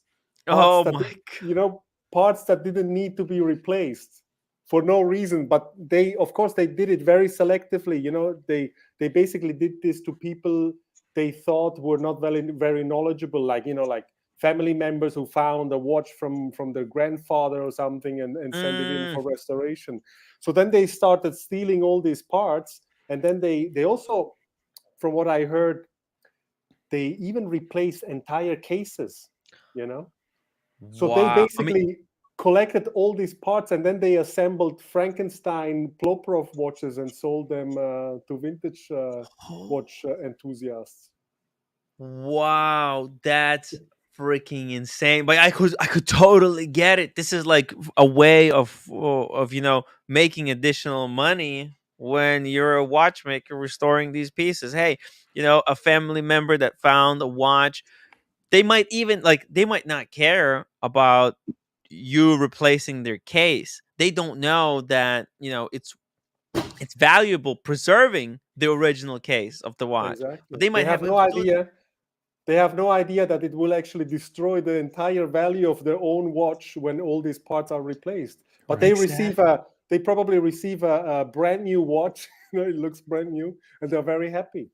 I can understand. Think, oh my god! Yeah, I can understand if there were third-party servicers or independent servicers that were contracted with Swatch or with Omega to do certain things with these vintage pieces. But are you saying that these people were actually within the Omega service organization? Yes, they What were. the fuck? They were specific vintage watchmakers. Oh my god! So that would be the equivalent, for example, of sending a vintage Daytona, for example, to the restoration atelier at Rolex in Geneva, and those fuckers going, oh wow, here's a rare Valjoux 72 movement from the Daytona or whatever, and taking key parts out of it and replacing it with other parts. Yes, but if you look at what happened in like 20 years ago, when you would send your vintage watch to Rolex, they would just replace all the parts and make the watch look like new. So you would it would come back with a service dial, with service bezel inserts and stuff. And what do we know what happened with all those parts? I mean, they were, by the way, also like. That's interesting that you bring that up. It's interesting that you guys bring that up, because today I'm wearing the Oyster Quartz Day-Date, right? So this I took in for service on June 17th, but it stopped working. Okay, this is quartz, so it runs on a battery. June 17th, I took it in and replaced the battery, and they did it free of charge. Shout out to Rolex Service Center. And then, but 3 days later, I noticed it wasn't working. It would tick, and then it would stop, and then start ticking again. So it wouldn't keep time. So 3 days later, I took it June 20th to Rolex Service Center. It's under warranty. And I said, hey, it's not working. And they said, yeah, it doesn't seem to be working. We'll take care of it. So they said it was going to be about 4 weeks. I figured, hey, I'm not going to bother them, because they had to send it to Geneva. But yesterday I called and they said, oh, because I'm like, hey, what's going on with the watch? By the way, I'm curious. They said, oh, it's back. It came back from Geneva. It's ready for you. Go and pick it up. So I picked it up today, and I said, is there any detail on what happened? And the detail, these guys are so secretive. I mean, the detail was literally like client concern, watch not working. Fix, watch now working. Wow. And you don't get anything in writing or anything about what happened. So now it works perfectly, but you have no idea what they did. They could have replaced the entire movement. They could have replaced certain parts. They could have, who knows? You have no friggin' idea. Hey, we got Oshin in the chat saying, living legend on the stream, Jose. Oshin, if you want to talk about this topic, hop back on. He was just with us. We were talking about the Timepiece Gentleman theft fiasco. Oh, regarding that one, I saw this yesterday. I saw on this profile Watch Humor. I saw this post. Maybe you put it on the screen. Watch Humor. Watch Humor on Instagram. On Instagram, yes. And he made this picture of the Philips, like the team web, the team page, and he put this guy next to Aurel Bax. It's so funny. Oh, wait a second, I'm trying to find it. It's Anthony, what is his name? Farrer. Anthony right? Farrer, yeah. Yeah, Tim had him on the show 3 days ago. So he's now a new employee at Philips.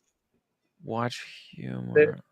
Oh, I can't find the account. What's the? It's Watch Humor. The age is also the first age, so it's only one age. Watch Humor. Watch. Hold on, I have it. If you have it, put it in the private chat. I'll pull it up. I'll just pull it right up. I'll just pull it. Pull it up. Pull it up. Pull it up. Pull it up. Pull it up. Yeah, that's the guy we were discussing. We had him on the stream. Oh, yeah, that's the one. I mean, this is just fantastic. Wow, there you go. This VP is marketing. What do you say? That's amazing. Tony Baloney at Philips.com. Wow. I'm trying really hard. This is terrible. Come haters. on. Haters. These are just haters, guys. Haters gonna hate. Why are you guys trying to hurt Anthony's chances of getting a job at Philips? Perfect. It's a perfect place for him. Hey, coming back to the Omega scandal, so there were like these 8 watchmakers, the Ploprov gang, and then they also fired the head of, or the the chief financial officer, I think. Wow. So CFO. I'm not exactly sure why he was fired, but from what I heard is that he was basically the whole vintage department is basically was underneath the marketing, and this guy was some kind of marketing guy before. He But must have been in the know, right? He must have been. as the chief financial officer, he oversaw all the finances, right?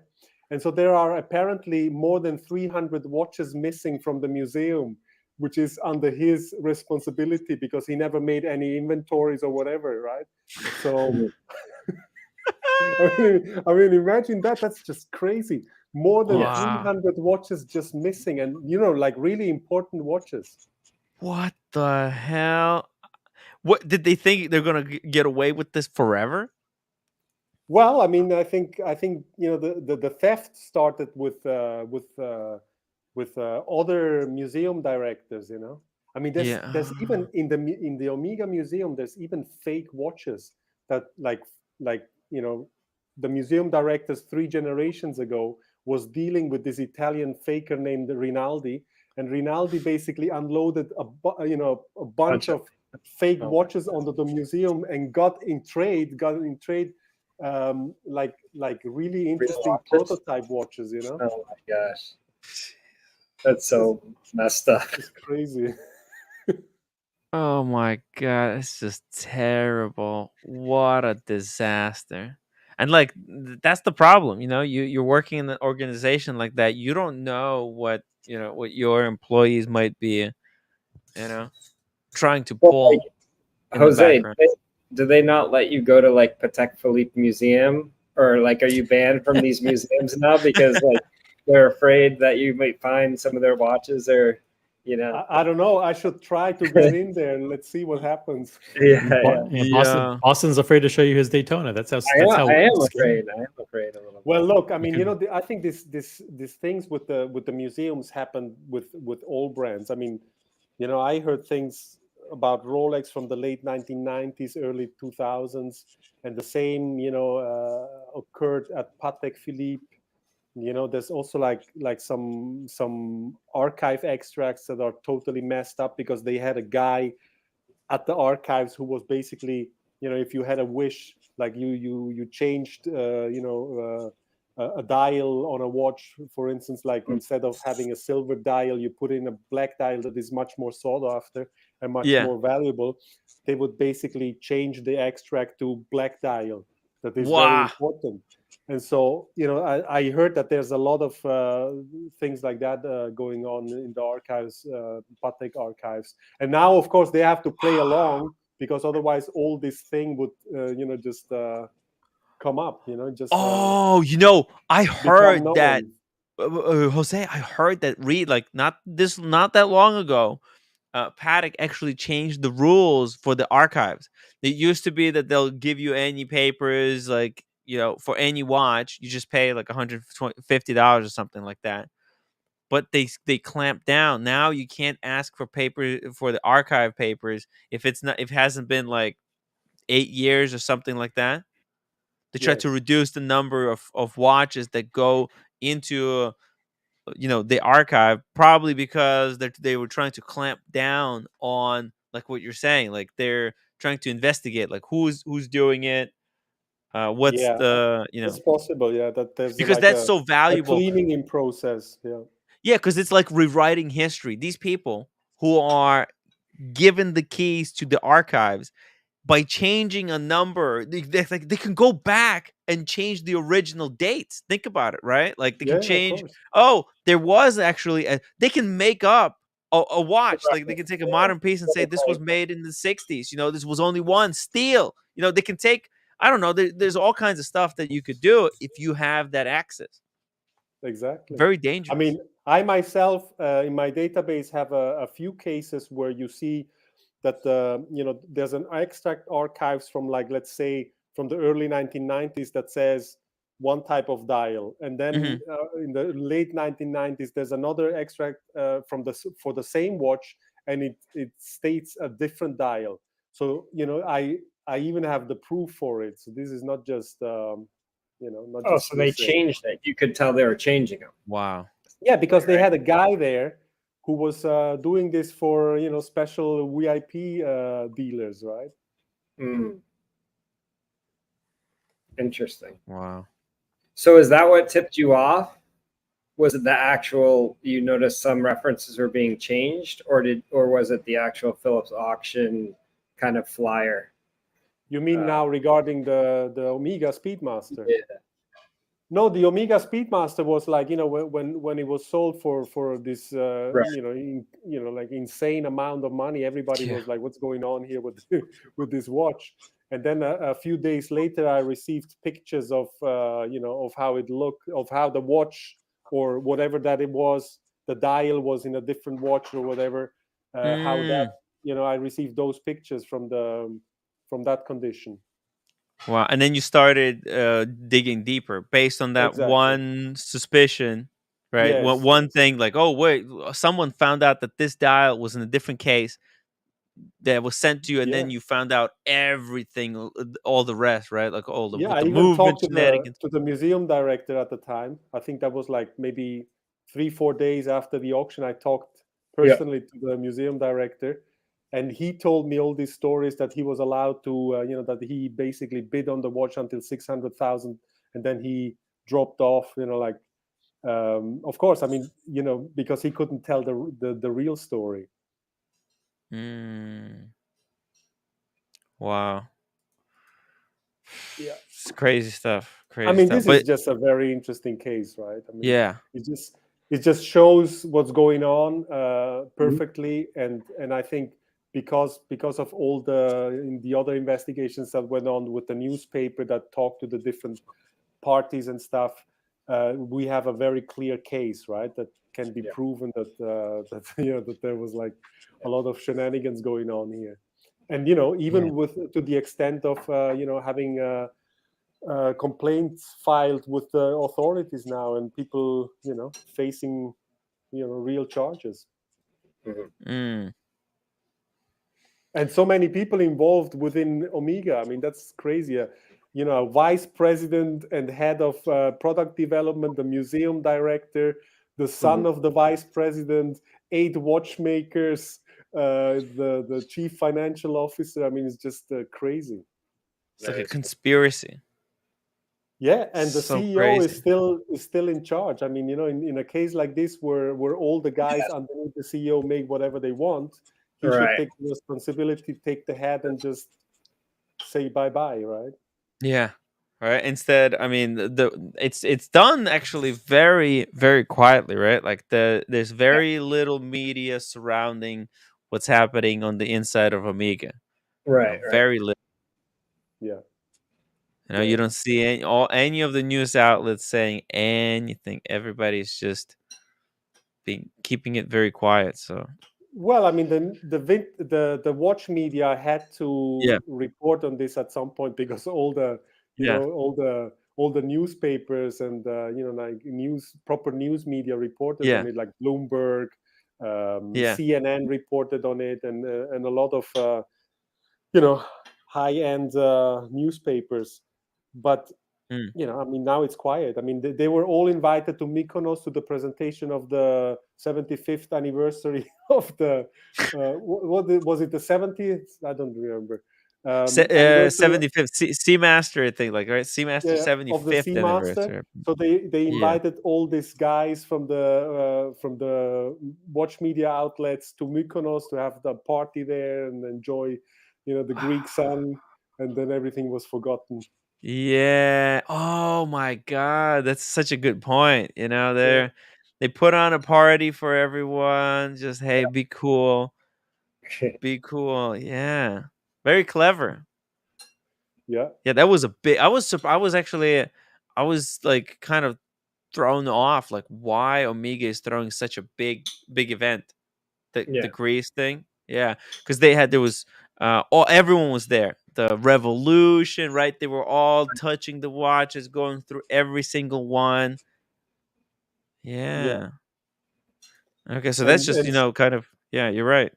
and saying how amazing it was, that they had Mm. like this color, different shades of blue for the different depths, like so interesting, like wow, amazing stuff. Mm. All right. Well, there's like crime going on in the legitimate world and in the gray market world. But let's talk about this Adam Levine, Talking Watches with Adam Levine. How did you find out about this, and like tell us about like how did this story come to you? Well, I think what happened is I mean, I never watched Talking Watches because it's just, for me, it's very boring because it's just, it's extremely shallow, like Ben Clymer always saying, yeah. It's like, there's no real interaction, no real, no real analysis of watches, and, like, going into the details of the watches, and it's just not interesting for me. So what I did for the is, mass market. Yeah. It's very, very superficial. So what I did is I went to check the comments on the HODINKEE page, because that's the most interesting part of it. And of course there were a lot of negative comments. But while scrolling, I of course came across this Paul Newman Daytona with the screw down pushers, and I blew it up and I looked at it in detail, and then knowing the details of the bezel, I immediately saw that something was wrong with the bezel. So, I started looking at the rest of the watch, and the screw down pushes, the mille righe. Mille righe is Italian for 1,000 lines. So because they're like very, the, how do you call them? Like hairlines. The teeth, are like very, very, they are very, very small, right? And in later batches, you have like they have bigger distance between the teeth. They are like a little bit more rough. So this is like very subtle, So let me just get this. Let me get a big screenshot here, and let me pull it up full screen so you can explain this. What reference do you call that? Is that the knurling, or how do you knurling? Yeah, knurling. Yeah, on the crown. Yeah. Usually you say it for the crown, but the pushers in this case has it. Yeah, you see, if you look at this in detail, you look at the knurling itself, you see all these machine marks there, and also the color is just everything is off. It's just not, and also it's just not they're not straight. Look at the cut. Yeah, it's just not how they looked in this case number range. Actually, they had like the later from what I see in my database. They had the later version with a rougher knurling, So this mille righe would be okay for earlier batches, but I think for this particular later Paul Newman references, it should be the later screw down pusher. Anyway, but if you look at it in detail, you see all these machine marks and stuff on it. It's just not Rolex quality, It's not just Yeah, that doesn't even look like a real, like an actual Rolex crown pusher, right? Yeah. So you guys think this is an aftermarket kind of a pusher that was made to spec to replace a real pusher? Yeah, I don't know if you remember the unicorn. Yeah, unicorn. The Goldberger unicorn story. That's right. I showed there, a comparison between the fake screw down pusher on the unicorn and then the good one on the gold watch, and you just see the details. They are just perfect. The original screw down pushers are just perfect. They are Swiss made precision, right?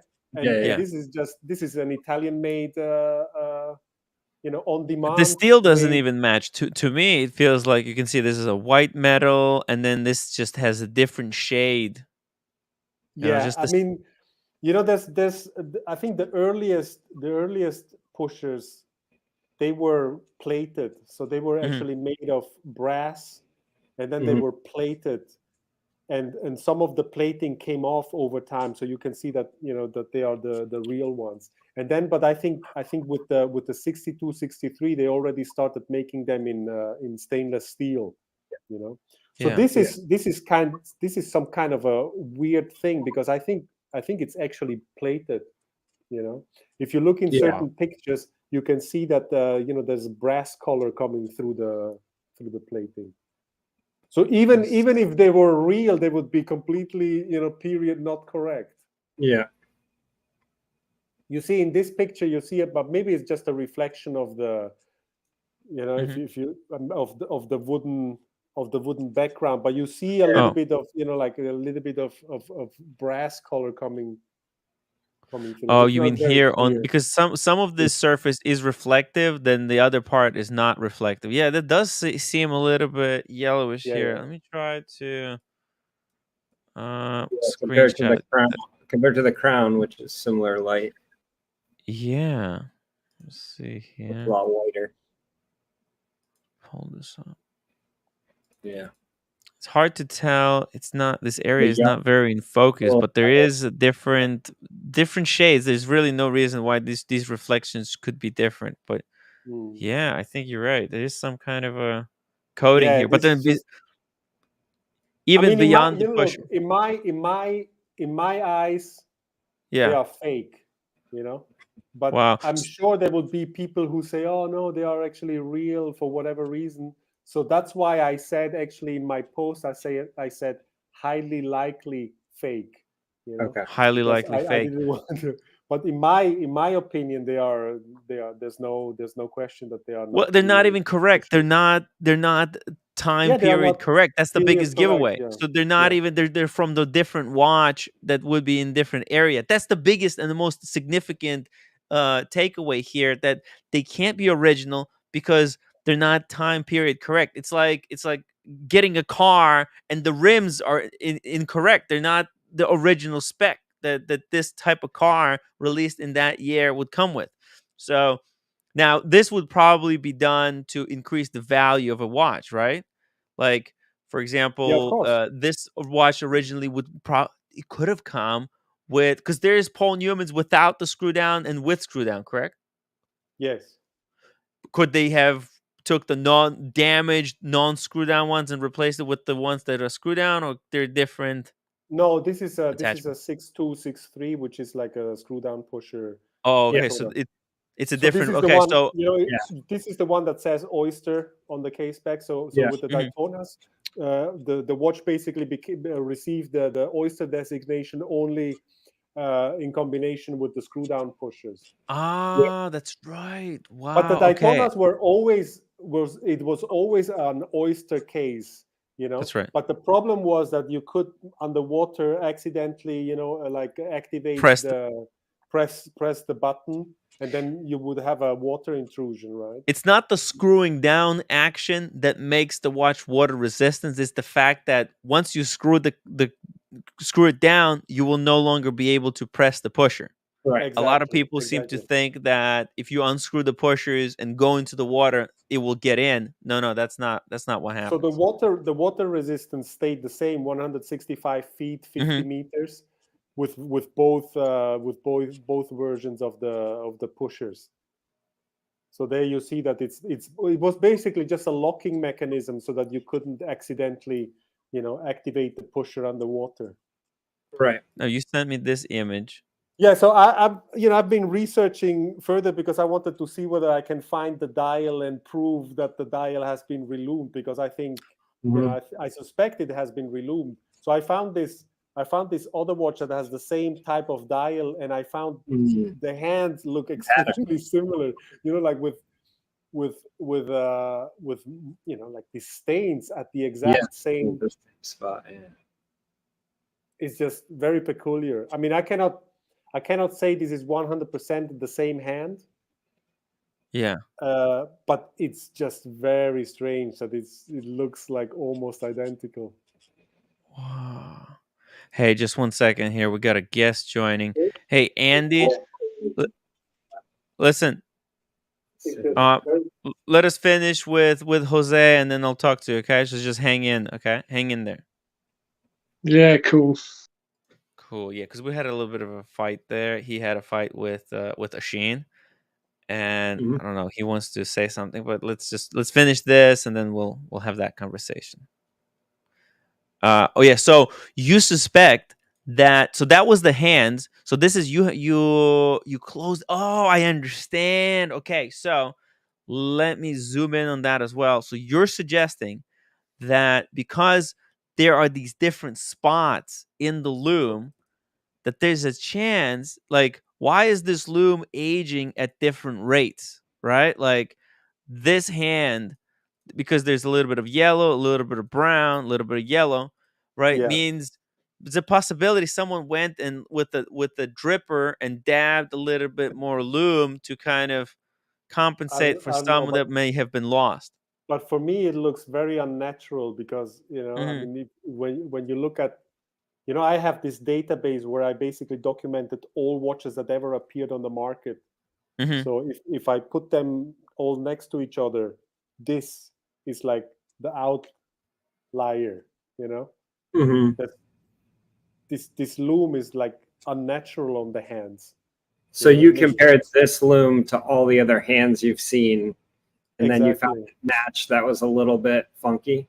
So when I document the watch in a database and I find something like this, I will document that also very detailed, like the hand, the loom on the hand. So when I have another watch that has something like that, I can search the database for similar hands, and then this other hand popped up that has the stains at the exact same spots. Oh, what?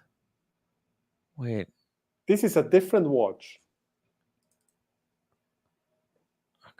Oh, so this But is from a different watch. Okay. Yeah, the top So is a different watch, but it looks very similar. oh, I thought this was just comparing. Yeah. So okay, so the pattern here, because I can see it, there's a yellowish, brown, yellowish, right? Yes. And this pattern, this is in a different watch. This top is taken Exactly. from a completely different watch, and these hands have the same pattern of fading here. So this is a suggestion that these hands probably were reloomed and came from this watch at some point. It's possible. I The cannot bottom say one is his with watch? 100% certainty. Sorry? Is the bottom one his watch? Yes. The bottom is. Yeah, this The is other the one- Adam Levine's watch. The other And this watch is one is. that was auctioned at Antiquorum some time ago. Okay. Whoa. Now, would the only thing I'm wondering is would you see the loom outside of the ridge on the hand if it was reloomed? Like, because they'd have to put a layer on top, right?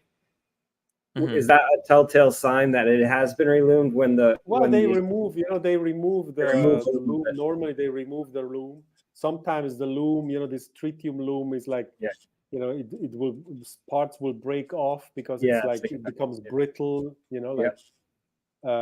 And so they reloomed it from the back. So basically, you have like a special applier, and then you apply the loom very thinly on the back of the hands.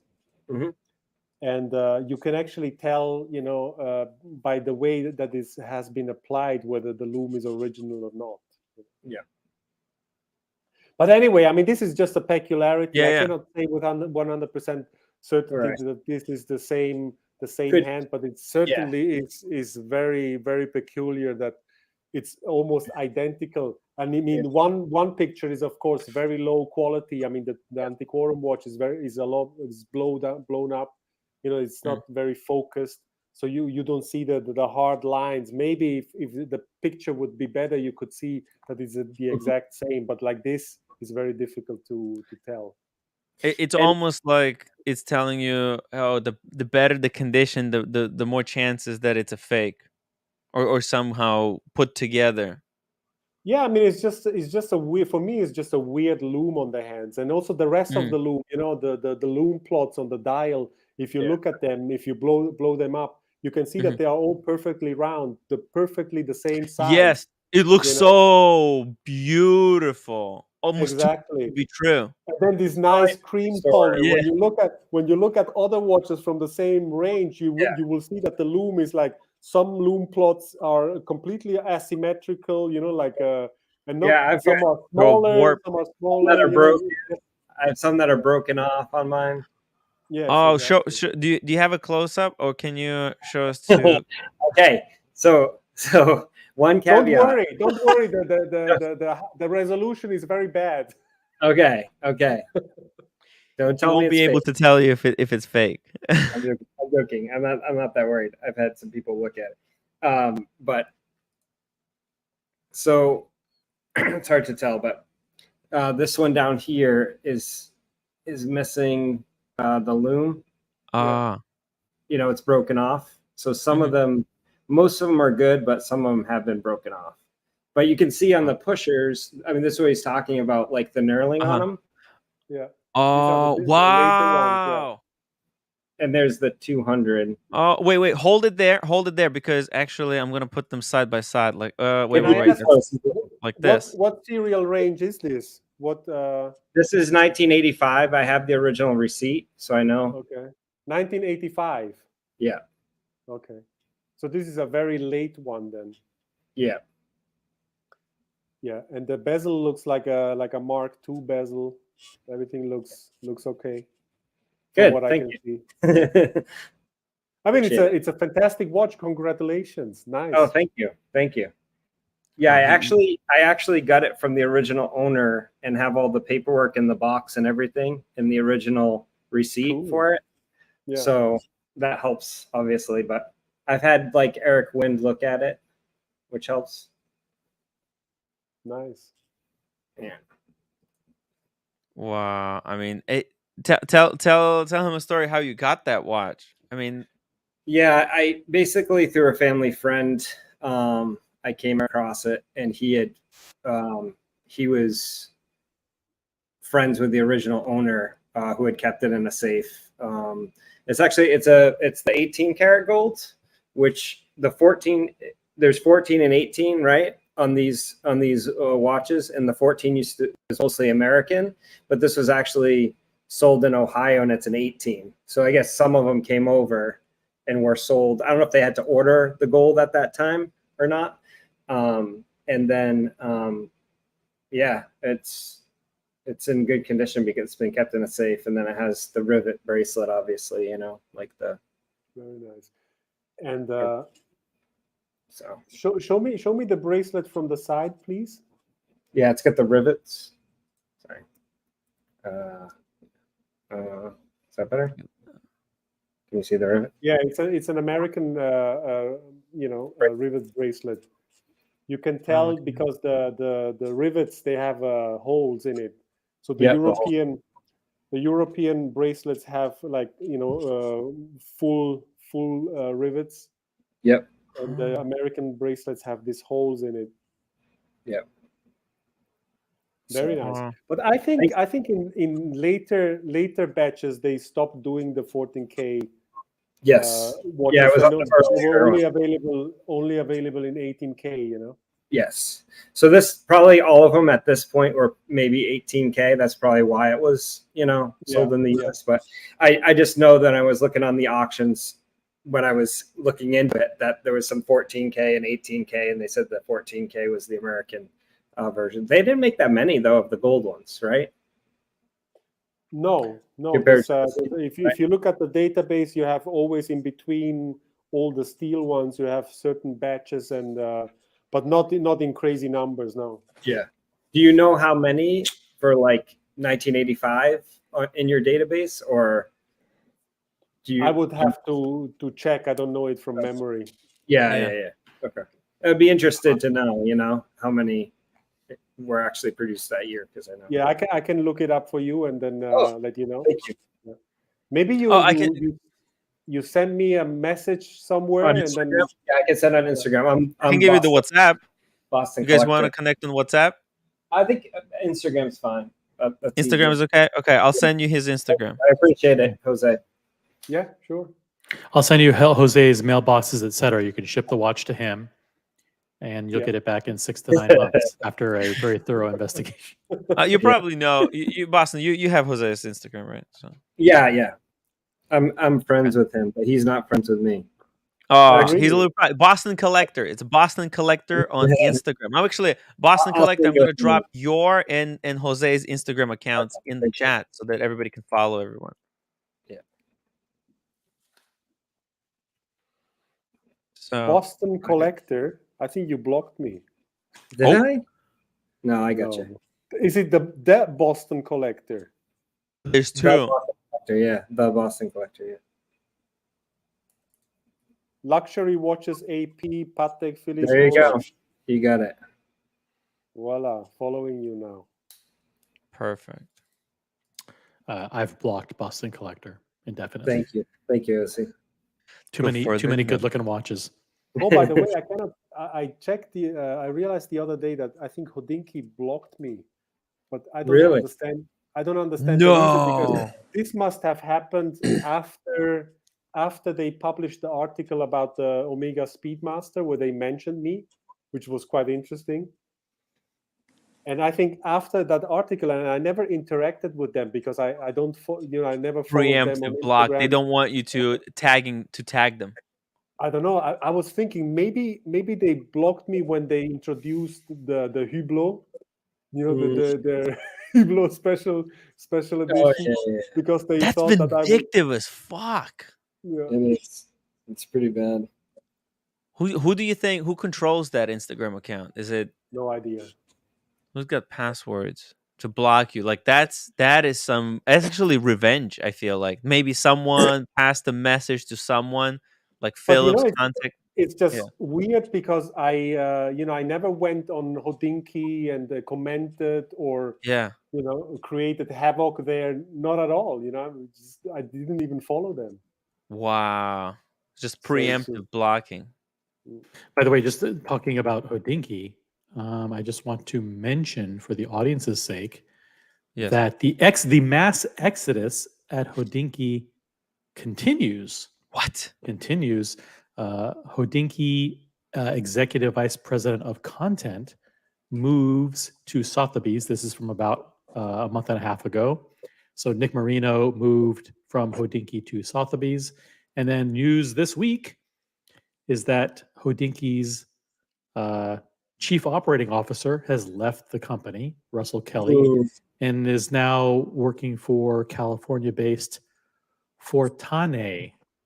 Fortane is they've been in the news the past couple of days as they were the ones that were servicing John Mayer in Carmel, California. They have two very well-known, well-established Rolex authorized dealers in California.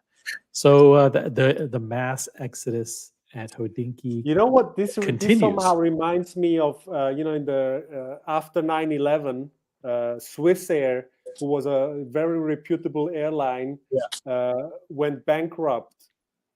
And this was a long time in the making because they had this consulting company that was working for them. It was McKinsey, very famous consulting agency.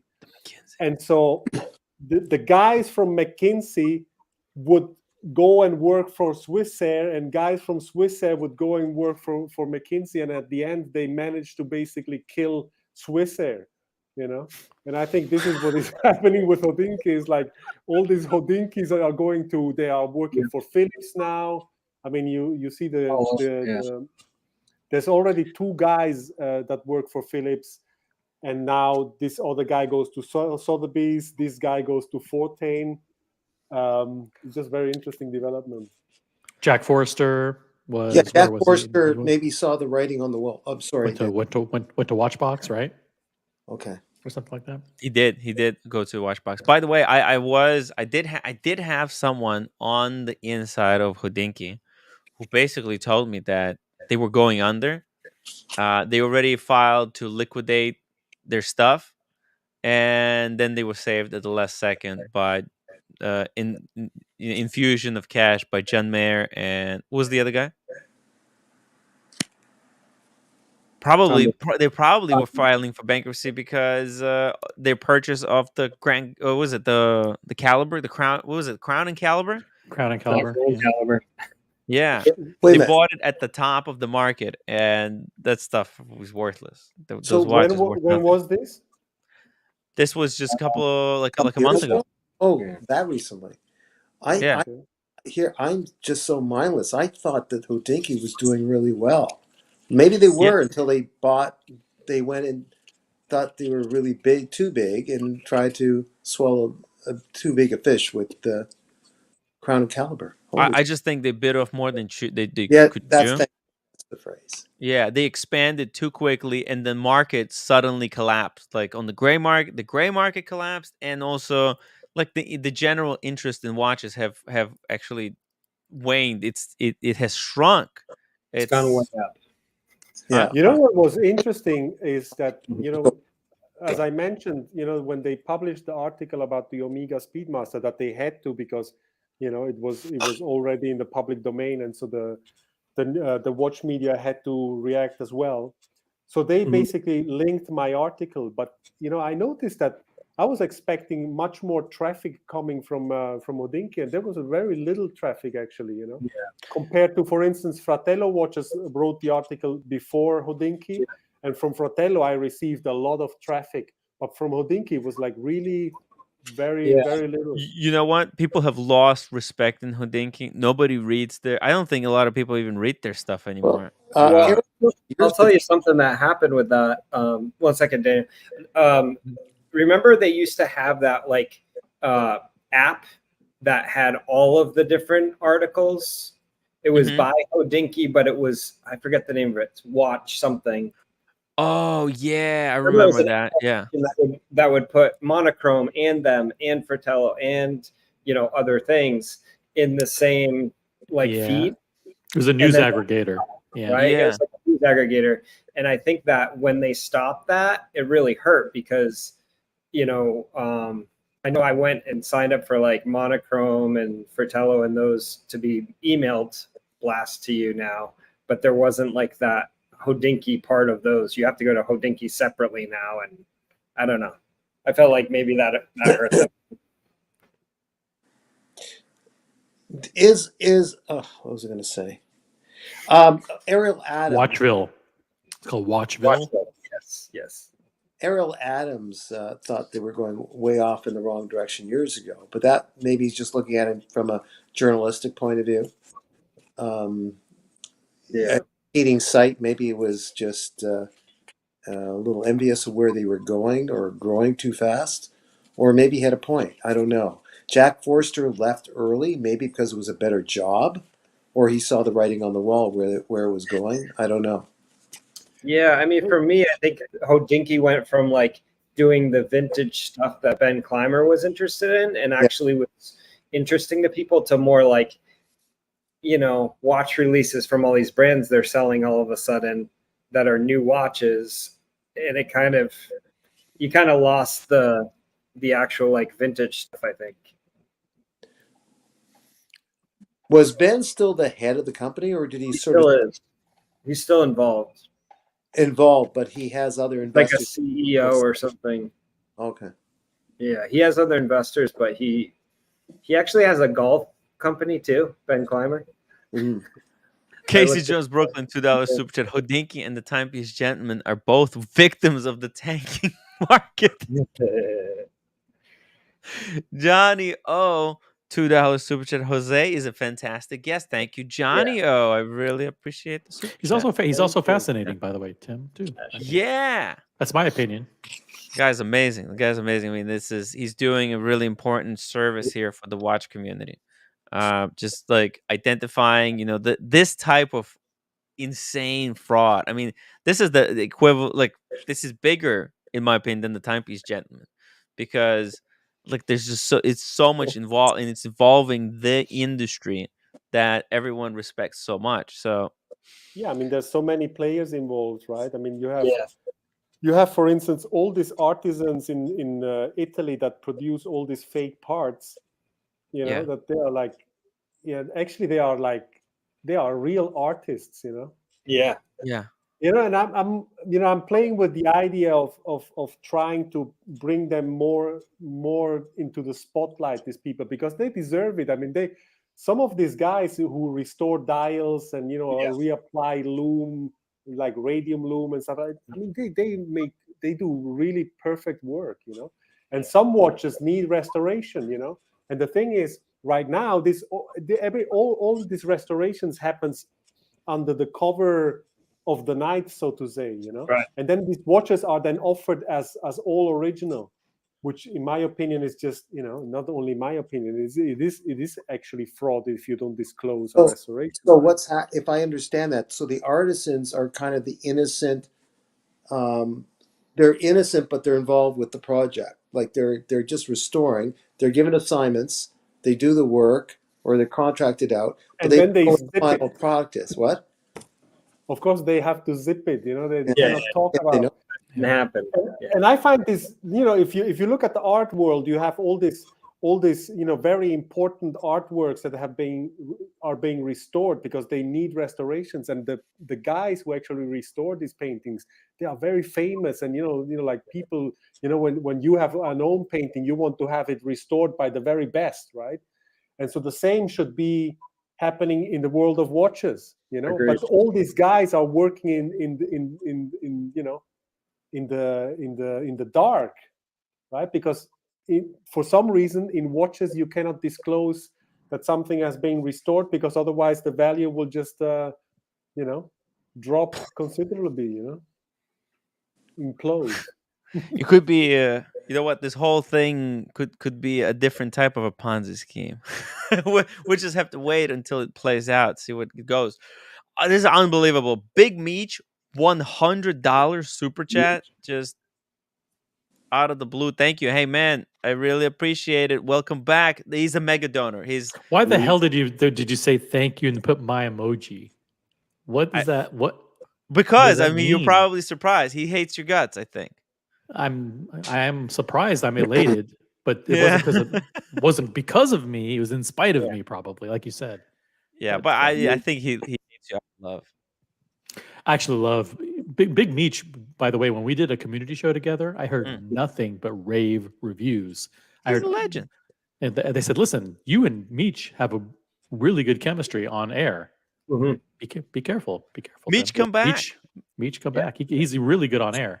Where has he been? Where has he been? City country boy, Unbelievable. Good guy. By the way, he's a good guy. Meech? Oh, he's a great guy. Nobody's denying that. That's just a fact. He kick-started my channel. To be honest, he put it into a second gear. Oh, second. Yeah. Who put it into third gear? We need more Meech flexing with his day date on the tractor. Pictures. SE put in the third gear, Daniel. SE. Okay. Listen, everybody eventually comes back, because this is got to be. I mean, sounds like the greatest show ever, Jose. I'm chilling. This is where we break all the news, everything. Watch related, all the latest scams, all the latest drama, all the latest releases too. By the way, Jose, can you also comment on the bezel? We talked about the pushers, that they're completely incorrect to this watch. The dial that has been most likely reloomed, and then the bezel, the font doesn't even add up. Yes, it's just a fake aftermarket bezel. What?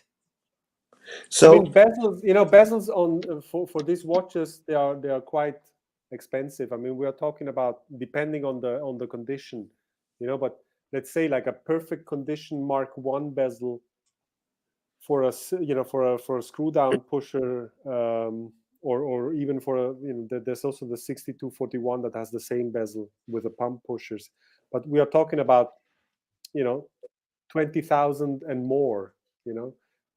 If something, let's say, is like really in pristine condition, could even be 50,000. Good God, you've got to be kidding. If it's really in pretty good condition. I got to be careful, huh? So it's very, I mean, all these bezels are very rare, Yeah. Oh, I see what you're saying. The original bezel. Okay. Yeah. So what they do is they just fake them. Yeah. And the question is here, if you let's say if your Mark I bezel is like broken, because there's many Right. that have like, you know, Crack. missing they're just parts, a cracks, or whatever. So you know, you know, to have a nice watch, it is legitimate, in my opinion, to buy an aftermarket bezel, put it Right. on, Yeah. you know it, you know. But if you buy a watch with a bezel like this that is obviously made to look like an original bezel, of course missing all the details because they are not able to replicate them one to one. If you buy a watch believing that this is an original bezel, that's a different story, right? Here's my question, Jose. Is it really a big loss of money in business if whoever is involved, the seller or the in vintage watches, to just come across and say, this was updated, this was restored, and this was restored, but this is the original piece, but it's got this restoration of the bezel, and it would still have its value. And as you just mentioned before, the buyer might be interested if it's just honesty here. Yeah, of course. I mean, it depends probably on the buyer, you know, Yeah. on the level of collector. I mean, some collector will right away say, no, I don't want anything that has not original parts on it. Oh, that's going to be high end collectors want to have like an original watch where everything is like, you know, like Rolex made and proper, and this is the kind of watch that will hold their value and even go up. When the seller should be prepared to say, well, that's too bad, I don't have that for you, I have this with this restored. Like there should be, anyways, that's I mean, you know, if honesty is always good. I mean, there's nothing to be said, but the problem with honesty is that if you say that something is like aftermarket, or like the dial has been restored, or the loom plots have been reapplied, or the hands have been, you know, polished, you know, like there's also the thing with polished cases. I mean, there's, you know, unpolished means nothing, because everybody is praising their watches to be unpolished. But if you look at them in detail, you will see that all these watches have been polished at some point. Yeah.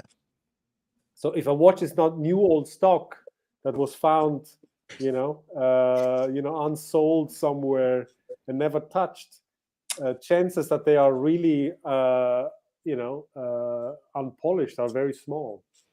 So there's, you know, all these factors, you know, they have to do with the value of the watch. If something is not correct, people don't want the watch. Yeah, no, I understand that, and that's why dealers lie about it. So we're gonna find. I think we're gonna find out whether you put this 1 day ago. Now you haven't had Adam Levine, right? Is that Adam Levine? You haven't had Adam Levine message you on Instagram and like, telling you like, hey, oh, I bought this from a guy who told me it was all legitimate, but it turns out that these, they misled me, right? Because you would expect that if he knows that these are fake, someone is gonna show this to Adam, and they're gonna say, "Hey, look, this guy's, showing you images, pointing out that there's that these parts are suspicious or fake." Were you aware of this stuff when this was sold to you? Chances are, maybe he's gonna, whoever tells him about this stuff, maybe he's gonna say, "Hey, yeah, I knew that these were, when I bought them, they were told like that. These are replacement, not original." But maybe he didn't. Maybe his gray market dealer has inflated the value of this watch with these frame parts without disclosing it to Adam. So yeah, either I mean, way, this is, we simply don't know. We simply don't know. We have to wait for him to interact. So far, nothing has happened. I don't know if he heard about it. Probably at some point he will hear about it. But the thing is, there's rumors, that when I post things like this, people contact me and tell me all kinds of stories. So you need to always be very careful which stories are credible, what is just bullshit, people just exaggerating or whatever. But there's apparently there's a backstory to all this. So basically, this guy used to buy watches from certain dealers, and then at some point he stopped buying from them, and then he started buying from one particular guy, and this watch apparently comes from this particular guy. And he also had this guy sell some of his watches because he reduced his collection, I think. And there were some shenanigans going on with selling his watches. That basically saying that parts were fake when they were not. As to sell it for get it for less money, and so this is all part of an ongoing investigation at the moment to see whether all this is true or not. Oh my God, this is interesting But this stuff. could be a much larger scandal than just this watch. And it's not only this watch. The other Daytona, the gold watch, has also a fake bezel. So I posted that in my stories. So that's also interesting. And chances are that the watch came from the same guy. And now I've been contacted by guys who told me, hey, with these gold watches, you actually need to be very careful because many of them are actually fake, like fake cases. So I think the best would be that, Adam Levine reaches out to me and gives me all the details of the watches to check whether they are proper. Yeah. And then, he can, using this information, he can take the guy who, he tasked with buying these pieces to find out whether the guy whose job it was to source these for him lied and misled Adam on the value of them, or was it the sellers who took advantage of this buyer So for Adam? the story just expired. Wait, I will send you a screenshot. That explains it. Mm. Spinning circle. And hey, do you have an idea? If it's a fake acrylic and fake pushers and reloomed hands and stuff, what kind of value, if it's all original versus that, would you say on that watch, on the Paul Newman special dial 6263? Well, I mean, it's like around 500K watch. Yeah. I don't know how much he paid. It's possible. When you have these celebrity clients, they are willing to pay more money, but to reputable dealers who will take the watch back once they don't want it anymore, and so like this is all about like how to say provenance value. They try to get it back, kind of like this was Adam Levine's. Now it goes up in value.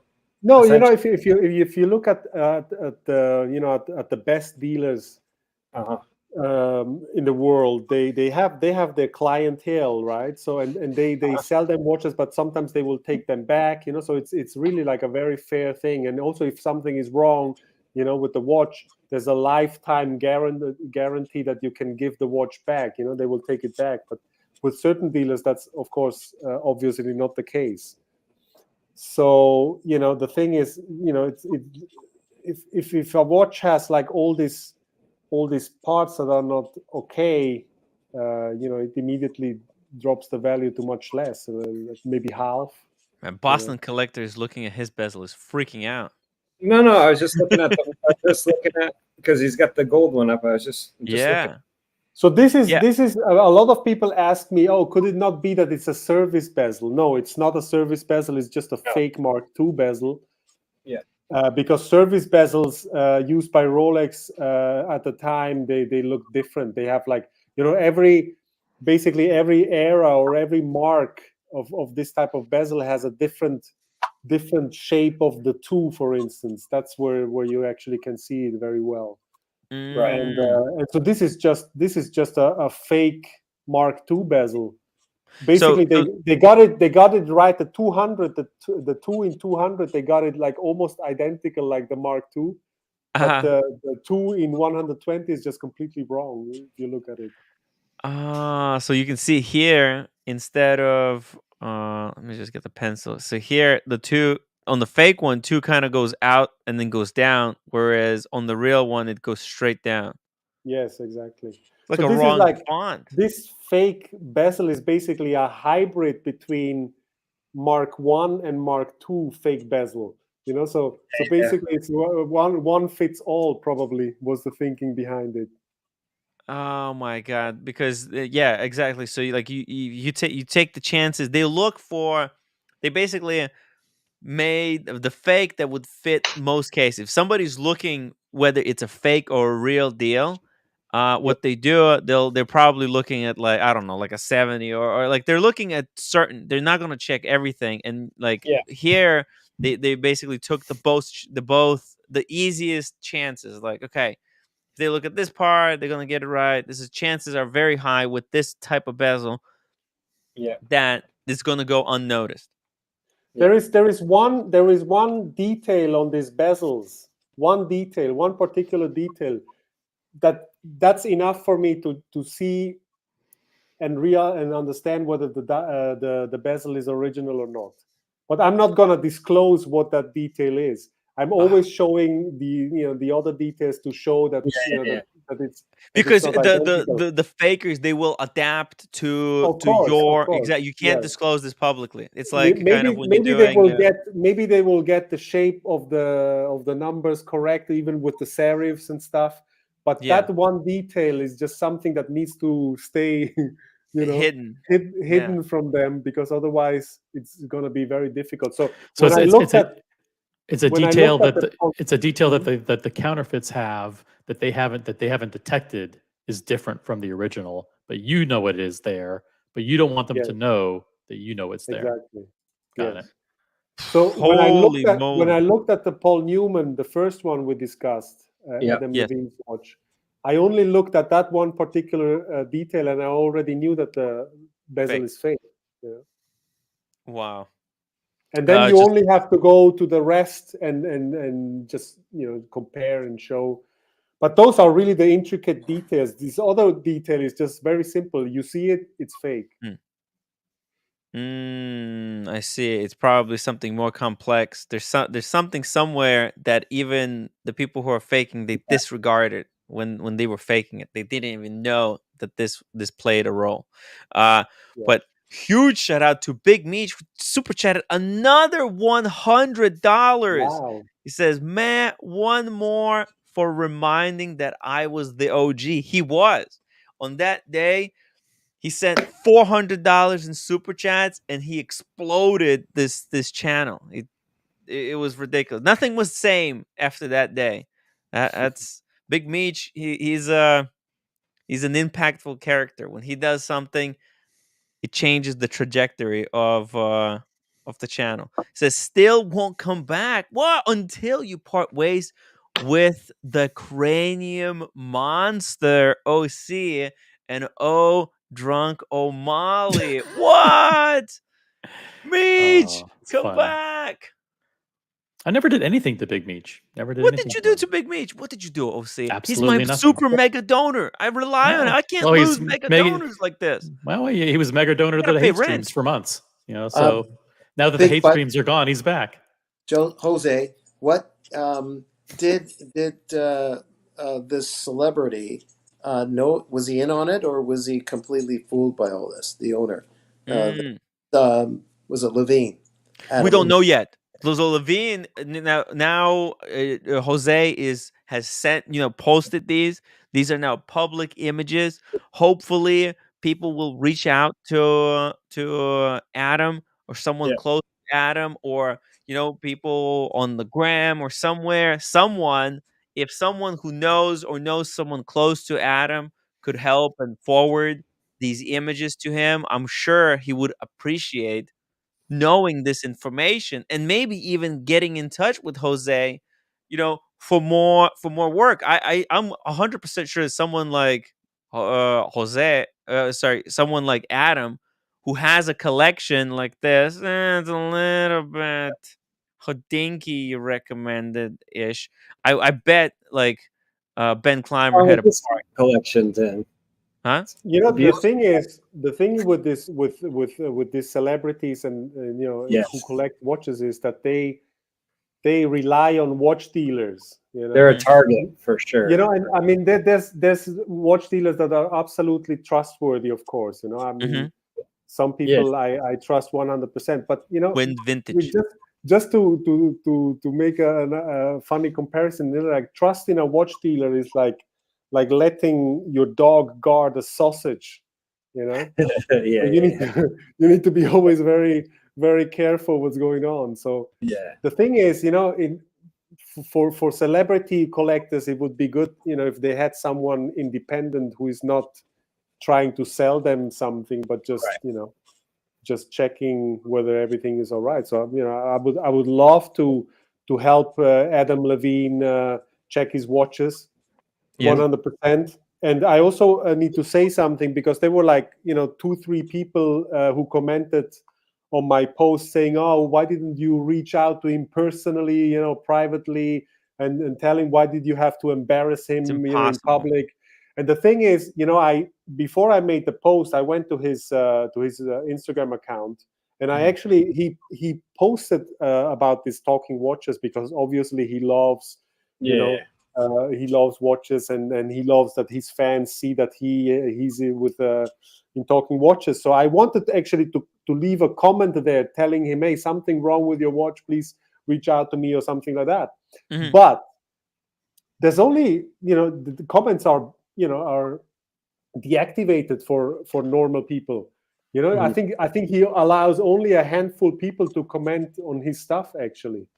Which is like super weird. If you go to his account, there's only like 4, 5, 7 comments, you know, on an account that has 200,000 likes, which is I like bet, you know what, strange. they're policing those comments because it all affects his image. He probably has it like comments disabled, or just for people that he's following, because he doesn't want the spam. His management has to approve them. Has approved. Yeah, something like that. The comments. So there was for me no possibility to really reach out to him, because if you send him a DM, you know, that DM will end up in a, you know, some back. There's some secretary who checks it before it goes to him, probably.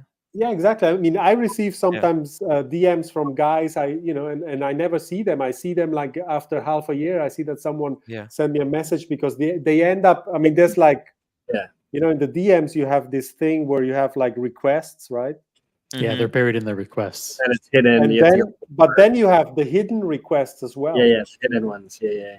So if you have absolutely no contact with someone, your DM will end up in the hidden requests, and nobody will look at it, right? Yeah. So the only way, basically, to reach out to Adam in this situation was to make it public. Make a public post and You know, hope that and I either he think, comes across you know, it, or someone points it out or forwards it to him. Like, even, you know, guys, superstars like him, I mean, they really have to have a pair of cojones and backbone to get where they are, right? I mean, they don't get there just by, you know, doing nothing. This is hard work, right? So these guys are tough, right? So I don't think that this is going to hurt him in any way. He will just, you know, if he didn't know, he will know what to do with his with the dealer who sold him this, right? Well, a long time ago, I don't know if it's true, John Mayer, who you guys were telling me was involved with helping HODINKEE, John Mayer, a long time ago, sued his dealer that he trusted, that gave him something along the same line what you're doing, not the Pepsi Rolex that he thought he was getting. Yeah, it was a Paul Newman dial, but it was a so-called Texas dial. Okay. The Texas dial is a fake Paul Newman dial that has no step. So basically, the Paul Newman dials, which is the interesting thing about Paul Newman dials, is that they have this 3D effect, and together with you know, especially the ones that have the black insert, right? You have this really 3-dimensional watch with the dial that has like the sub dials on a different level. Then you have the center of the dial you have on a higher level, and then you have the minute track that is again on a lower level, similar to the sub dial. So you have this 3D effect that is like very, very beautiful, you know, which really is what, you know, what makes a Paul Newman dial so amazing. So these Texas dials don't have that step, and that's how people found out that they were actually fake. But they were like, you know, in between the late 1990s and let's say 2010. Nobody knew they were fake, so they were sold as original dials, right?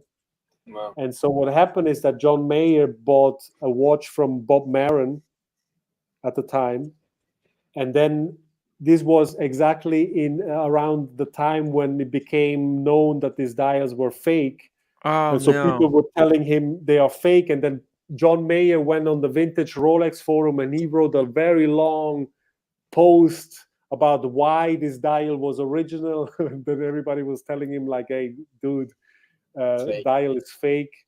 And then he sued Bob Myron. And, I don't think that, nothing happened. So basically this was, done out of trial. I think probably Bob Myron took the watch back, and because it's very difficult, it's also very difficult to prove that something is fake, Yeah. if you don't have the brand that tells you, hey, this is fake. And Rolex Like, doesn't for comment example, on things like this.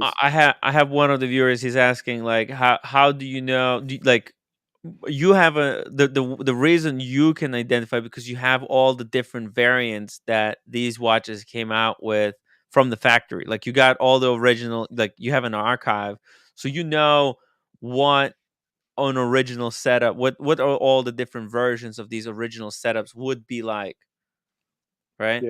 Yes. Yeah, because this is a question that one of the viewers had who sent me the email. I think also that it's important for the viewers, like everybody's saying like, oh, all these vintage ones are fake. Well, they're different values from like all original parts untouched to like, okay, it has a Mark II bezel that was replaced during service. That's perfectly fine too, right? It depends on what level you want to collect that watch. That's but right. It's still a Rolex watch, and that was acceptable at the time. And parts were replaced. These are older watches. That's still going to have a lot of value. It's not like that person's getting like completely. No, as long as they're original, right? If it's fake, that's when it get, like he was saying, it could be a $50,000 bezel that you're paying for, essentially, that you get a $200 bezel on there. So that's where it really, these guys are seeing a lot of their value. And another thing, like Jose, like these fake bezels are very common, and they were probably produced in batches, so they're all like the real ones. They're all identical, and the fakes they have all different variants. But there's also batches of the fake ones.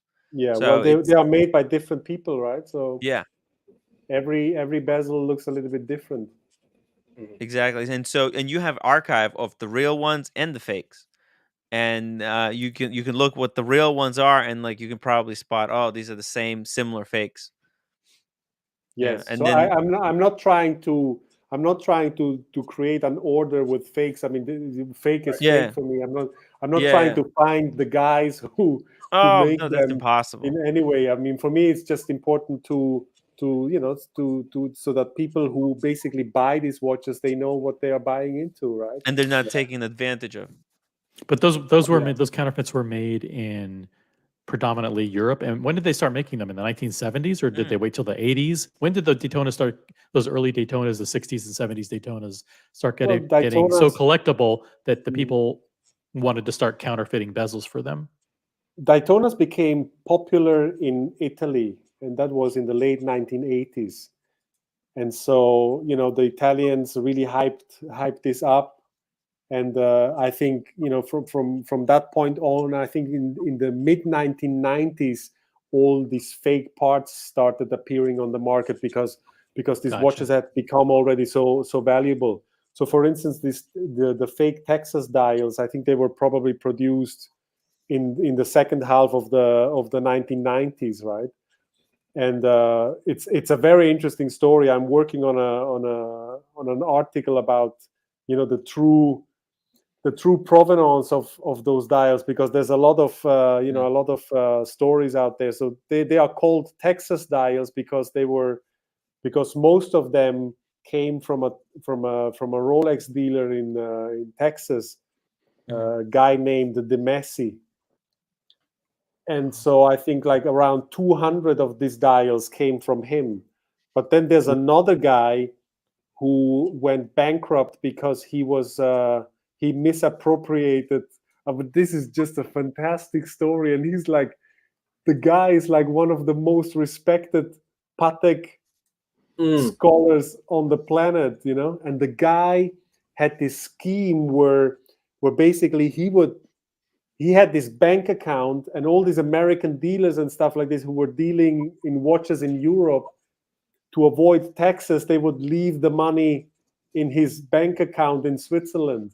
So he had huge amounts of money in this bank account, and then he started speculating with currencies. You know, he wanted to make money, and then he lost everything. And of course everybody sued him, and he went to jail. He lost, you know, he had like this collection of watches and dials and stuff like this. So when this guy went to jail, the Swiss government, to cover the damages, they seized everything that he had, right? Oh my God. And among other things, they also seized around 200 of these fake dials. You have to send me. You have to send me like link to this guy, like after show. Okay, Yeah, please. yeah. This is Yeah. what the hell. I mean, this and so they found these 200 dials, and of course nobody knew that they were fake. They found these dials, and then they consigned it with Sotheby's, and Sotheby's sold all these fake dials, you know, like in the early 2000s. And they sold them for 30, 40, 50, 75,000 the pop. I mean, this was amazing. And so that's how all these dials went everywhere, you know. And then, you know, slightly later, around 2010, it became clear that all these dials were fake.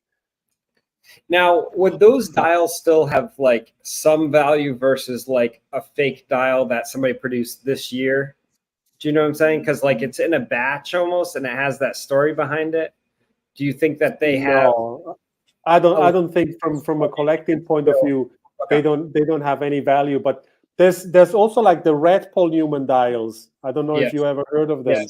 Yeah. So they came from the same person. You know, it's all part of the same scheme. And so that person, from what I understand, he was really clever because he gave these dials to this guy in Texas, so nobody would think that he was responsible. And then he gave the red Paul Newman dials, he gave to a Japanese guy, and the Japanese guy introduced this red Paul Newman dials through Japan. So nobody ever thought that he would be the guy behind it. One second. I need to let the dog out. Okay. Who let the dogs out? Who? Oh, let me go to use the restroom as well. All right. Bathroom break, Daniel. If you need to go, everybody's going. I can break. But while Tim is gone, what do you guys think of this? Did you guys see this, Boston? You probably really like it. This watch here at the top is a custom-made Artisans de Genève. Yeah. Artisans de Garbage. That was what do they call it? It was commissioned by John Mayer, and this is a one of one. And it's basically, it looks like a original Paul Newman dial, but it's made of luminescent material.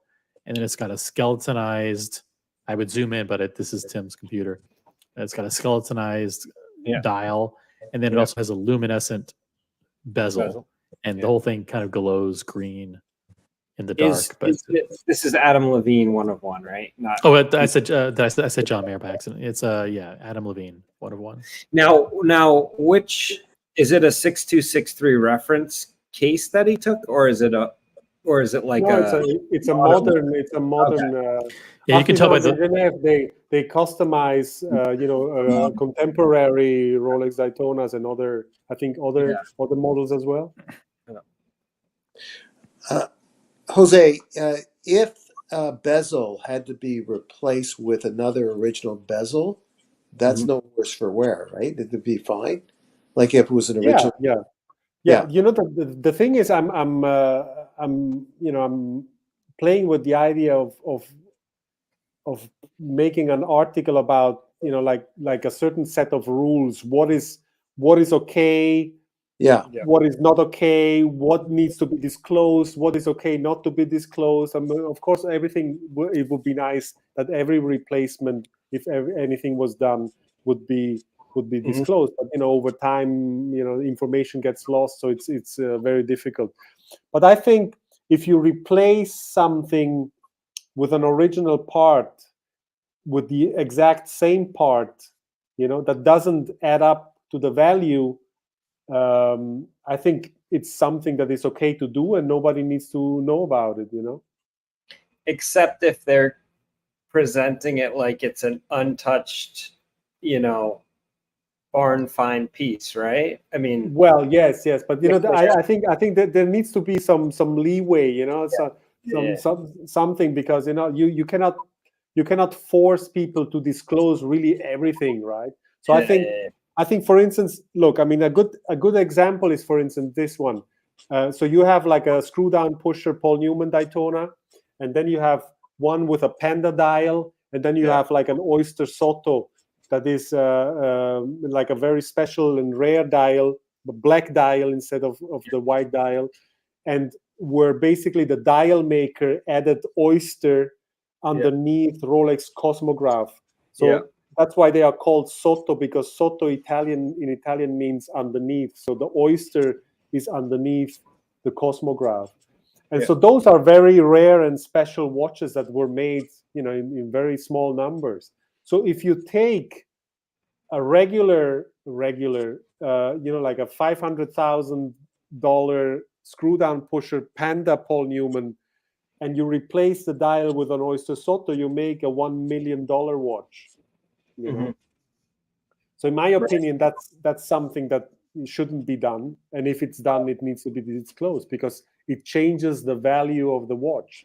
And it also changes the whole appearance of the watch. It makes the watch more valuable. It's not the same watch. I mean, the Oyster Sotos were, as said, made in very small numbers. So they are very special, So if it's just not original, right?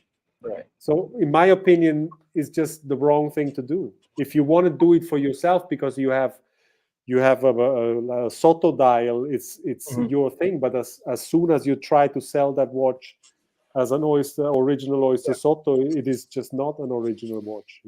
Now, were those dials on specific reference?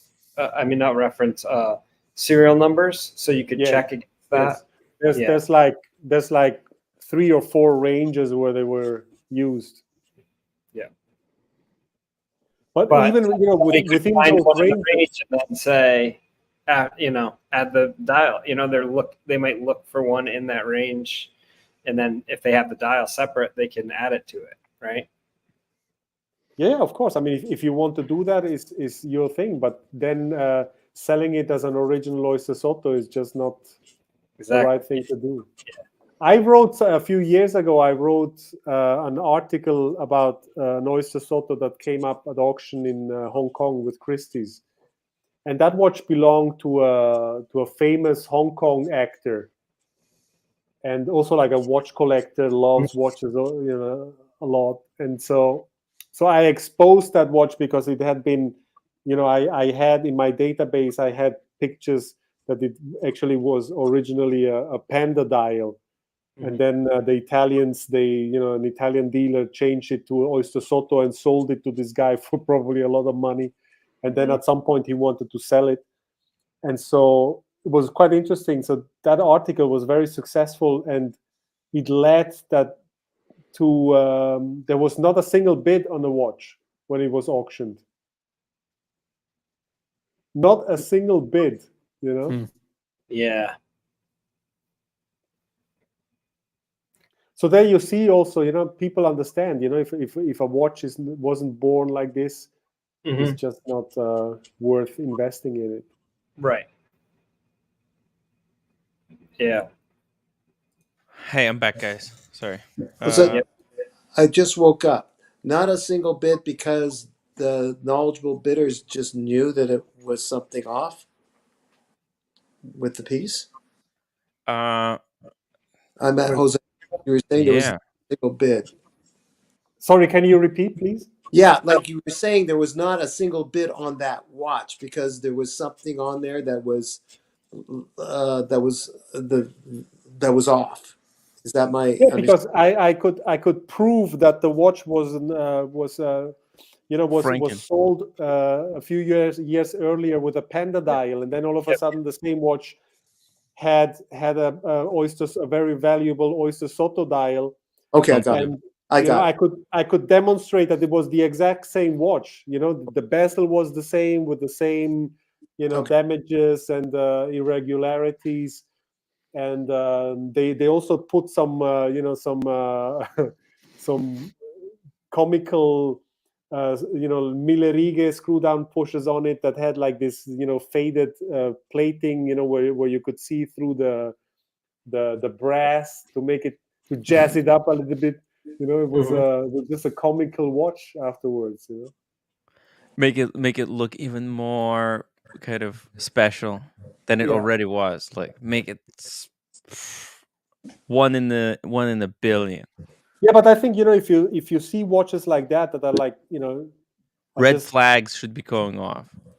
For me, they are like cartoonish. When you want to. Yeah. If you look at how cartoons are done, every move, everything is exaggerated to create the effect, right? And the same is with watches. When you see a cartoonish watch, something is wrong with it. Yeah. I gotta go, but it's been a pleasure meeting you. I got a fake version of a Boston. I cannot see you because there's this picture of Benzo over Oh, your face. hey, Benzo. Benzo, thank you so much. Benzo says, great. Get Timmy, Jose, most important watch lover. Thanks, there we man. go. Thank you, Benzo. You see, I got a fake version of a Boston collection. No, that's a fake face, by the way. That's aftermarket beard. Wait, did you replace retouch glasses? Did you retouch up your beard with maybe a little gray on the side? I tried my best, Boston. And like you, looking good. That face had more surgeries than. Great meeting you. So hopefully I meet you again. The rest of you, I don't care. No, I'm kidding. That was good. And I sometime this week, Tim and OC, I'd like to talk to you about something I noticed on another stream, and I want to talk to you about it. Okay. Oh, okay. Was something said about me or something said about you? No, I want to ask about something, and it may not be serious, but I want to. Send me a text message. Send me an Instagram post. You made me worried now. No, it's not. It's stuff you guys know. It's just that I didn't know about it. Okay, so. Just shoot me a message. Just. All right. Okay. All right. Yeah, don't send it to me. I'm drama free. Okay. Bye. Yeah, he doesn't want anything to do with this. Bye. Okay, take care. Bye. Bye. Thanks. Pleasure. All right. Yeah, Daniel's cute. He's trying his best. Daniel's the best. Oh, and also we had Ruther H who sent $5 super chat. Jose, what is your opinion on the albino Rolex GMT reference 6542? Well, there are a few original pieces, and they have nothing to do with Pan Am because they were always, marketed as being like some kind of Pan Am executive kind of thing, executive, right? Watches that basically because all the pilots received the GMT watches, then the executive wanted their own version, and that's how this was born. But this is all nonsense. So it has nothing to do with it. It was probably just some test watches that they made to see whether it would be interesting to have a white dial. There's also some subs with a white dial, by the way, and also some Explorers. So it's something that they did in this era, just probably to check, to test the waters whether it's something that would be interesting or not. And then they decided to go with black. So this watch that you see here is one of the original watches. I think there's like 2 or 3 known watches that are original. And then there are dozens of fake ones with phony Pan Am engravings on the case back and stuff like this, and they all come from Rinaldi, the guy who sold the fake Omegas to the Omega Museum. Oh, really? Wow. So this Rinaldi guy, he faked everything. He faked the Rolex, Omega, Panerai. I mean, the Panerai came out of nowhere, so there was no knowledge about Panerai whatsoever. So he started making all these phony prototypes and fakes and stuff, and it's just they are everywhere, everything. This guy faked everything. I mean, it's just amazing. How good was he? Like, Yeah, very smart guy. I mean, he also made this all kinds of fake dials for like the Explorer dials for the submariners. Yeah. Oh. And for a long time, people thought they were original. They were paying high amounts of money for them, and then it turns out they were all fake. I mean, I could see All this. or just certain references. Sorry, on the sub. You said the Explorer subs, Explorer dial subs. Yeah, he made for the 6538 and I think also for later watches for the 5512. Yeah, he made for several references, but they are easy to spot because they are like they have this exaggerated serifs everywhere, and the serifs are everywhere symmetrical. Like here this is like basically mirrored. Basically. Oh, okay. And they are just so phony. You can spot it right away. Wow. Yeah, I mean these watches are interesting, and I said, I mean there's like 2 or 3 of them. Is the Explorer 1 the albino? Are those real, or does it have a similar kind of story? No, they are real, but they're real. I mean, of all these watches, there's of course fake versions. Yeah, and they were prototypes, so they didn't make that many, right? It was very rare. Yeah, I said, I mean, there's like 2 or 3 watches known of the 62, 45, 42, 65, 42. Wow. And it's it's an amazing watch, The Explorer, yeah. Benzo, $2 super chat. Thank you for what you do, Jose. Hey, by the way, guys, if you have any questions for Jose regarding regarding anything, regarding if you guys any questions, shoot them in the chat. We're gonna pull them up. By the way, looks like Andy Binns is losing patience. He says, "Why are you giving the stream link and won't let people on? Oh wait, maybe I put the wrong link. I don't know. I wasn't. That was away. time ago. Yeah, he's Andy. Hey, he doesn't. Jose, Andy wants to I wouldn't come worry on the about stream and yell at me. No, he doesn't.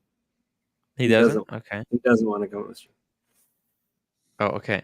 Okay, if he doesn't want to go, I think Andy, the best situation would be is for you to get some sleep, think about it or during the day, maybe write a prepared statement, and then I'll let you on, and then you can do it at the beginning of the stream. How about that? That sounds like a fake, like a cool idea. Eddie Mao, Jose, what's the deal with the blueberry bezel? Are those real or fake? I think we talked about this already. We did. We talked about that last time. I mean, that's it's something I don't really want to go there because first of all, I haven't done my own research on it.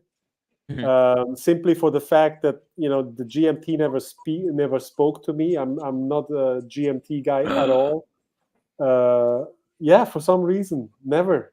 I mean, I only know what I heard about this. I mean, there was like this thing maybe 2 years ago where there surfaced a letter from some Rolex person, signed by some Rolex person, stating that the Rolex never made a GMT with an all blue insert, which is true, because the official story that I know about the blueberries is that they were service parts. They were basically probably ordered by a service center somewhere, not through the official channels, not through Rolex Geneva, possibly. That's why they are not of the same quality like something that would have been ordered by Rolex Geneva. And so from what I heard, the earliest blueberries that were found came from a service center. I don't know which one. Could be somewhere in the US. Would be probably New York or something. I don't know. But the story is. something with the Middle East special order or something through one of the service centers or something like that. Yeah, I mean, there's one thing that there's one watch that has like one of those Conjar, right? The Conjar? No, I think it's is it the other thing? It's probably Emirates. Emirates. Yeah. I think, and that one has a blueberry bezel, but I think, and it was serviced by Rolex in New York, and they basically they stated in the service documents that it had an all blue insert, which doesn't mean really anything. Yeah, exactly. Oh, wow. So I mean, I don't think that they were made for the Middle East. Yeah. Okay. But Interesting. I cannot tell because I haven't done any research on this. Mhm.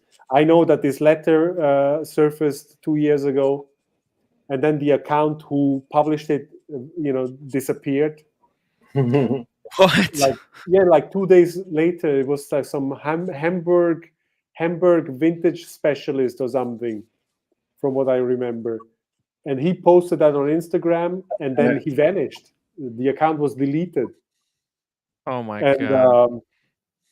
and then people started saying, yeah, they're definitely fake and stuff. But I mean, if it is not an official Rolex Geneva part, it's definitely not real, right? I mean, from It can't be. By the way, check this out. Someone, a good friend of the show, wants you to take a look at, ask you what you think about this Daytona on Chrono 24. Maybe I can make a bigger image. Let's see. That looks like a Zenith. Let's see. Let's pull it up close. Because like buying on Chrono 24, you never know. Even with Daytonas like this, it's so common to replace the bezels, replace crown, pushers, maybe even the dial. So very interesting. Yeah, because the looking bezel on these watches is very exposed, so you get scratches on it Yeah. all the time. I mean, these bezels look like they were in a cow's mouth after a few months. If you are not very careful with the watch. When I was friends with the gray market dealers, they told me how much money they were making on these steel Daytonas. They said this was their favorite watch to flip, especially if it needed a service, because they could service the watch. Replacement bezel is like $130, and it would make the watch look brand new. They could Yeah. get crazy margins because everybody thinks this costs $1,000 to replace the steel bezel, but no, actually, Rolex was very cheap. $130 to replace the bezel. What the? Yeah. So it's pretty Yeah, crazy, so but at first glance, it looks okay. I mean, Yeah. you need to have the details to really check in depth whether the watch is all right. But at first glance, it's an inverted 6, so it's it's upside down. kind of special version. Yeah, interesting. Wow. Yeah, and Show it's me more. aged Show me really well. more. Do they show like the movement or something? Let's see. Oh, they do show the movement. Here it is. Let me get it closer. Let me get a close up here. Wow, this is very good information that they opened the case back. Here we go. Let's Yeah, I mean, see. this is actually how it should be done. If you want to sell a watch and you show it online, you want people to see all the details so that they can check, everything before they reach out to you. Because, I mean, even auction houses don't do that. I mean, the only auction house that is like really the ideal case right now when it comes to auction houses is Loop This. Eric Koo's auction, online auction house. I mean, if you go there and you look at one watch, you will see that they open the watch, they show you the serial number engravings, they show you the movement, they show you the inside of the case spec, they show you all relevant details, and that's how it should be done. by Yeah. every auction house that wants to sell you a Yeah. watch, you know. And if you go to the auction houses, they show you the watch only from the outside. That's, you know, it doesn't say anything. Yeah. You know, what you want to see is you want to see the details, because that's what tells you whether a watch is original or not. Yeah, all these auction houses, they just want to take their cut, but they don't want to spend any money to verify that this stuff is what they're claiming it is. Yeah. And it's just like, hey, listen, we just sell watches. We don't check that they're real or not. I mean, the Pretty movement ridiculous. looks okay at first glance. I don't see anything that would be off. That's a beautiful, beautiful Rolex movement there. What a It's a work of Zenith art. movement, actually. The what? Zenith Yeah. movement. Yeah. And this was this is modified by Rolex, right? So some parts are different than when they would be on the Zenith. Well, they have customized it a little bit, you know, and applied their own finish on it. But the biggest change was actually the beat. They turned it down from 35,000 to 24,000, I think. Or That's right. Yeah, they tuned it down. 28,000, I think. Yeah. Are these gears? Because like I know these, you know, Rolex, they're famous for their like red gears in their movements. Yeah. And here, like, is this gear something that Rolex changed up, or is this on Zenith as well? This ratcheted gear. I think it's the same like on Zenith. Oh. Okay, and but they put their caliber 40. Okay, I guess because they customize it, they get to rename the movement. They're like, oh, yeah, you know, the interesting thing here would be to understand whether these movements were actually made to 100% by Zenith and, you know, customized for Rolex, or whether Rolex bought the ébauche, like the raw movement, and then they did it themselves. So it's to me, it's not perfectly clear. Yeah. Because you know, you need to understand, when you do things like this, you need to buy all the machinery, you know. So basically, you need to have the same machinery that has Zenith to make the movement. You need to have on the other side to basically complete the movement with the finishing and everything, you know. Maybe they bought the raw parts from Zenith, and because they have their own in-house finishing facility, they customize and they put them together themselves. Yeah, it's possible, but I think it's just too much. Too much work. Too much work. Yeah, I think it would be easier if Zenith would do it for Rolex. And in the past, you know, for instance, the original Panerai watches that were made by Rolex back in the days until the 1960s, mid 1950s, and then sold until the late 1960s. The movements came from Cortbert, and Cortbert made those movements for Rolex to 100%. So they made a special version of that movement, but it was done by Cortbert, not by Rolex. Wow, interesting. So I'm not sure what is how it was done here with the Zenith movements, but yeah, it would be interesting if some watchmakers took them apart and, you know, saw what the difference was. Like, it would be cool to get an equivalent El Primero from the Zenith and a Rolex, like from the same year, the same movements, and see what the finish difference is like, and how Rolex actually modified it. It was such an interesting thing to do. Somebody has to make a video about this.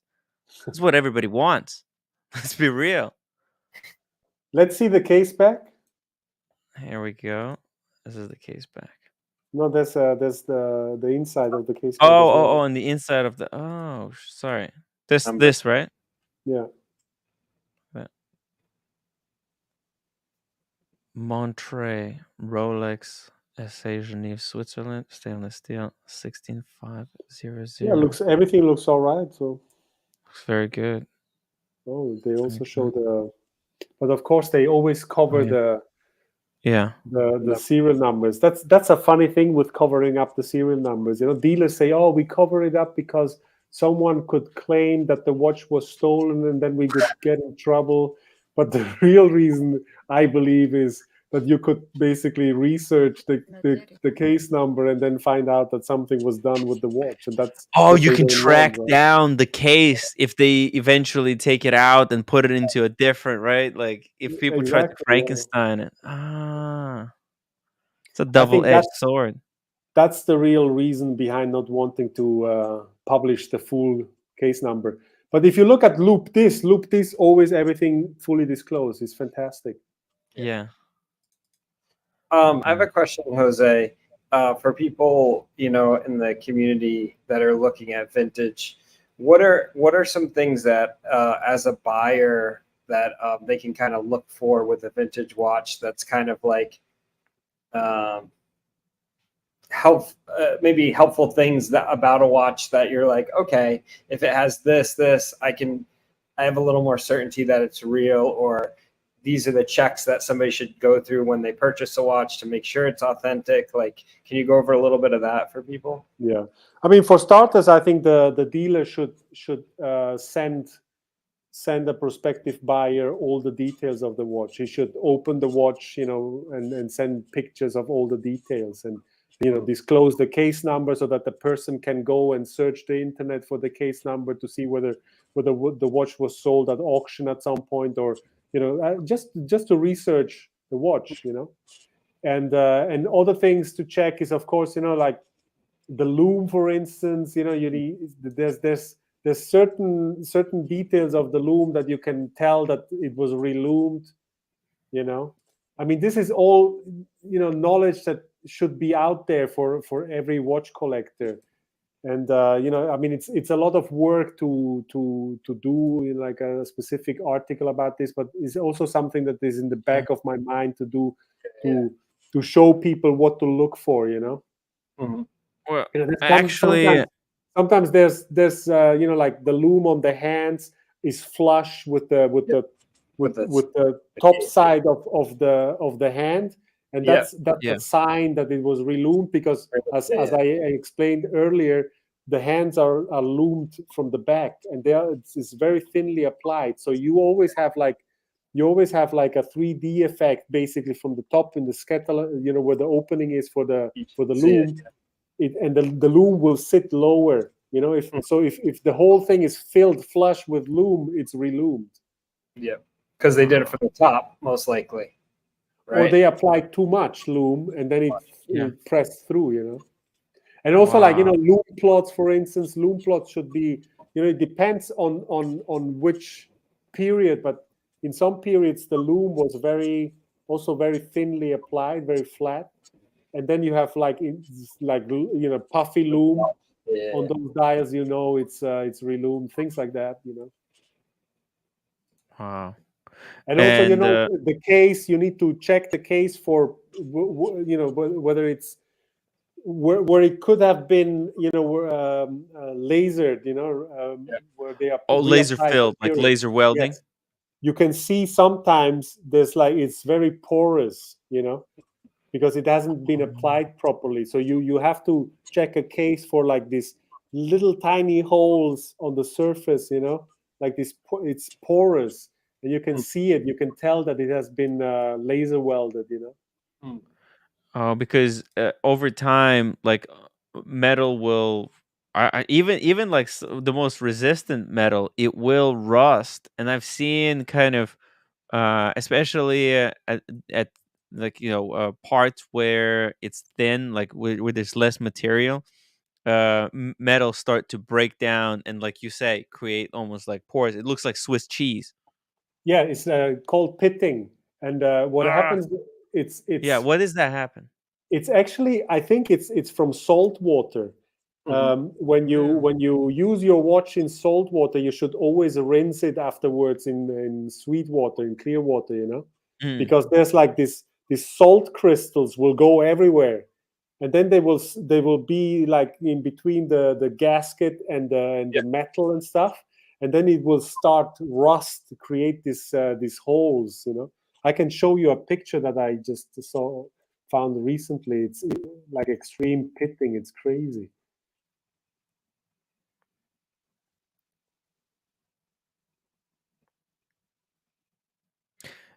By the way, guys, sorry. I'm like Andy Binns is freaking out on me. He wants to hop on the stream and kick my ass. And I've been trying to, just have this interview nice and polite and talk to Jose. But man, Andy, just give me some time, man. We're almost done. We're coming to I the need to have 6 hour mark. breakfast soon. Yeah. So, Jose's gonna leave, and you can come on and speak your piece. Hop on the community tomorrow. That'll be Yeah. on. No, I think he wants to talk now. He really needs to talk Yeah, now. but people have to wait. Yeah, I told him, but he's really pissed at me. Oh my god. I'm gonna be sick, Jose. Like this picture is like, it's the pitted. ill. Oh, I'm gonna be ill, man. Oh. Wow. Serious pitting there. Yeah. So these are the effects of salt crystals that are not washed away after going with the watch diving or something. Yeah.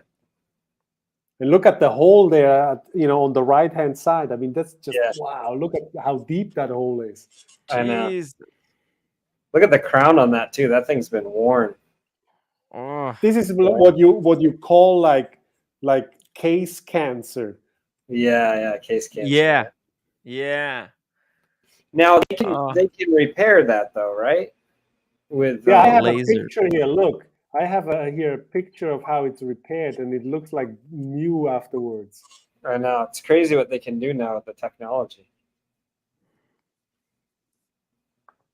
So like I spoke with European watch company one time. They were telling me they have this machine that they can repair these cases now back to like perfect condition. And I think a lot of the big dealers have those because they can restore all these watches. It's big money for them. Yeah.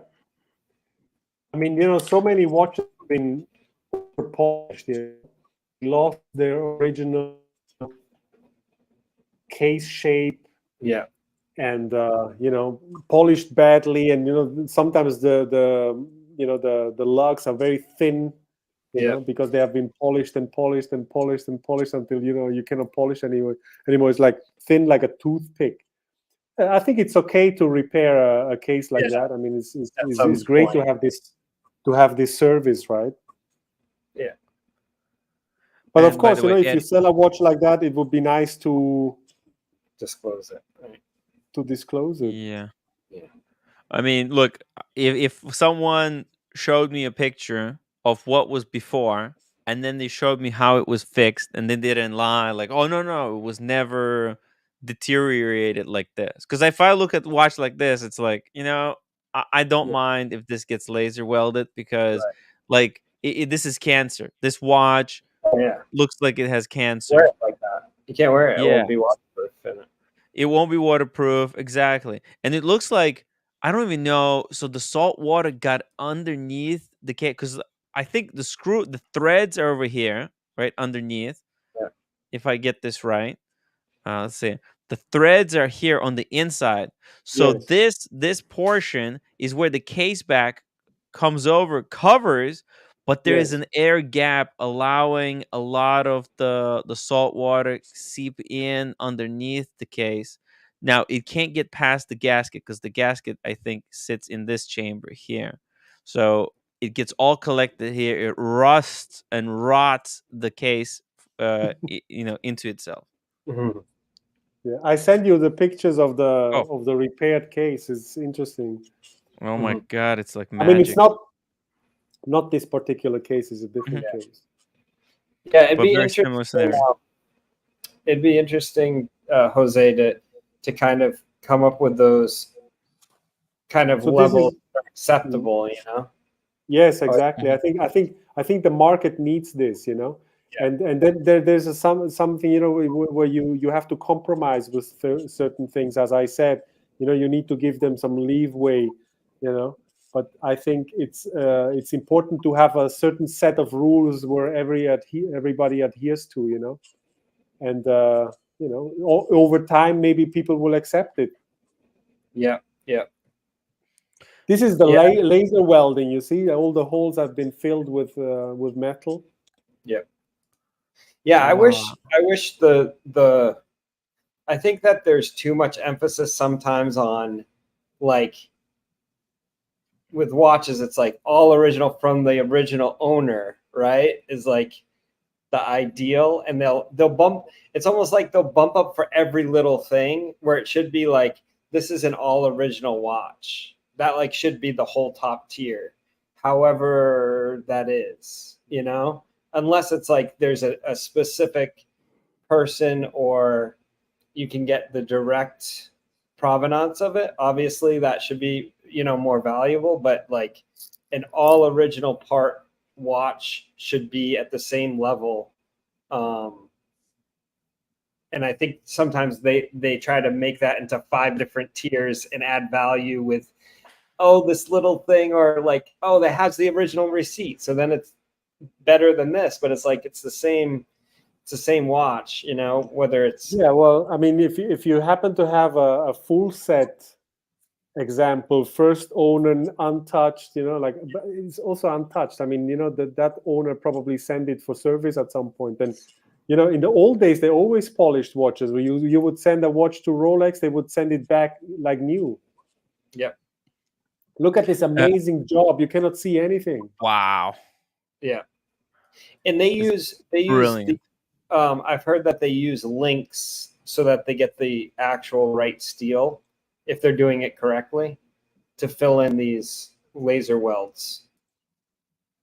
Sorry, they take the vintage links and they use that steel so that it's the correct one for the case. That's possible, yeah. Yeah, and the people that do it bad, they don't do that, and then it starts like degrading over time. And maybe you have these porous surfaces, you know. Yeah. So, you know, Rolex changed the steel for diving watches, I think, around the year 1989, 1988, 89. Yeah, so they changed from 316 to 904 with the 16-8000. Yeah. And yeah, that's also something you need to consider, of course. Wow. By the way, Eddie Mao wants to know, what are your thoughts on Explorer 1655? This is Explorer 2, the first generation. What to look out for? Oh man, those are hard. Yeah, I mean, this needs to be more and more specific. I mean, what to look out for is the same everywhere. You need to check whether a watch looks credible. You know, if it's too good to be true, it's probably made up. It should have, you know, patina because it's old, and you know, it's just it needs to look natural. There's many watches out there that look like new, and you know, they have been of course restored in some ways. Have been messed around with. And of course, I mean, with the 1655, there's also, like, you know, like fake hands and stuff, you know, because the broad GMT hand, you know, is also something that, you know, is just, people fake everything that they can make money with. So it's with all Rolex watches, you need to be very careful. Mm-hmm. And you need to do your homework and check, you know, there's also like different variants of dials depending on the case number ranges and stuff. So it's all things. If you want to buy a watch like that, you need to study them and really, you know, be sure what you get yourself into.